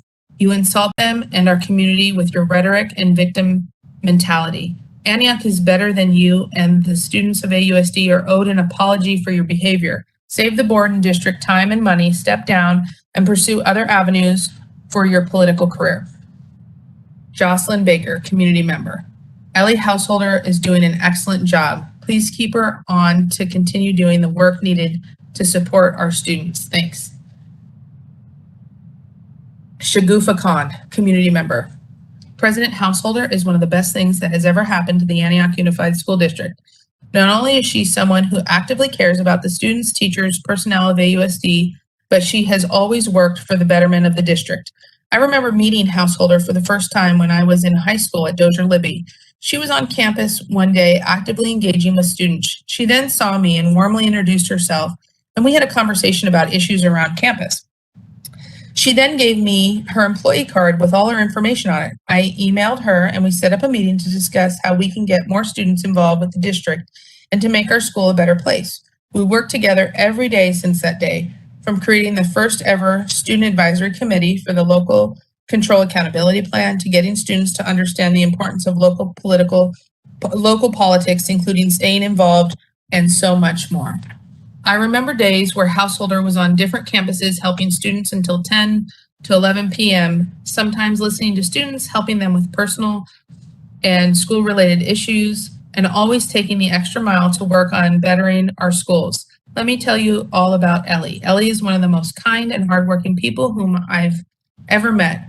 I'm a current senior at UC Berkeley, and I probably would have never gone there if it weren't for the constant encouragement and help from Board President Householder. I'm not the only student she has helped, but hundreds of students. I'm beyond disappointed with all the hate she is getting for speaking up on pressing issues. She is one of the only people who ultimately cares for this district. Anello, you are what's causing this district to be in mayhem. You are not advocating for the betterment of this district. You care only for yourself and your buddies. President Householder, you are making this city proud, and do not ever let this group of haters bring you down. You did get elected twice, which means the city of Antioch is with you. Keep changing the district for the better. You are an inspiration to all of us, to us all. Just a check-in. How are you doing, Lindsay? I'm so close to the end. I'm trying to hang in. Are you feeling good? I'm feeling good. I'm feeling good. Right. I want to go the distance. If you need respite, let us know. Okay. Thank you, Superintendent Nello. I appreciate it. Name not provided, community member. She is toxic to our community. She does not care for the safety of our children, nor does she represent unity. When there is a teammate and collaboration, wonderful things can be achieved. Stop dividing the city, Ellie, with your personal agenda. There is more power in unity than division. Frank Sterling, community member. This is Frank Sterling speaking. I'm here to say I stand with Ellie Householder and her choice to call a special meeting to address the brutality seen in a video released on social media. The best way to tackle an issue like this is to immediately deal with it. I believe that's what she did. One thing that I would have appreciated is I would have hoped that the documents and use of force outline would have been presented at the emergency meeting. I would like to urge all trustees who support AUSD students to stand with Ellie Householder. I encourage trustees Lewis and Hernandez, two people who I voted for, to stay firm in their commitment to AUSD students and also support Ellie. I think it is time that all us old folks make way for the younger generations to lead. And that is why we voted for this new school board. We as elders should use our wisdom and knowledge to help guide the younger generation of leaders, not block them and hamper their abilities. So again, I urge all trustees who care for Antioch Unified School District and the kids within to stand with Ellie Householder. Thank you. Melissa, staff. Dr. Lewis, I am a staff member, but I also live in your district. I voted for you in the last election because of your reputation for making sound decisions. When you voted for Ellie for board president, I had serious doubts, but a mutual friend told me that you felt Ellie would rise to the occasion or self-destruct. It is obvious now that rather than rising to the occasion, she has sunk to a new low by posting the video of a student without knowing the facts. I'm sure you did what you thought was best at the time by supporting her for president. But even you have to admit that AUSD can no longer afford to have her in the leadership role, as the damage she is doing is too great. And if it continues, we as a community may never recover. Please do the right thing and vote to remove her as president. Name not provided, community member. Trustee Rocha, you have accused President Householder of bringing her personal feeling into the agenda items, but it seems to me that you are the one that has done so. As a senior member of the school board, I would expect you to do better. Calling for the removal of President Householder when we have less than 3 months is ridiculous and only brings more division, but I guess that is how you like it. I wonder if this is even your idea, as it seems that you have to check with Superintendent Anello every time you decide. You have been in politics in Antioch for more than 20 years, and yet you have such thin skin. Amazingly, someone with so much experience lacks so much knowledge, proving that being old does not make you wise. I look towards the leadership of Vice President Lewis and Trustee Hernandez to finally make a change in the life of these kiddos. Name not provided, community member. Good evening. I'm reaching to ask you all to vote not to remove Ellie Householder as AUSD School Board President. You're trying to silence her because called out the brutal use of force by Antioch High School's strategic threat management staff on a student that we know now was suffering clear emotional and mental distress after a physical altercation with another student. It was unfortunate that a staff member may have been harmed in the process, but how does silencing the person calling out excessive use of force help when our school district clearly needs to have a policy and procedure in place to prevent these things? Why is a child suffering from emotional and mental illness at Antioch High School not being supported? Who's to blame for that? Those are the real questions, not ousting Householder from her position because she wants answers. Stop thinking under the lens of white supremacy fragility. Change your viewpoints to form a more just society, which is still needing a lot growth here in Antioch. Don't listen to the threats of the racist minority whose votes are dwindling. The silent majority are the ones really watching. Keep Householder until her term is over. We can't afford to play these games in Antioch any longer. All it takes is 3 to agree that she keep her position. Thank you. Jerome Baker, community member. We, the parents and students, need Ellie Householder as president. She cares about our kids. Stop the cancel culture. Give her a second chance. William Baird, community member. It is my concern that the board president is unfit for her duties as board president. Countless times, the board president has mismanaged meeting procedures, and this is very concerning as a member of the community. Please vote to remove Mrs. Householder as board president. Antioch student, community member. Remove the board president tonight. You don't care about us at all. We done. Name not provided, community member. I hope the board makes the right decisions. She is selfish, self-centered, and immature. Bringing fabricated ugliness to this community and city on purpose is shameful and disgraceful. You are a poor representation of Antioch and need to step down.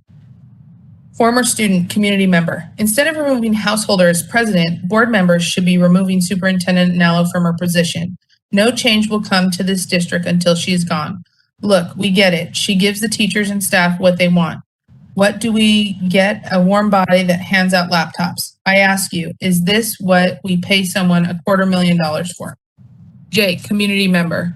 Remove president. Why is a thug more important than me and me being safe at school? Please answer this one. Keem Baker, community member. Please do not remove Ellie Householder as a school broad president. She is doing a wonderful job. John T, community member. President Householder, please prove that you really do care about the community of Antioch and step down as president. You have brought too much drama to yourself, the district, and the city. Please don't make the board have to vote on this item. Just do the right thing. Sincerely, John, a resident in District 1. Teresa Clements, community member. I support Ellie Householder, board president. It's crazy how much drama there is over her because people are intimidated by her. Householder, you have been the most qualified member this board has ever had. Keep up the good work. Anonymous community member. It has been almost 15 years since the, quote, Gas City incident, end quote. and Antioch is no closer to doing well by Black kids than it was then. We brought in a Black superintendent and ran her out of town on a rail. We launched program after program, RAMP, the Delta Academy, the Youth Intervention Network, One Day at a Time, Parents Connected, to try to do something about the systematic racism in Antioch. And you have shut them all down or refused to work with them. You've destroyed careers of multiple Black school board members. Watch out, Dr. Lewis. They will come for you before too long.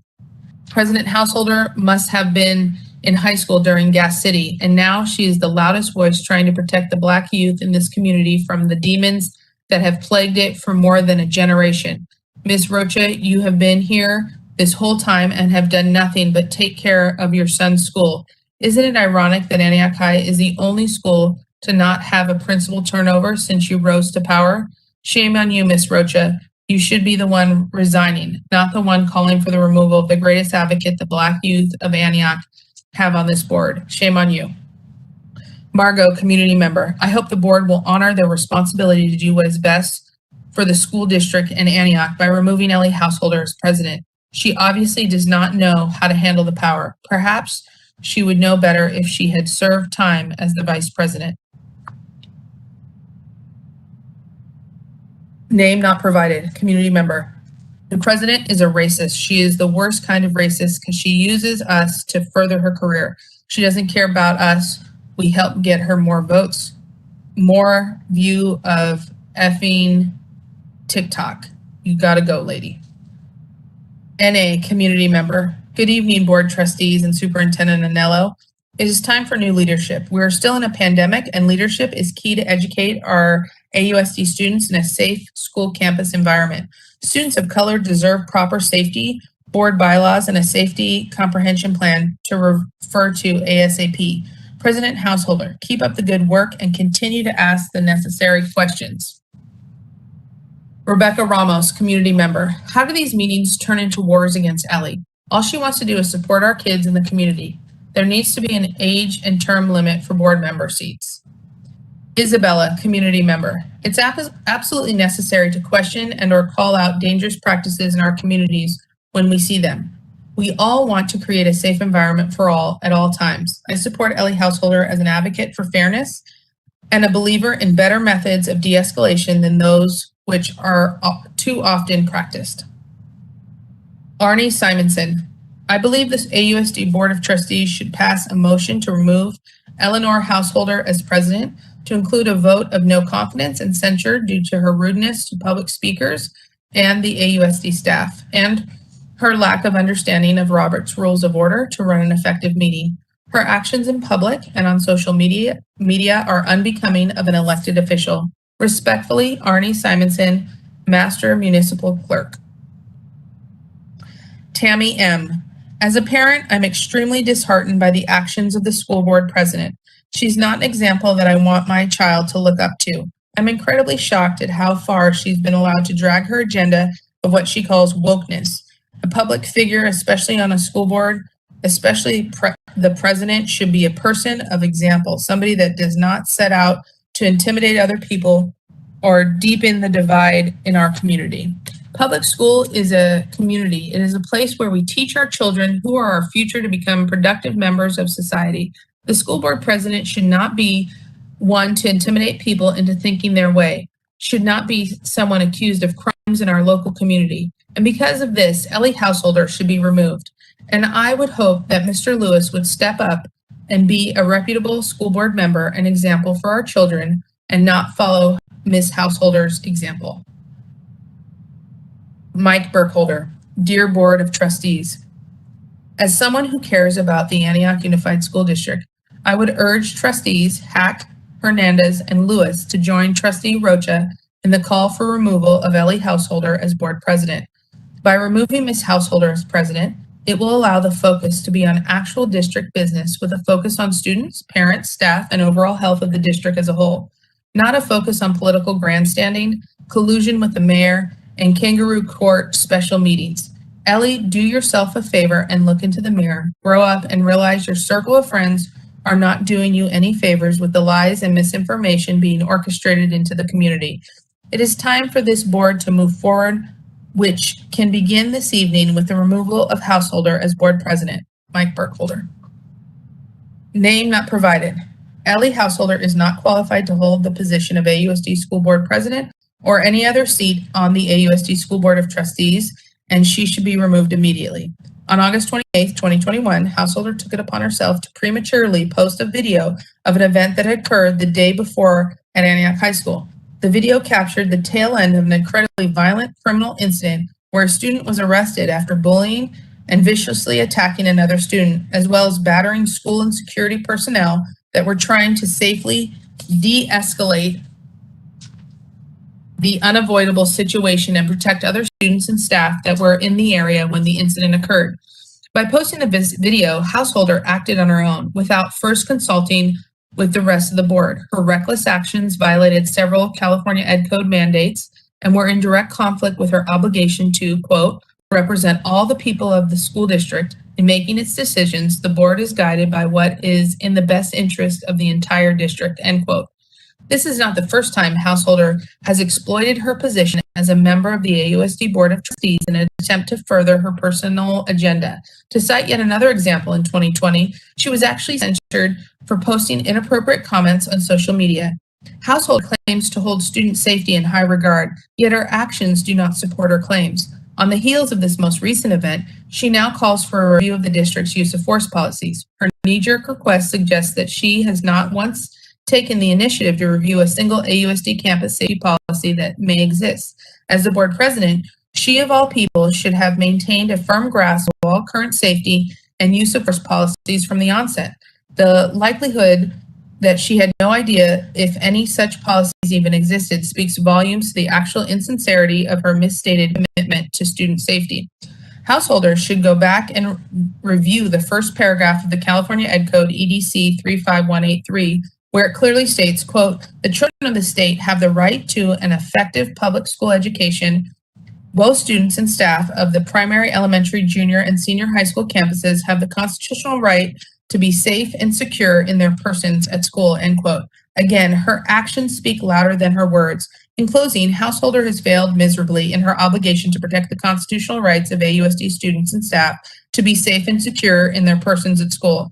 After Householder issues her public apology to AUSD students, administrators, STM security personnel, and APD, the board needs to take the appropriate action. Remove Householder immediately before she can cause more damage than she already inflicted on our school district and our community at large. Name not provided. Householder has been involved in an arson investigation, intimidated Motts, and disrespected the school district and law enforcement. Her ethics and morals are poor. She uses tactics unfit for a leader. Velma Wilson. Good evening, board trustees, Superintendent Stephanie Anello, district staff, administrators, teachers, parents, and students in the community. I am Velma Wilson, always and forever representing Velma Wilson. A famous educator once said, quote, we rise, we fall, but we learn to get back up again, end quote, Joe Clark. My statement is very clear. Ellie Householder, I proudly supported you and admired you when you worked as an intern in the district office. Your energy was amazing, and my now 20-year-old daughter looked up to you. I'm disappointed in how you have conducted yourself while on the board. Not only am I highly recommending the entire board to remove you as president, I'm calling for you to resign from the board. You've been a horrific distraction. Resign, Ellie. Sal Sobrani. Board members. Ellie Householder has shown her lack of leadership since acquiring the position as president of the Antioch Unified School District Board. It was evident in December when, with no forewarning or forethought for that matter, she was declared an emergency meeting of the school board to appraise the AUSD school superintendent, even though the newly elected board had set no criteria to rate the person. It was also done when, quote, she believed, end quote, all of the school staff would be caught off guard. Again, after 8 months in August, she schedules a performance review of the same person that Ellie and the school board have still not developed any criteria for which to judge her. Ludicrous. Most recently, Ellie participated and helped instigate the siege of former councilwoman Joy Mott's house. This was when Ellie was the school board liaison to the city of Antioch. Diabolical, if you ask me. Also, Ellie, without asking any questions of anyone knowledgeable about the incident, shared a video of a fight at Antioch High School on social media. Any person with common sense in a leadership role would know to ask questions or request an investigation and then comment after the results of the investigation are reported to the board as a whole so they can all discuss it knowledgeably. Instead, Ellie makes AUSD look bad. She demeans the many dedicated, hardworking, intelligent employees of our school district for her own political gain. These are your employees. Ellie is not a person who wants AUSD to educate their students well. It is a person who is only out to further her own political biases. Sal Sobrani. That was the final comment. Thank you so much, Ms. Wisely, and I appreciate your commitment to just seeing it through. Really appreciate it. So, so next up is reports and comments from board members. So I typically never respond to comments, and yeah, but this evening I cannot sit silent as people in our community hide behind a computer screen and call our kids animals, criminals, hooligans. Honestly, that's frankly disgusting. And you should all be extremely ashamed of yourselves. Extremely ashamed. Those are children you're talking about. And it's nothing less than bigotry and coded racism. And yeah, I'm not afraid to say it. But I'm not going to just let you guys say that students are all of this, that, and the third. It's just horrible. It's absolutely horrible.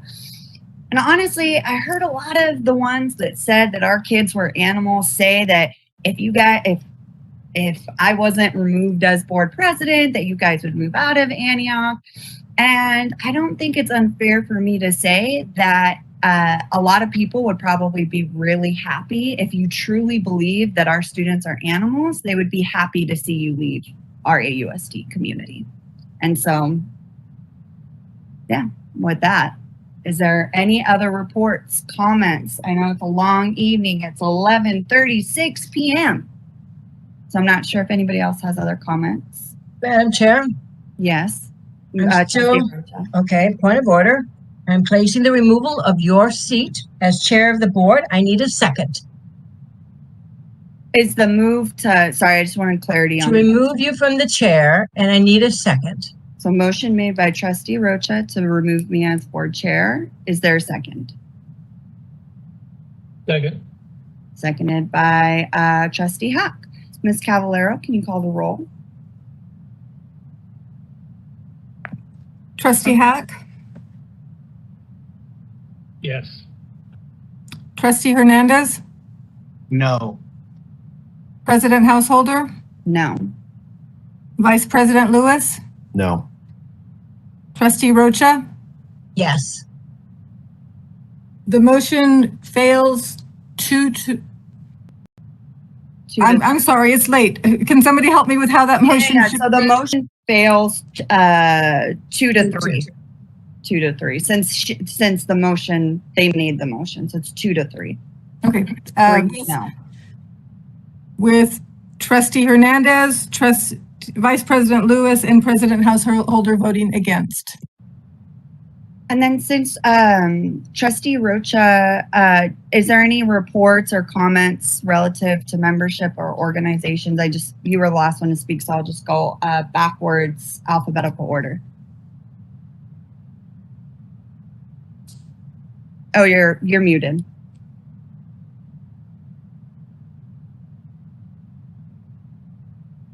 I would like to know, and I didn't ask, if there's still a city and school meeting coming up.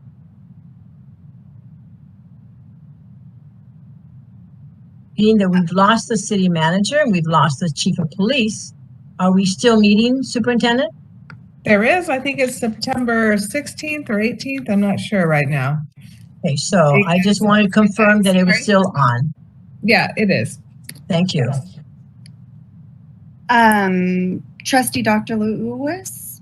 Yeah, so I wanted to respond to the decision.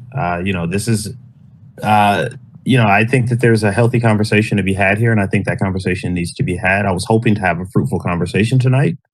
The removal for somebody from a position because they do something unpopular, I think is, to be quite honest, a little bit short-sighted. I can understand that, things happen in the community. Now, I'm also thinking, what precedence does it set? This is less about Ellie and more about precedence of the seat. If a person is in the seat and they do something unpopular, is that grounds for removal? If a person is in the seat and they themselves are unpopular, is that grounds for removal? The board presidency, in my opinion, should go through a series of conversations and should go through a series of growth that allow us to have disagreements. Now, do I agree with everything Ellie does? No. And, people ask me where I stand. Very firmly on my 2 feet, firstly. Secondly, I stand for the kiddos. I'm not here making friends. I love everybody. I'm pretty sure that this opinion will be unpopular. And, I'll have to deal with that fallout as it is. And again, I say that it's less about Ellie and more about the position. Assuming I'm in the seat at some point and I do something unpopular, or I make an unpopular decision, will I then be on the receiving end of removal simply because I'm unpopular at that moment? Or will it be the decisions that I make? And I think that that's something we should all have a conversation about. So that's that piece. Secondarily, this past week, we lost one of our community members who has been very active in our community. She was a very huge advocate for, SPED, and I believe she served on a couple of our boards. She was a local member of our Kiwanis Club, and just an all-around great person. So if appropriate and the board sees fit, I would also like to have a moment of silence for Ms. Janice Lipinski. And the details around her passing have not been released, or at least I don't know. And if so, even if so, I don't think that it's appropriate to share. But I think it is appropriate, for those people in our community that serve our community, that we hold a moment of silence. I'm out of respect. good with a moment of silence.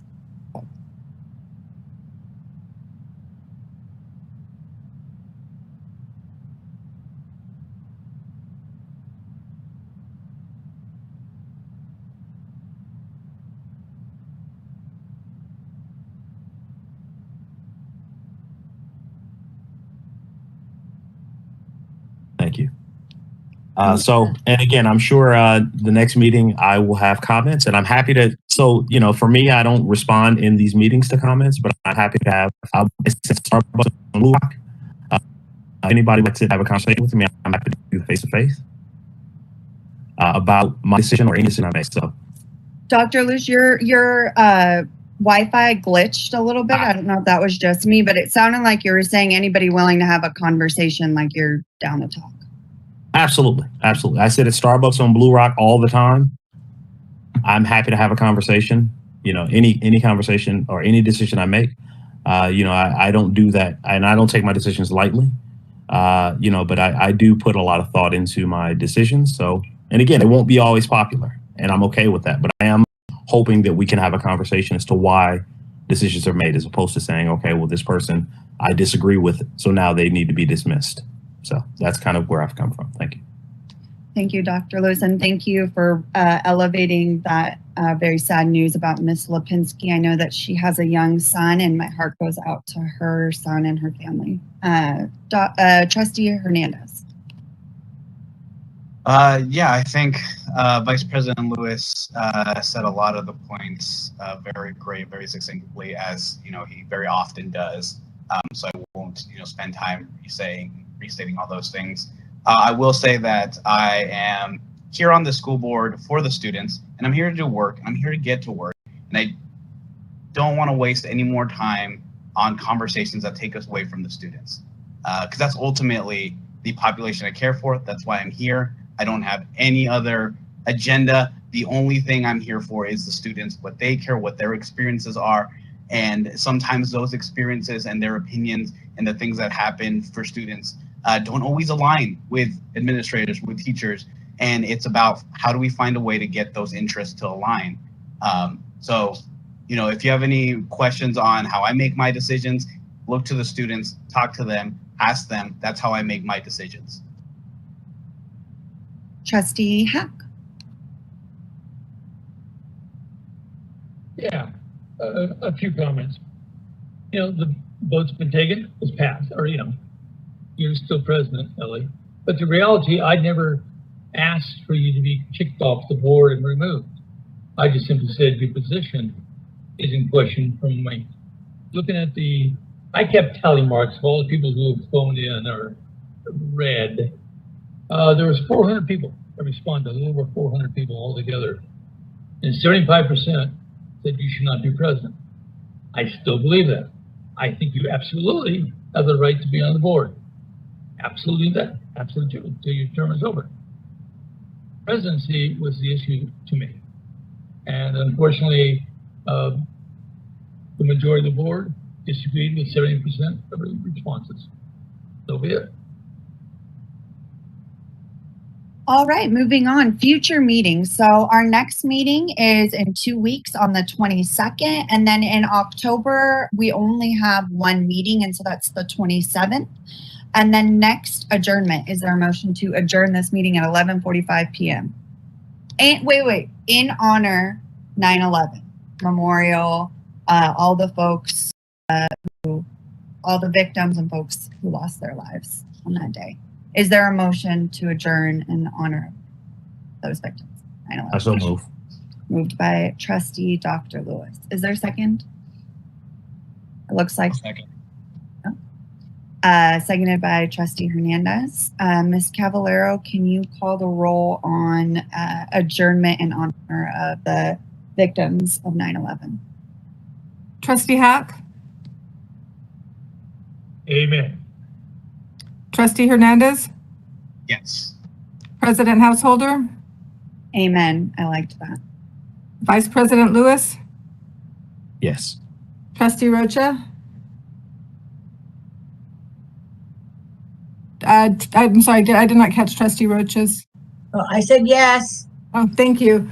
The motion to adjourn the Board of Education meeting in honor of the victims of 9/11 passes 5-0.